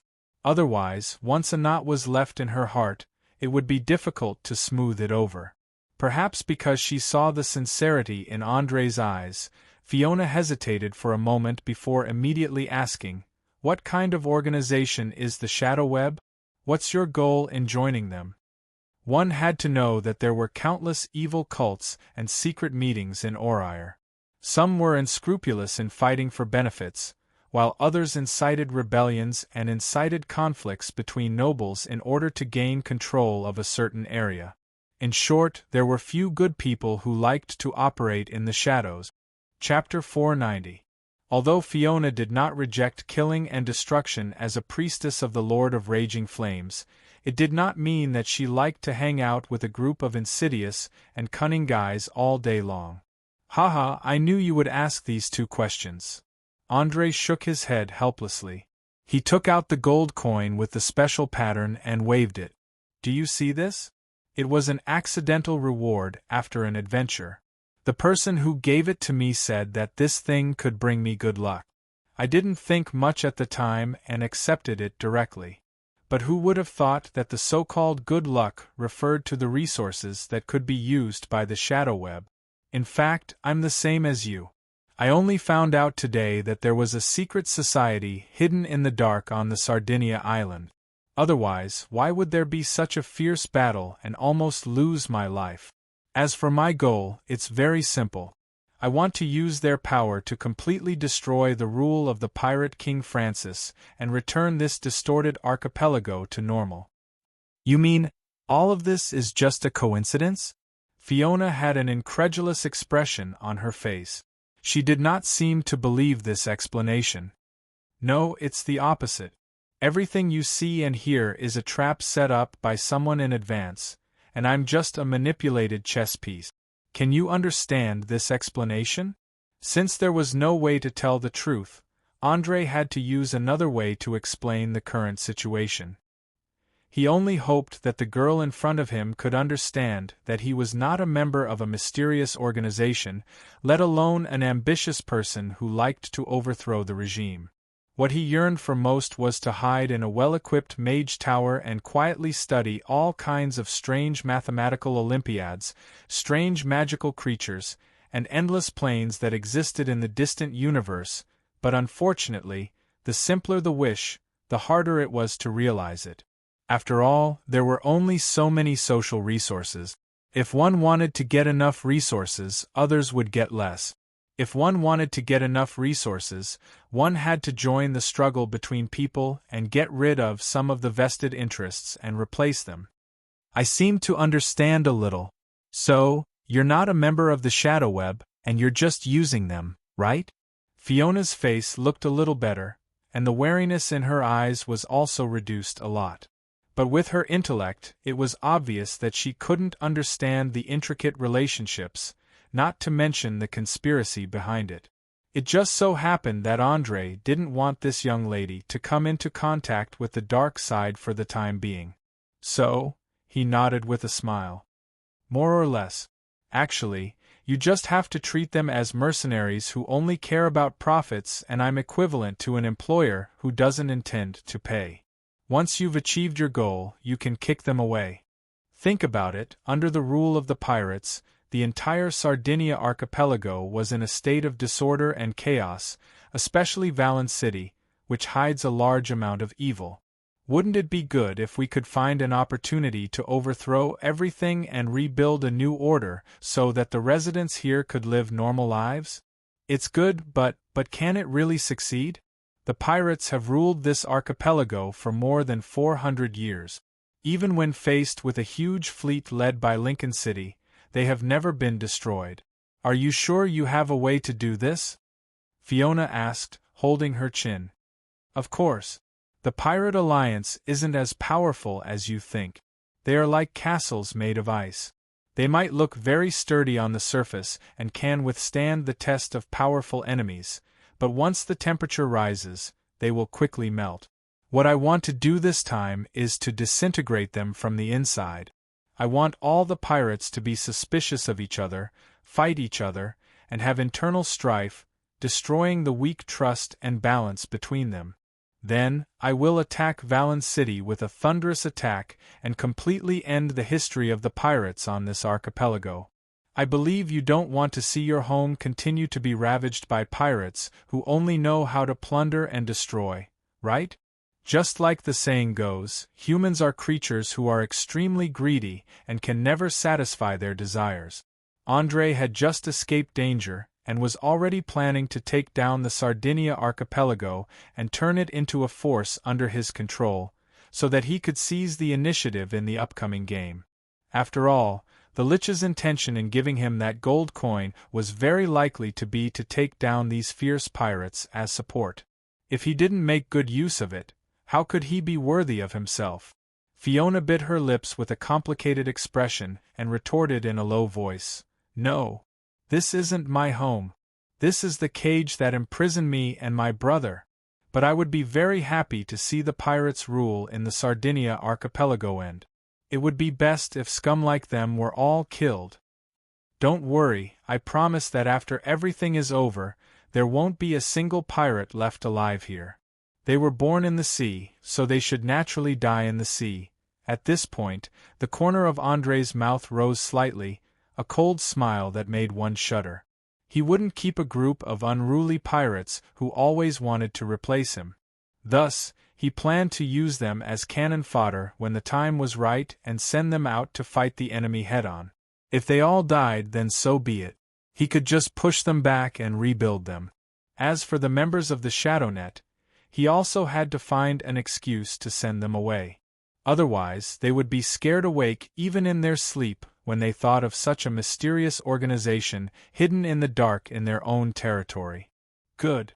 Then I'll wait to see the end of all the pirates. In addition, I'll keep what happened today a secret for you and won't mention it to anyone. Perhaps she caught the killing intent that flashed in Andre's eyes. Fiona also gave a solemn guarantee. Because of the hatred, she wanted to see the pirates suffer more than anyone else. After a conversation, the two who were originally a little estranged got back on good terms, especially the girl who had been conflicted. She could finally put down the worries in her heart and didn't have to force herself to treat the person she liked like an enemy. Andre also secretly heaved a sigh of relief. He didn't want to fall out with his savior and become enemies, and he didn't want the first priest that he had painstakingly created to be gone just like that. Through this incident, he suddenly realized that the so-called identity of the chosen one of Aesop's Desir was not omnipotent. At least, after the girl in front of him became a priest, she still retained her original personality and way of thinking. Once his behavior and ideas conflicted with hers, the result was likely to be a parting of ways, or even an enemy. Although the Oleal continent was a magical world full of supernatural powers, the people who lived here were no different from the people on Earth. They all had a complete outlook on life and values. They were not puppets, nor were they puppets that could be manipulated by others. If they neglected this point, sooner or later they would suffer a huge setback. Chapter 491. A few hours later, the Sea Wolf finally passed through the reef area without any mishap and slowly sailed into the bustling docks of Valen City. Even though it was already midnight, the entire city still seemed to be bustling with activity. The noise could be heard clearly from thousands of meters away. From a certain point of view, the night was the true state of this place, especially the ubiquitous robberies, murders, as well as the fierce conflicts over territory. Finally, there were drunkards and scantily clad prostitutes, forming a hellish scene. Perhaps only the demon's home, the bottomless abyss, would be able to see such a scene. However, the pirates clearly didn't care about this. With the captain's order, they immediately rushed to the nearest tavern and brothel, all of them running away in the blink of an eye. After watching the last crew member leave, Kent quickly came to the bottom of the cabin and lightly knocked on the door. "Esteemed Lord Netweaver, we have reached the shore. You and your maid can come out now." Just as he finished speaking, the tightly shut cabin door slowly opened. Andre, who had been waiting for a long time, stepped over the threshold and arrived at the dim corridor.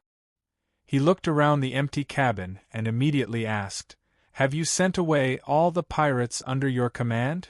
"Yes, they've all gone to the nearby taverns to have some fun. There's no fourth person on this ship apart from us. If you have any instructions, please feel free to tell me. I'll do my best to complete it." Kent placed a hand on his chest and bowed deeply. "I will give you half a month to gather all the senior members of the organization in this area. Tell them that the incubation period has ended. The next thing to do is to overthrow the rule of the pirate King Francis and take control of the entire Sardinia Islands.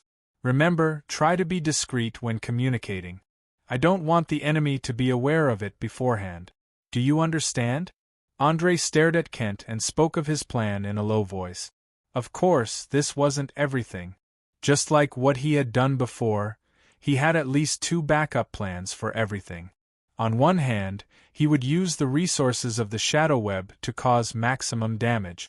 On the other hand, he would contact Lincoln City as soon as possible and transfer a few of his trusted aides to important positions so that he could quickly take control of the situation after the operation was successful.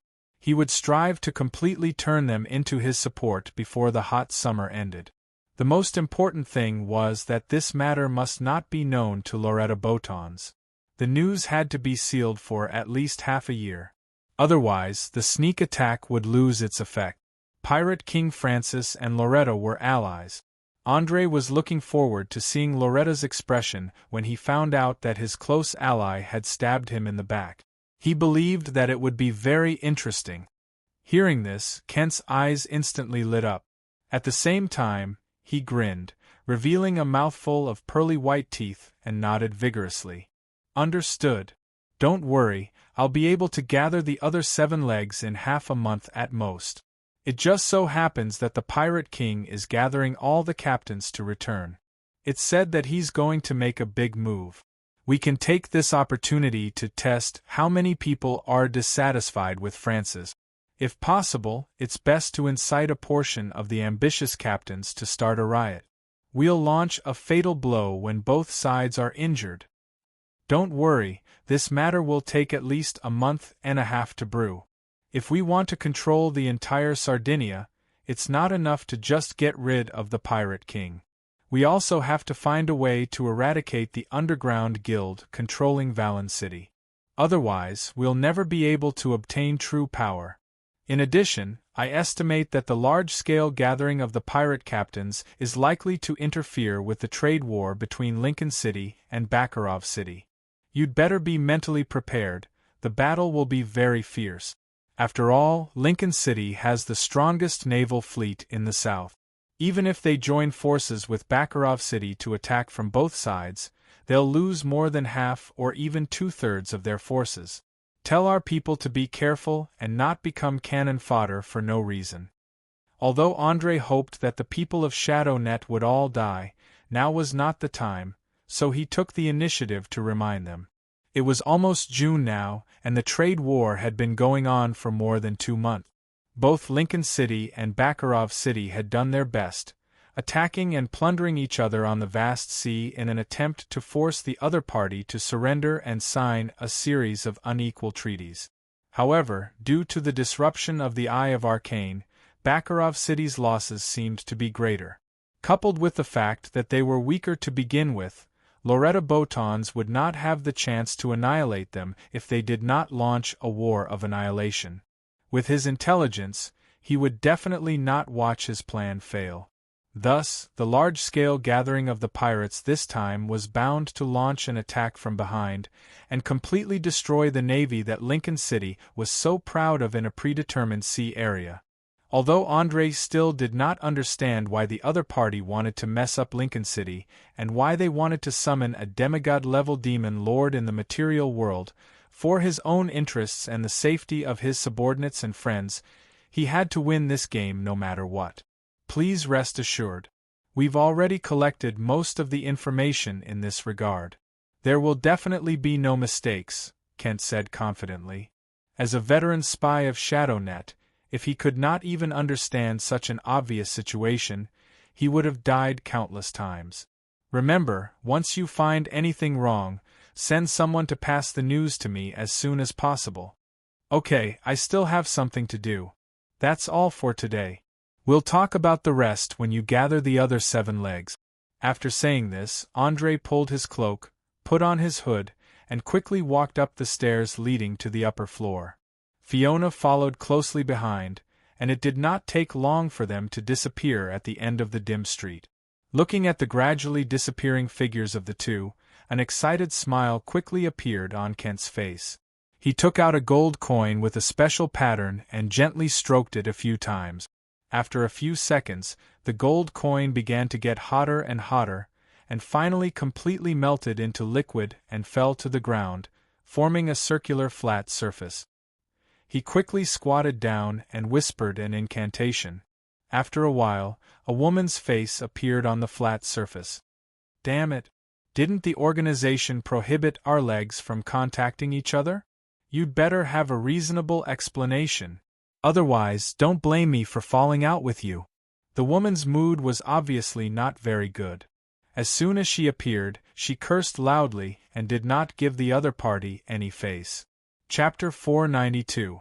However, Kent didn't fly into a rage out of humiliation. Instead, he extended a finger and shook it with a smile. No, no, no. Dear Grace O'Mare, don't be so agitated.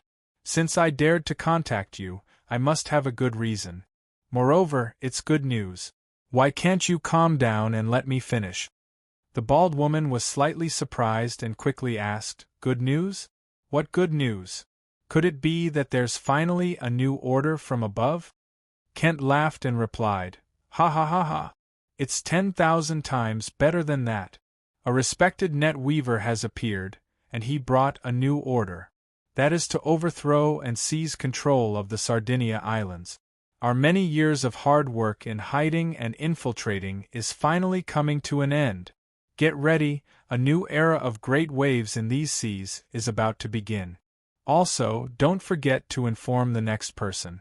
Please be sure to pass this news on to everyone as soon as possible. Net weaver, are you sure you're not mistaken? How could a respected net weaver come to such a remote place? The woman called Grace O'Mare opened her mouth wide in shock, revealing an expression of disbelief. She didn't come back to her senses for a long time. Of course I'm not mistaken.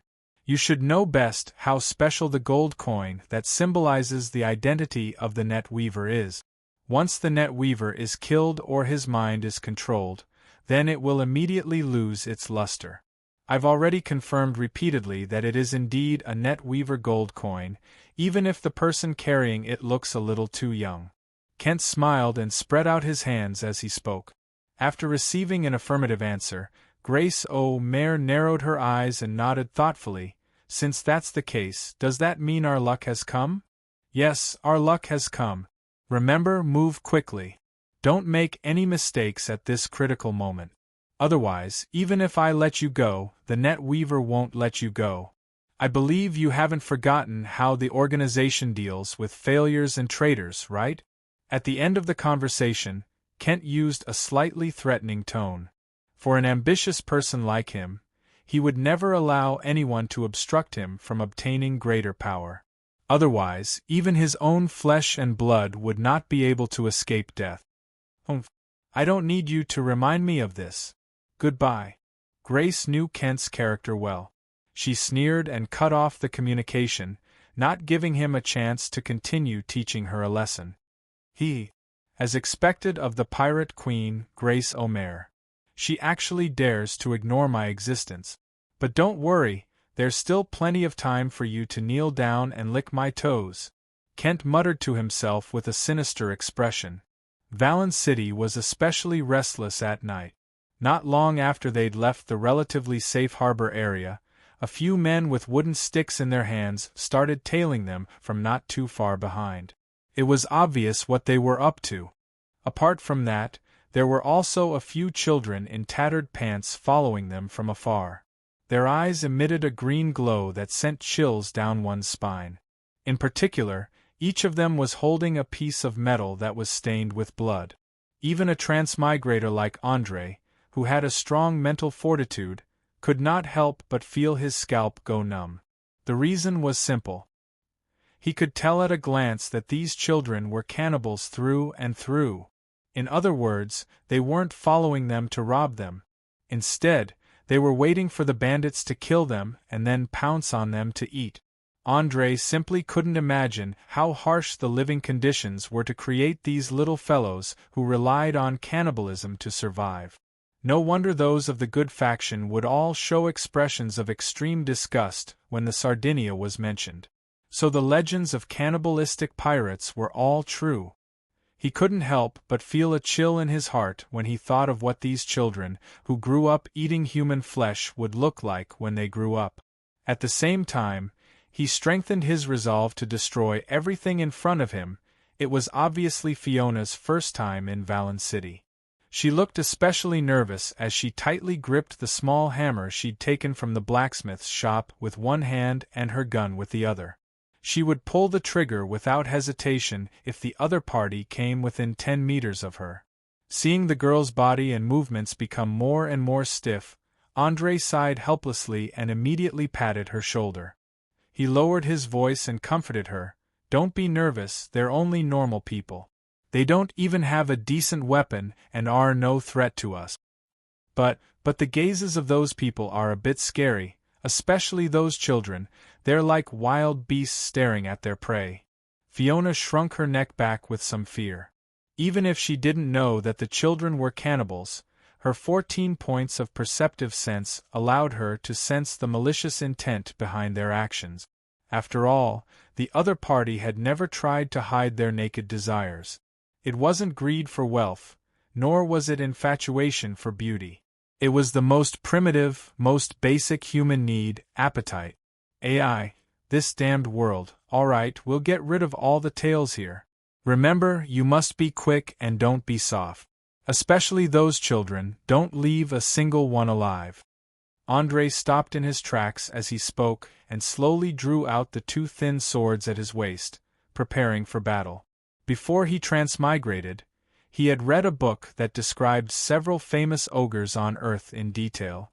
The book also analyzed their motivations and personalities. In the end, it concluded that the acidic substances in human flesh were different from those of other animals. They were highly addictive. This also meant that once an animal tasted human flesh, it would immediately lose interest in other kinds of meat. The so-called man-eating lions and man-eating tigers came from this. But compared to these beasts that relied on instinct to drive them, the ones that ate their own kind were the most dangerous and the most terrifying monsters. After confirming that those children were cannibals, André felt extremely uncomfortable, as if there was something stuck in his chest and he couldn't breathe. Although after coming to this world, he had gradually begun to get used to the strict hierarchical system and the poor people at the bottom, but every time he saw those underage children struggling on the verge of death, his heart would still be strongly touched. However, although he was touched, he did not have the slightest intention of showing mercy. He even had the impulse to kill all those children whose eyes were shining with green light. Especially those faces that should have been pure and innocent, they were filled with undisguised bestiality. It was simply unbearable. Chapter 493. Because André knew very well that these children who survived on human flesh had been infected with a strong cannibalism, and they would never be able to quit in the future. Instead of letting them grow up to become real demons, it was better to eliminate them now to avoid more victims in the future. Thinking of this, he took a deep breath and shouted at the shadows hiding in the alley behind him, "Come out! I see you guys!" As soon as his voice fell, a few shirtless men holding sticks or daggers came out from the surrounding corners. Their eyes were fierce, and they quickly blocked the front and back of the alley. The leader of the group glanced at Fiona with lustful eyes, grinned and threatened, "Ha ha! Boy, if you know what's good for you, then obediently take out all the valuable things on you, and then leave that beautiful girl behind. Otherwise, don't blame us for being rude. Do you see those little bastards behind us? If you dare to resist, I'll let them cut off your flesh piece by piece and eat it." "You deliberately instigated them to eat people?" André's face instantly became gloomy. Something called anger quickly filled his brain, and even his hands began to tremble slightly. There was no doubt that only when his anger was about to break through his reason, he would be so agitated. "Instigated? Ha ha ha ha." The middle-aged man suddenly laughed and showed a very proud expression. No, this is not instigation, but I let them learn how to get cheap food.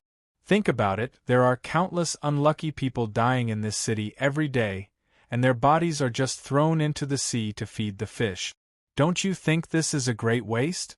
However, this guy obviously did not notice that Andre's eyes hidden under the hood were bloodshot at the moment. At the moment when the last word fell, he immediately exerted force on his feet, and his whole body was like an arrow leaving the bow. In the blink of an eye, he rushed forward, and one of the thin swords went straight through his eyes and into his brain. Fast. Unbelievably fast. With his terrifying body coordination and the exquisite control of the wandering swordsman, Andre killed the enemy's leader before anyone could react. Looking at the eyeball hanging on the tip of the sword, the anger in his heart did not subside at all, instead, it became more vigorous. As a transmigrator from the era of information explosion, Andre could not tolerate two things the most. One of them was child abuse, and the other was cannibalism. The former represented the complete loss of morality, and the latter represented the annihilation of human nature. But this group of scumbags in front of him actually touched two bottom lines at the same time. Kill. Kill all of them. The extreme anger triggered the tyranny hidden in the bottom of his heart. You all deserve to die. After squeezing these words out of his mouth, Andre quickly rushed to the second target closest to him, only to see a sharp cold light in the air, and another unlucky to have his heart was pierced through. He was like a lion that had gone berserk. Everywhere he passed, there was no one who could withstand his attack. Seeing the second bandit slowly falling down while clutching his chest, Fiona, who had been standing by the side, finally snapped back to reality. She immediately raised her flintlock and aimed at the two guys in front of her. Without hesitation, she pulled the trigger. Bang! Bang! Accompanied by fire, white smoke, and a loud roar, the two bandits who wanted to push the girl to the ground fell to the ground. In the situation of less than 15 meters, even if they wore breastplates, they might not be able to withstand the power of the lead bullet, not to mention that they were shirtless. Unsurprisingly, there was a huge horn-shaped wound on their chest. The bullet that fully released kinetic energy caused far more damage to the body than any cold weapon. Especially the unlucky one who was still alive, lying on the ground and screaming in pain. Magic! It's the power of magic. Run! A bandit who realized that the situation was not good shuddered and shouted for his companions to retreat. As everyone knew, the guts of the gangsters were always inversely proportional to the strength they usually showed. They might be able to bully honest people, but once faced with a strong enemy who really dared to fight, they would collapse faster than anyone else.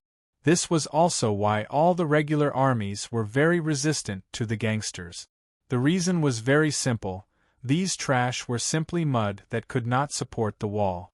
Perhaps in normal times, Andre would not choose to chase a group of bandits who were not even professionals, but now he was completely enraged. He did not intend to leave anyone alive, so he chased after them without saying a word. The bandits did not even have time to run out of the alley, and they were all dead in an instant. After killing all the adults, Andre quickly turned his eyes to the boys around 10 years old. His face showed that he could not bear to see them die. His hand that was holding the rapier too hard, and his joints were a little white. Although he had made up his mind to eliminate the source of the problem, but when it was time to do it, he suddenly struggled in his heart. Of course, cannibalism was a great sin. Any society with normal values would not tolerate it. This was the same whether it was on Earth or Orion. But these children were forced to do it, and there was a bastard who instigated them, so they chose to eat people. They ate people to survive. In order to survive. As an intelligent creature, was it wrong to use all the means you know to survive? At least, Andre did not think it was wrong. Just as he was hesitating whether or not he should try to lend a helping hand, a strange smile suddenly appeared on the oldest boy's face. The next second, he threw out the iron piece in his hand, and then jumped up on all fours like an animal. He opened his mouth and revealed his white teeth, trying to push Andre to the ground. Ow! Ow! Ow! The other boys howled and also jumped on all fours. They launched a siege from different directions. The cooperation between them was just like a pack of wolves. It seemed that they were ready to tear the most threatening target into pieces first. Andre didn't expect these children to be so beastly. He couldn't react in time and was immediately pushed to the ground. Then, he felt a sharp pain on his arm. He saw a boy tearing open his clothes with his teeth and biting down on his left arm. He kept shaking his head and tearing at his arm. Shock. Unconcealable shock. He finally understood why these children's eyes always showed a terrifying light. It turned out that they were raised as animals like cats and dogs since they were young. Just when a boy opened his mouth and wanted to bite his throat, a figure less than a meter long jumped out of the darkness. She was like a nimble cat, and without making any sound, she directly stabbed a short knife into the back of the boy's heart. Pooh! With a muffled sound, scarlet blood splattered everywhere. It sprayed all over Andre's face and body. The sticky touch and the strong smell made him want to vomit. Chapter 494. Hey! Don't just stand there. Get up. These ghost babies aren't easy to deal with. You better buck up, or else I can't guarantee that we won't be eaten by them. As she spoke, the short figure took off her cap, revealing a cute baby face and two excessively plump cheeks. She was none other than the halfling thief, Portia. Andre resisted the urge to vomit and quickly kicked away another boy who was biting his arm. He wiped the blood off his face and asked, "Ghost babies? Are you talking about these little kids?" The big-breasted lowly rolled her eyes in annoyance and explained, "Nonsense. Who else could I be talking about other than them? Also, don't look down on these guys. They're all born with a special potion and have undergone cruel training and elimination. Their mortality rate is as high as 90%. Those who can survive are all elites, and their battle prowess is comparable to large hunting dogs. Many guilds in the city have secretly nurtured some of them, and they're a very troublesome type of enemy." "Is that so? Looks like this city is even dirtier and more sinful than I imagined. Maybe it's time for it to be purified." Andre narrowed his eyes and spoke in an icy tone. "Purify Valen City? Why would you have such a terrifying thought? Did you hit your head?" Portia raised her head and glared at Andre with an odd gaze, as if she were looking at an idiot. As a native of Valen City, she knew better than any outsider just how terrifying the power hidden behind the chaos in this city was. This was especially true for the 6 major guilds that stood at the apex. Their power was much stronger than the pirate King Francis in name. Once they joined forces, they could easily gather thousands of hired thugs. It was once said that a quarter of Valen City belonged to pirates, another quarter belonged to talents with various skills, and the rest were all under the control of the 6 major guilds. As long as they wanted to, they could control the rise and fall of prices at any time, and force more than half of the city's residents to obey their will. It could be said that if a pirate captain offended these guys, then no one would buy the goods he stole back. At the same time, they wouldn't be able to obtain any supplies.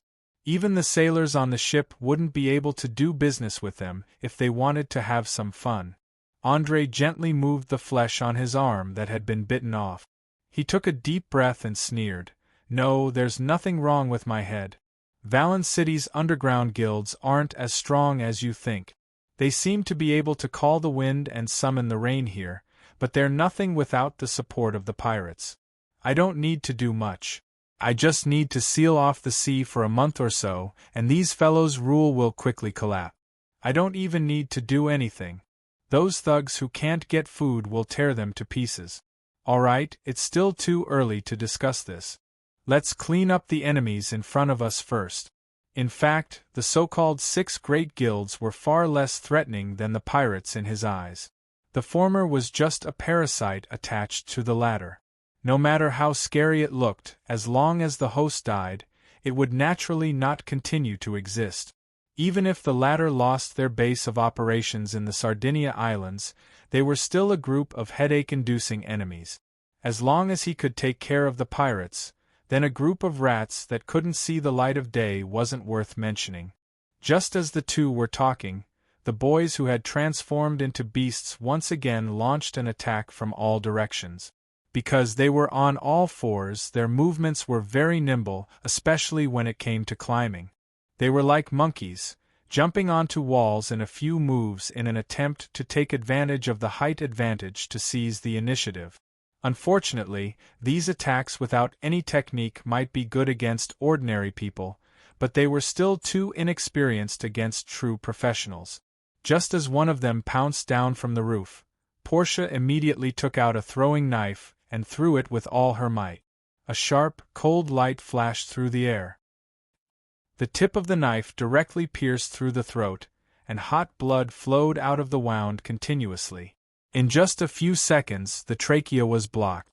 Although the boy opened his mouth and struggled desperately to breathe in fresh air, it was all in vain.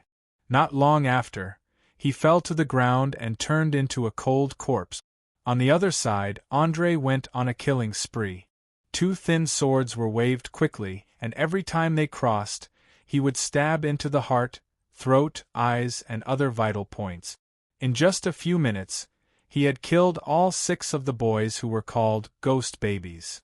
Looking at the pairs of eyes on the young corpses that were full of yearning for life, his heart was extremely heavy. He didn't even feel any pain from the bloody wound on his arm, allowing the blood to slowly drip down. Portia clearly saw something. She walked over and sighed slightly as she comforted him. "Don't think too much and don't feel too guilty. This isn't your fault." These children were no longer human from the moment they received training. Not only did the magic potion give them bodies that surpass ordinary people, it also destroyed their ability to think. They would do whatever their master told them to do. Situations like this are quite common in Valen City. Many prostitutes who accidentally get pregnant will choose to sell the children they give birth to, because they simply don't have the ability to raise the next generation.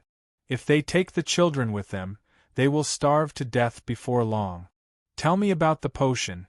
Who invented it, and who was the first to put it into use? André's voice was still cold, and he didn't feel any better because of the other party's comforting words. On the contrary, he especially wanted to find out who was so inhumane as to use a group of children as experimental subjects. As a mage, he could easily see that this potion was still in an incomplete state. In other words, someone was constantly adjusting it through large-scale experiments, and these children were only expendable objects like lab rat. Unless the potion was completely completed, the tragedy of dying from exhaustion would never stop. All right, since you want to know so much, there's no harm in telling you. When the pirate King Francis first came to power, he ordered the mages on the island to develop a magic potion that could increase battle strength. 2 years later, a necromancer called Cecil claimed that he had successfully made a sample. Following that, more and more people joined the experiment under the urging of the 6 Great Guild. The result is what you just saw. This is a magic potion that can greatly increase one's physical fitness. The only drawback is that it can only be used on children under the age of 10. Moreover, the energy contained within the potion will damage their brains. Generally speaking, they will only live to 15 years of age before dying due to various problems. Apart from that, it also has another side effect, and that is eating people. All children who have taken the potion will have their sense of taste mutated, and will develop a strong appetite for the flesh of their own kind. They will fall sick if they don't eat for a few days, and some would rather starve to death than eat anything else. I advise you not to meddle in other people's business. Those evil mages on the island aren't so easy to deal with. Saying this, a trace of fear appeared on Portia's face, as if she had recalled some unpleasant memories. Chapter 495. There was no doubt that mages were a group of people who stood at the peak of power at any time and place. Anything that involved them would usually not be too simple. Andre felt an unusual aura from the halfling thief's words, and immediately asked, "Do you know Cecil's origin? Where did he come from, what is his mage level, and how are his relationships?" Bordia shrugged helplessly and replied, "I'm sorry, but on this island, every mage's information is confidential. I only know that he's about 40 years old this year, has a head of greasy black hair, and often appears in the magic material store in the upper city wearing a red envelope. If you want to know more, then you'll have to spend a lot of money to buy it from the guild. But I personally don't recommend you do that, because most of the time they are not trustworthy. Maybe they will sell your information to the other party right after you buy the information." Andre nodded thoughtfully. "I understand. It seems that this matter can't be resolved in a short time. We have to put it aside first and wait for the investigation to be clear." Although he was very eager to immediately tear the inventor of the potion and the promoter of the live experiment into pieces, he was not blinded by anger and chose to endure for the time being. After all, before the mage profession was completely recovered, rashly clashing with the only supernatural organization on the Sardinia Islands was definitely not the way of a smart person. After understanding this point, Andre slowly calmed his agitated emotions. He sized up the halfling and suddenly found that the other party was emitting a faint smell of blood, especially on his boots, which had many dry blood spots. He subconsciously frowned and asked in a low voice, "Did you just kill someone?" "That's right, I killed a few of Iron Fist Garrick's trusted aides. I'm now rushing to the Thousand Sails Inn to watch a good show. You and Fiona should come along and meet our collaborator." Saying this, a gloating smile appeared on Portia's face. "Collaborator?" Hearing this, Andre's expression changed slightly, and a bad premonition surged in his heart. "What's going on? Didn't I tell you to keep a low profile? You should understand that plans can never keep up with changes. Also, that poor rookie Mabel was almost bewitched. If I hadn't been careful, he might have already fallen under the skirt of the charming witch, Maris." At this point, Boscia gestured to the panicking Fiona to calm her down. Then, she continued, "But don't worry too much. I've already reached an agreement with her to work together to get rid of Iron Fist Garrick. So your brother is safe for the time being." "Who is Maris, the charming witch?" Andre frowned and asked. "An ambitious bitch. When she was 13 years old, she learned how to use her beautiful face, beautiful body, and all kinds of skills to seduce and please men. When she was 16 years old, she became a famous social butterfly in the downtown area. Later, some people even said that she mastered a magical ability to control men's mind. Relying on this woman used assassination, poison, and a series of other methods to swallow up many small guilds in a short few years. Now, she's finally set her sights on Garrick, who occupies 4th Street. If I'm not wrong, she wants to join an underground guild in order to gain more power. All in all, Maris is a dangerous woman. Not only is she sinister and vicious, but her personality is also fickle. The only praiseworthy thing about her is that she has a good reputation. As long as she makes a promise, she hasn't gone back on it." Boscia said everything she knew in one breath, with no intention of hiding anything. Because she instinctively sensed danger, the atmosphere in Valen City had suddenly become tense for some reason, as if something big was brewing. In particular, more and more pirate ships were starting to gather in the harbor. Anyone who wasn't blind could see it. "A woman like the Black Widow. Sounds like she has some value," Andre muttered to himself and immediately said to the halfling, "Since that's the case, then lead the way. I just happen to want to see the methods of this enchantress. I hope she won't disappoint me too much.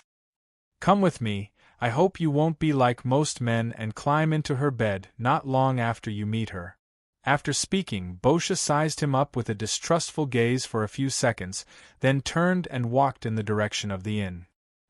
Don't worry, I'm not interested in wanton women. It doesn't matter how pretty she is. As a modern man, André didn't place much importance on the so-called chastity, but he still kept a respectful distance from women who used their bodies as tools and weapons. He didn't want to get infected with venereal disease at such a young age, nor did he want to have his throat pierced by a dagger after a certain night of pleasure.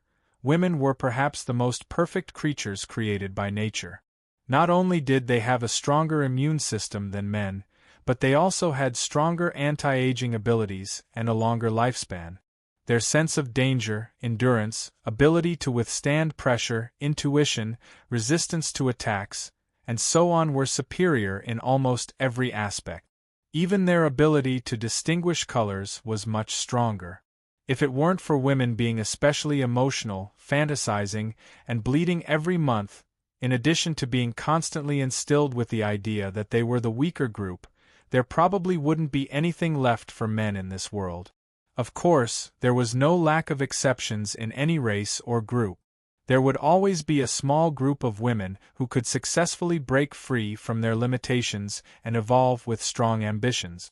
For example, the famous Empress Wu Zetian, the grandmother of Emperor Wu of Han, Empress Dowager Do, and others like Isabel I, the queen who started the glorious era of Spain, Elizabeth I, the Virgin Queen who laid the foundation for England's prosperity, and Catherine II, the Russian Empress who was placed in the same position as Peter the Great. These women were all like blooming roses, overshadowing all the men around them. They even had to temporarily abandon the so-called dignity of men and crawl at their feet, trembling. Facts had proven that if a woman had enough ambition and intelligence to match it, then her achievements would definitely surpass more than 90% of men. At the same time, the degree of ruthlessness and mercilessness was far from what men could compare to. Looking at the strong women in history who seized power from their own sons, which one of them didn't have their hands stained with blood? Some even sacrificed their own flesh and blood in order to keep their power. Chapter 496. At this moment, in the innermost room on the second floor of the Thousand Sails Hotel, a naked man and woman were having an intense battle. The man was none other than Garrick, who was nicknamed Iron Fist. The one who kept screaming was the charm witch, Maris. "Ah, bitch! How dare you!" Garrick roared as he jumped up from the bed, grabbed a chair, and threw it out. The intense pain did not make him lose his fighting strength. Instead, it aroused an unprecedented ferocity. Especially those two bloodshot eyes, he looked like a demon that had crawled out from the abyss. The knowledgeable Maris laughed as she dodged the chair that flew over. She mocked with a smug face, "Idiot! Why don't you go and find out who I am? How can you not pay for sleeping with me so many times? Now that I've taken a fancy to your territory, I can only ask you to die. Don't worry, in order to prevent loneliness on the road, I've already gotten people to eliminate all your trusted subordinate. They should be waiting for you in another world now." Hearing this, Garrick was so angry that his entire body trembled. He raised his arm and pointed at the naked woman standing in front of him as he roared, You damned bitch! I'll kill you!" "Ha! Then what are you waiting for? Come on, let me see if you can still maintain the same fighting strength without that thing." Maris immediately snapped her fingers as she spoke. "Pa!" With a crisp sound, the cabinet in the room was suddenly knocked open. A young man holding a shield and a long sword rushed out from inside. He was none other than Fiona's brother, Mabel. He had been hiding in the cabinet from the beginning and had seen the entire process. At this moment, he could not help but feel a chill in his heart. He subconsciously tightened his legs. There was no longer any infatuation in his eyes when he looked at Maris. Instead, it was replaced by fear and vigilance. Terrifying. Too vicious. Any man who witnessed this scene with their own eyes would probably feel the same way and feel very sad for Garrick. Mabel did not dare to imagine if something similar happened to him one day. Would he have the courage to continue living? Maris obviously noticed the change in the young man's attitude. The corner of her mouth immediately curled up slightly as she teased in a playful tone, "What are you waiting for, my dear big boy? Quickly get rid of this disgusting trash. If you're quick enough, you may be able to do something else before the dwarf comes back." After saying that, she opened her arms and displayed her alluring figure to her heart's content. It was as if she was hinting at something, but also as if she was testing him. However, Mabel wasn't in the mood for that at all. She didn't even look at him as she raised her shield and took the initiative to attack. As an out-and-out rookie, he was very clear that his combat experience could not be compared to Garrick. Therefore, he absolutely could not allow his opponent to seize the initiative. Otherwise, he would be defeated after a few rounds.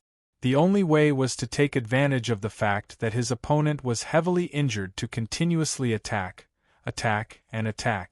"Mabel, why are you here?" After clearly seeing who the person who suddenly appeared was, Garrick and the others widened their eyes, their faces filled with disbelief. After all, the two of them had known each other for a long time. Just a few hours ago, they had reached a series of cooperation agreements. He could not believe that in such a short period of time, the other party was going to kill him. Why? How could this be? He couldn't figure it out. He couldn't figure it out at all. Garrick's mind was filled with questions as he casually picked up the drawer on the bedside table and used it as a weapon to knock away the longsword. Following that, he turned around and used his right shoulder to block in front of him. With a bang, his shoulder collided with the shield. Seeing that her attack had missed, Mabel immediately activated the berserk ability that she had yet to master. In just a few seconds, the muscles and blood vessels on her body bulged, revealing a dark red color. He opened his mouth wide and took in large mouthfuls of oxygen as he roared in a low voice, "I'm sorry, boss. I can't help it. For the future of my sister and I, please die." As soon as he finished speaking, a terrifying force came from the shield. Garrick felt as if he had been hit by an animal like a rhinoceros or an elephant. His entire body was lifted into the air and flew a few meters away. In the end, he crashed into a wall and spat out a mouthful of blood. Chapter 497. Ha! Ha! Ha! Kill! Kill! Kill! Along with the secretion of large amounts of adrenaline, Mabel had completely lost her rationality, transforming into a beast that only knew how to kill. No emotions, no thinking, no consciousness.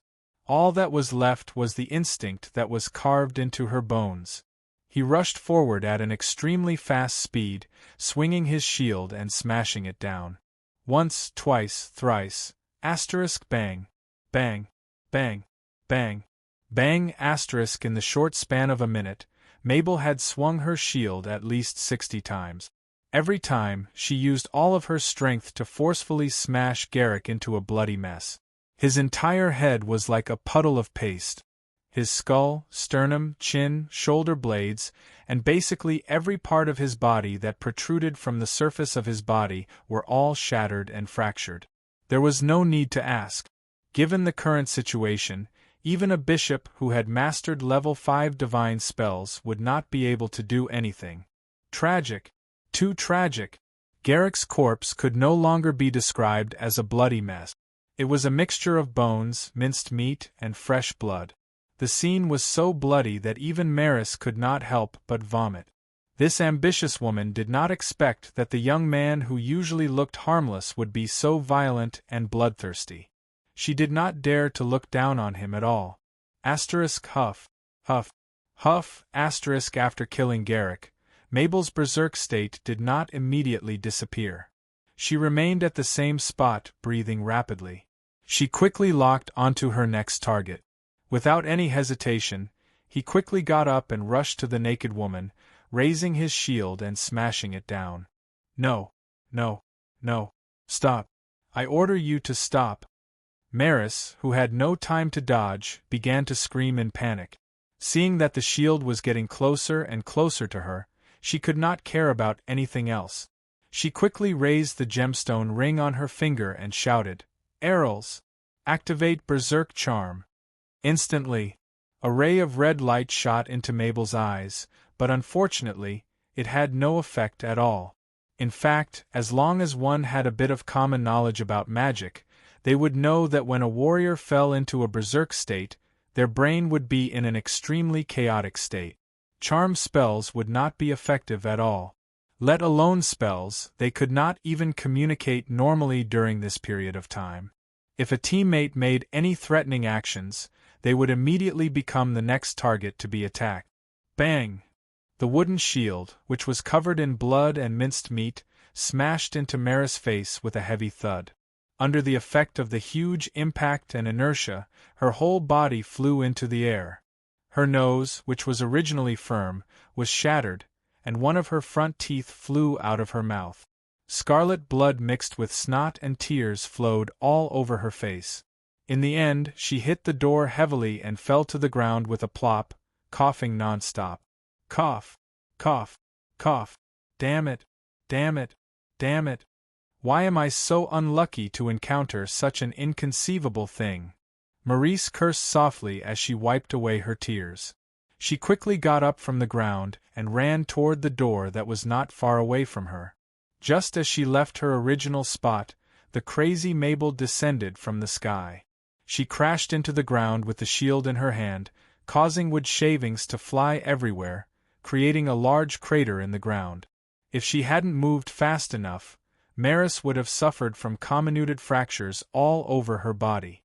In addition, her internal organs would have ruptured and bled profusely.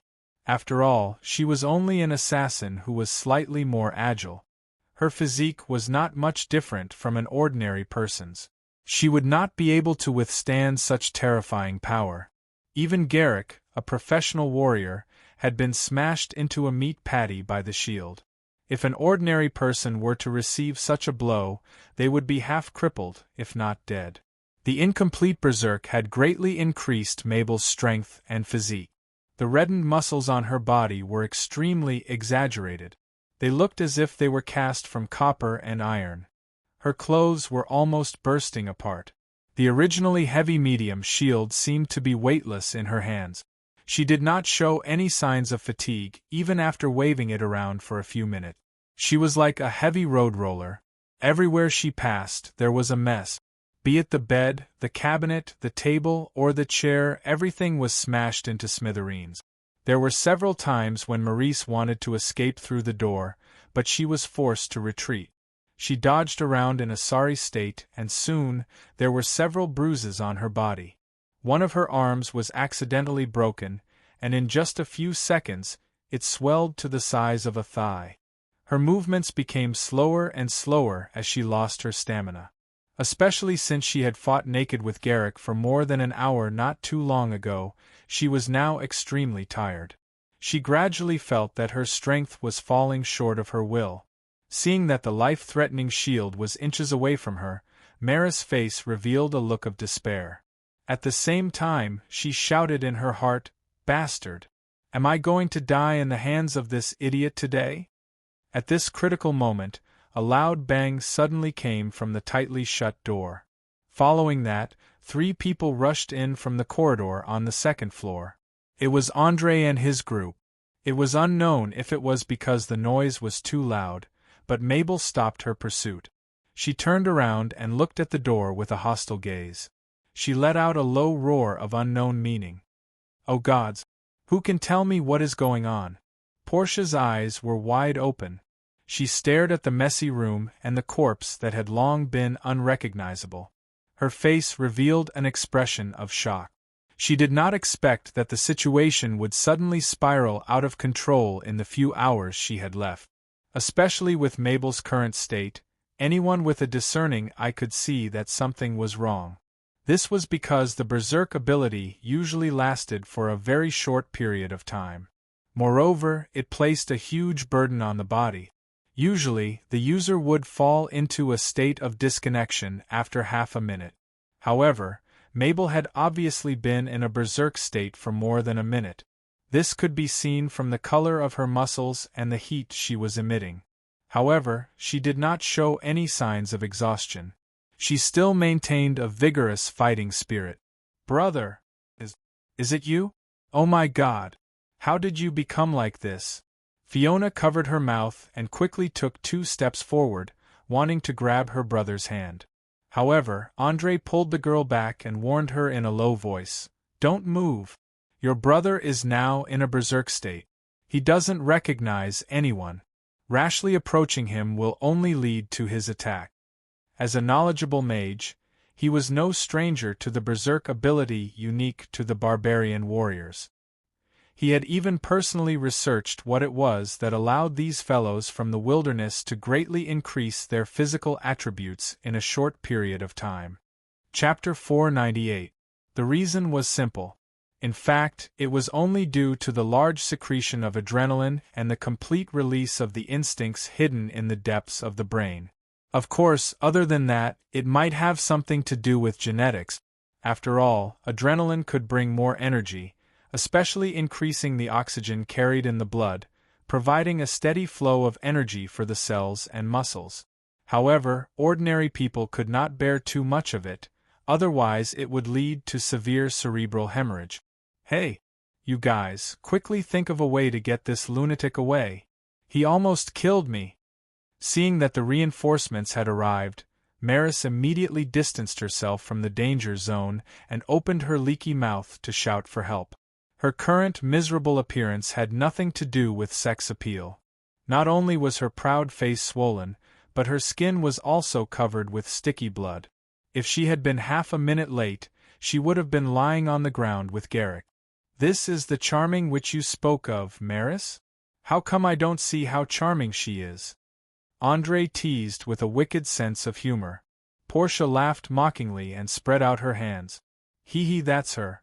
However, I didn't expect that Maris, who has always boasted of being able to conquer any man in the world, would actually be beaten to such a state by a man. I don't know if this is retribution or irony. It had to be said that a woman's jealousy was quite terrifying. Just by listening to the gigantic Loli's gloating tone, one could tell that she was itching to pull out her dagger and slash Garrick's swollen face twice, turning him into an ugly monster. "Damn it! Don't just make sarcastic remarks. Hurry up and save me. If I die, you guys will never get any benefits."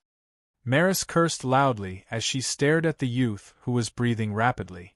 Her eyes were filled with vigilance, afraid that he would pounce on her again and launch a fierce attack.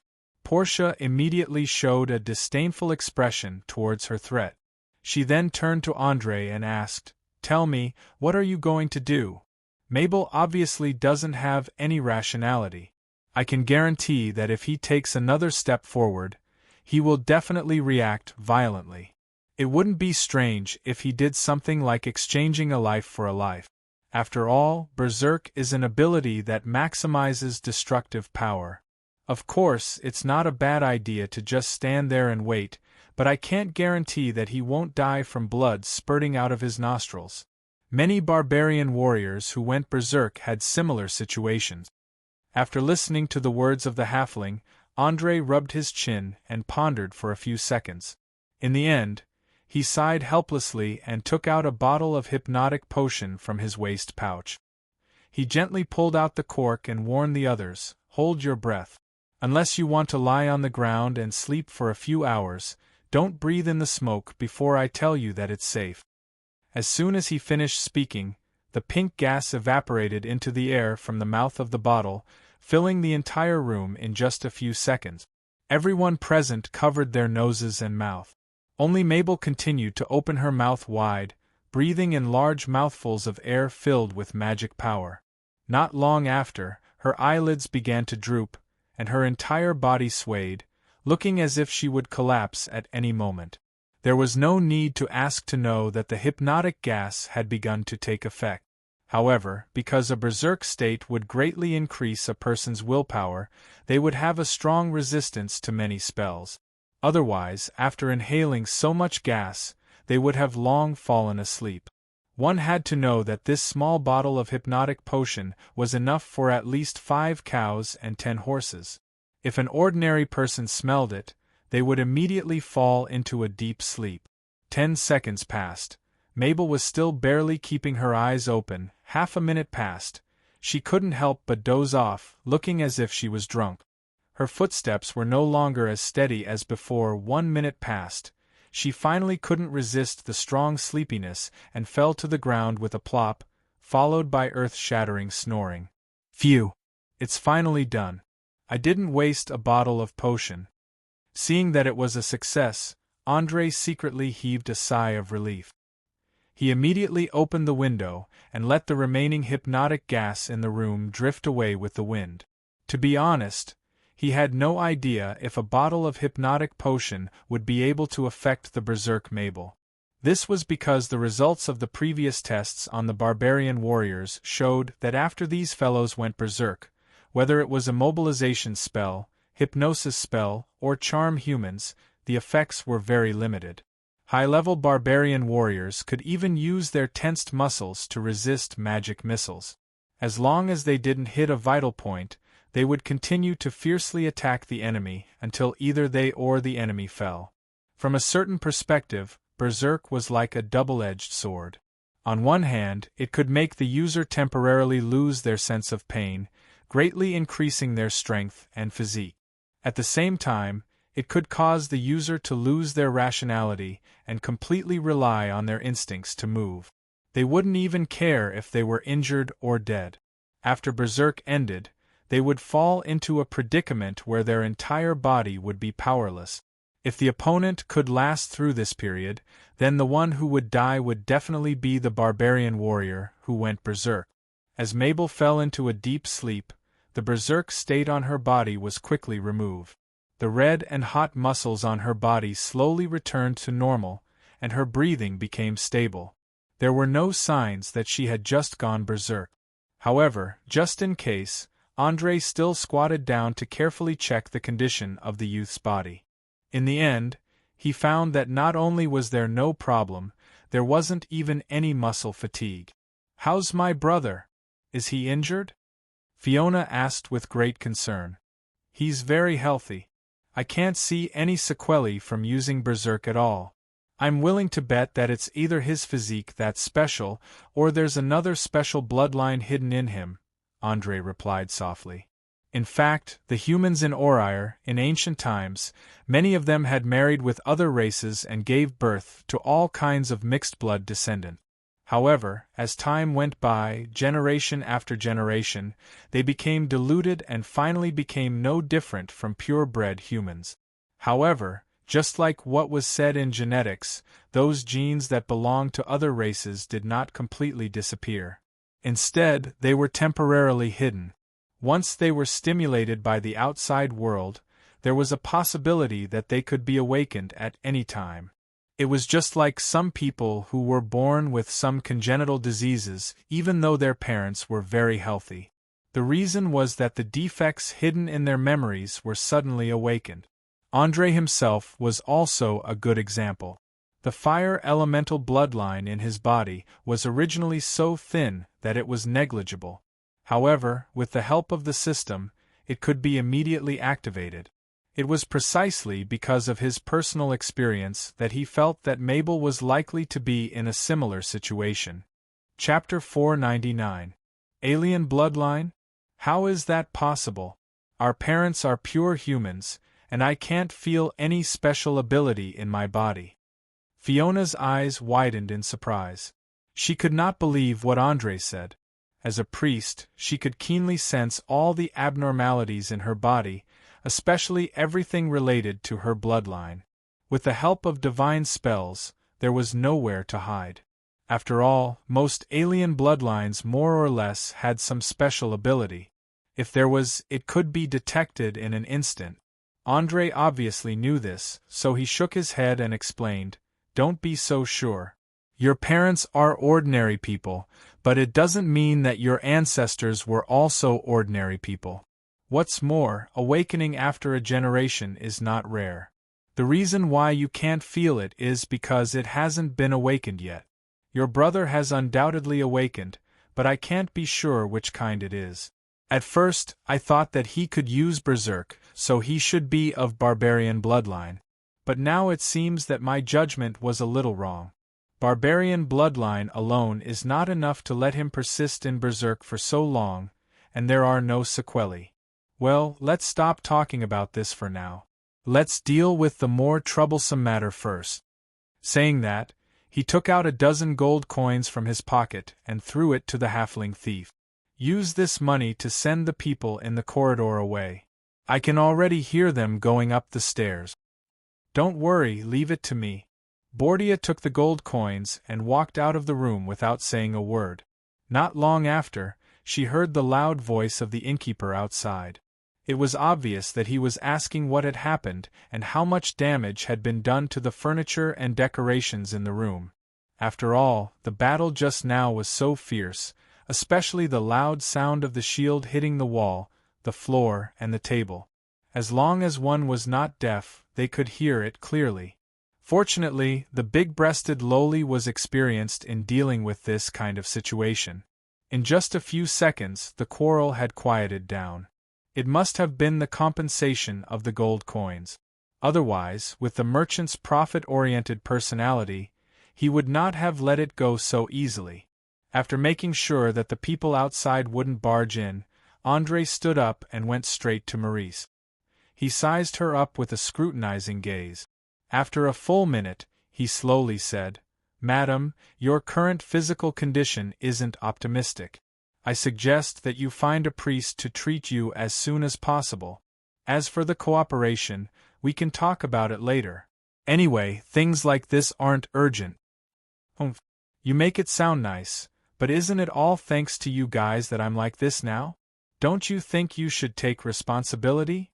Seeing that Mabel had fallen into a coma, Maurice's worried heart finally relaxed. Her attitude suddenly became strong.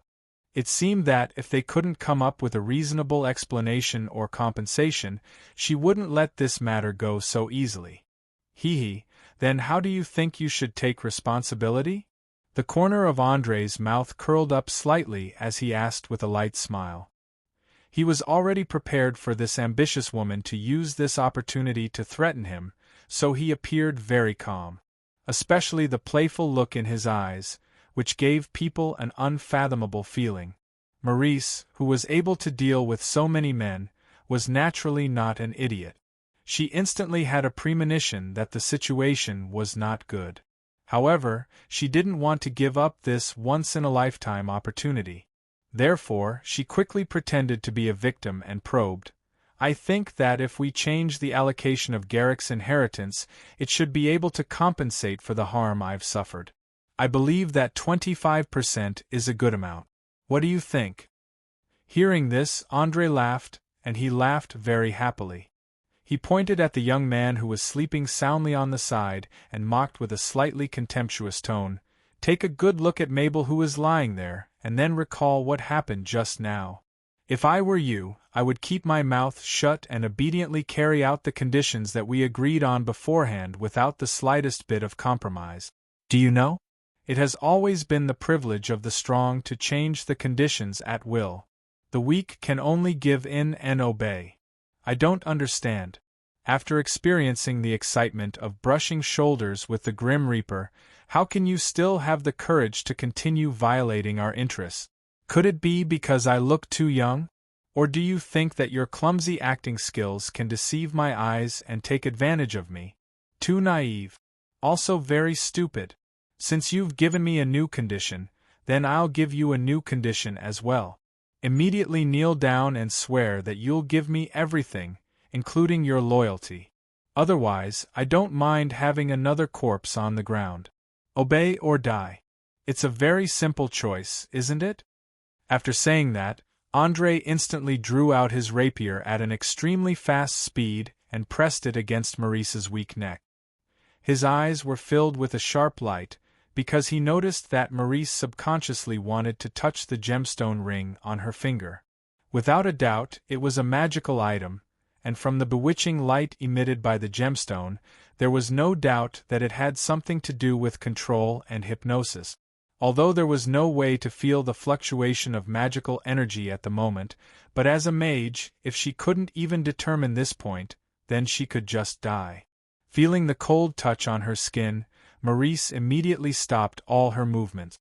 She didn't even dare to open her mouth to explain. She even held her breath temporarily, afraid that any unnecessary action would cause a misunderstanding and cause her to die in vain. She could feel the biting, cold, murderous intent from the big boy in front of her, especially his two eyes, which were cold as if he was looking at a corpse. But even so, André didn't let his guard down. He still carefully stared at her, and at the same time, he continued to force her with a smile on his face. "Don't act rashly, Mississippi. Now, slowly take off the ring and place it in front of me.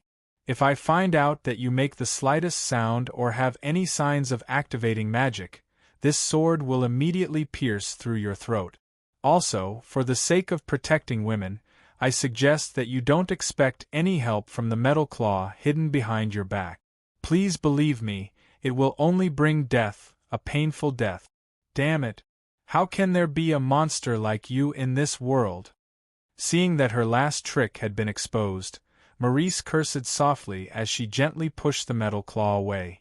At the same time, she carefully took off the ring according to his request. She didn't play any tricks during the entire process. Chapter 500. As a woman who had been fooling around on the streets for a long time, Maris had seen all kinds of people. Among them, there were greedy smugglers, ambitious guild leaders, pirates who did not have a tomorrow after today, beggars who struggled to survive, and gangsters who lived a drunken life all day long. However, there had never been a person who could make her feel as hopeless as André. This magical ring that could forcefully charm others was Maris' final trump card. Back then, in order to get her hands on it, she did not hesitate to give up her young body and let an old man in his 60s play with her for an entire year. In the end, she had almost died in the dark dungeon. Fortunately, her hard work paid off. After going through all kinds of hardships, she finally managed to strangle the old man who had violated her to death one night, snatched his magical ring, and escaped successfully. Ever since she had gotten her hands on this treasure, she had immediately made a name for herself in the chaotic lower city district. Coupled with her beautiful face and curvaceous body, many men had unknowingly been controlled by the power of magic. In the end, they did not even know how they had died. However, there was a saying that knowledge determined one's fate, and experience determined one's height. As a woman who had always lived at the bottom of society, Maris had never left the Sardinia Islands, and did not know that the elites of the upper class would definitely not be bewitched by mere beauty. Generally speaking, they would already have relations with all kinds of women under the arrangement of their elders when they were in their teens, from mature women in their 30s to little girls in their teens. There were cute, sexy, gentle, shrewish, and all kinds of personalities. In the end, they would even have to kill the one they liked the most with their own hands. The goal was to cultivate the ability to control women, so that they would not lose their composure no matter how stunning the woman was. It had to be said that this method was perverted and cruel at the same time. However, it was undeniable that after experiencing so much, most of the children of nobles matured very quickly. Even if Maris was 10 times more beautiful, she would not be able to bewitch him, let alone Maris who had just crossed the passing line for beauty. It was obvious that the illusions in the past had given her some kind of illusion, thinking that her beauty could conquer any man, and that no one was an exception. Otherwise, she would not have made such a foolish plan to kill Garrick in bed, instead of arranging a well-prepared siege. Although André wasn't one of those nobles who had played with dozens of women, he wasn't a rookie either.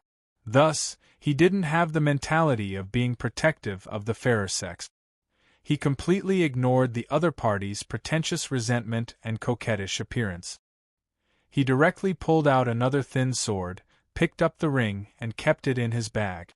After doing all this, he withdrew the weapon from his neck and bowed slightly with a smile. "I'm very sorry for using such extreme means just now. I hope you don't mind too much. I'm usually very gentlemanly towards women. After all, a magic ring is an extremely dangerous item. It's best for it to be kept by a professional like me." "Humph. You're the most despicable and shameless bastard I've ever met. Compared to you, those hooligans on the street are as pure as heavenly creatures. Tell me, what do you plan to do with me? Maurice, who had lost her final trump card, opened her arms wide and lay naked on the floor. She put on a posture of desperation, trying to gain some sympathy. Hee, I'll take that as a compliment for now. Thank you. Andre didn't care at all about the sarcasm in the other party's tone as he shrugged with a smile. Like I said just now, submit or die. It's a simple choice. I just happen to need someone who has some understanding of the underground guilds in Valen City to take care of some problems that I can't deal with personally. You just happen to be the most suitable person. Me? Maurice pointed at her broken nose, a trace of surprise on her face. She didn't understand what the other party saw in her. Andre nodded lightly and explained, "That's right, you. You have the means, ambition, and ability. The only thing you lack is knowledge, experience, and personal strength. The most important thing is that you're a woman, so you're easier to control than a man. You also won't attract the attention of others easily. After all, you're an outlier in a place where men dominate. Even if you climb to the top, you'll have to be on guard against the daggers that can stab you from the shadows at any time. Thus, you need to find a strong enough backer. But don't worry, as long as you complete the tasks on time, I promise you'll have a beautiful future. At the very least, it'll be much better than hanging around at the bottom of the gang." Become someone else's subordinate? Maurice was stunned when she realized the meaning of Andre's words. She'd never considered this problem before, or more accurately, she'd never even thought about it. As a woman full of desire for power, her goal in life was to strive for a place in the underworld and control her own fate. At the same time, she wanted to prove that women weren't inferior to men in any aspect. Of course, the main reason was that she seriously lacked a sense of security.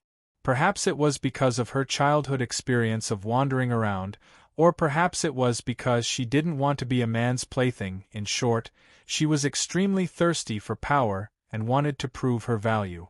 Thus, she subconsciously rejected offering her loyalty to anyone because she had already given all her loyalty to her own ambitions. Noticing that Maurice's face was a little uncertain, Andre decided to help her. He took out the gemstone ring he'd just received and gently stroked the cat's eye stone inlaid on it. He whispered, "I think you should know very well what kind of spell is stored in this ring.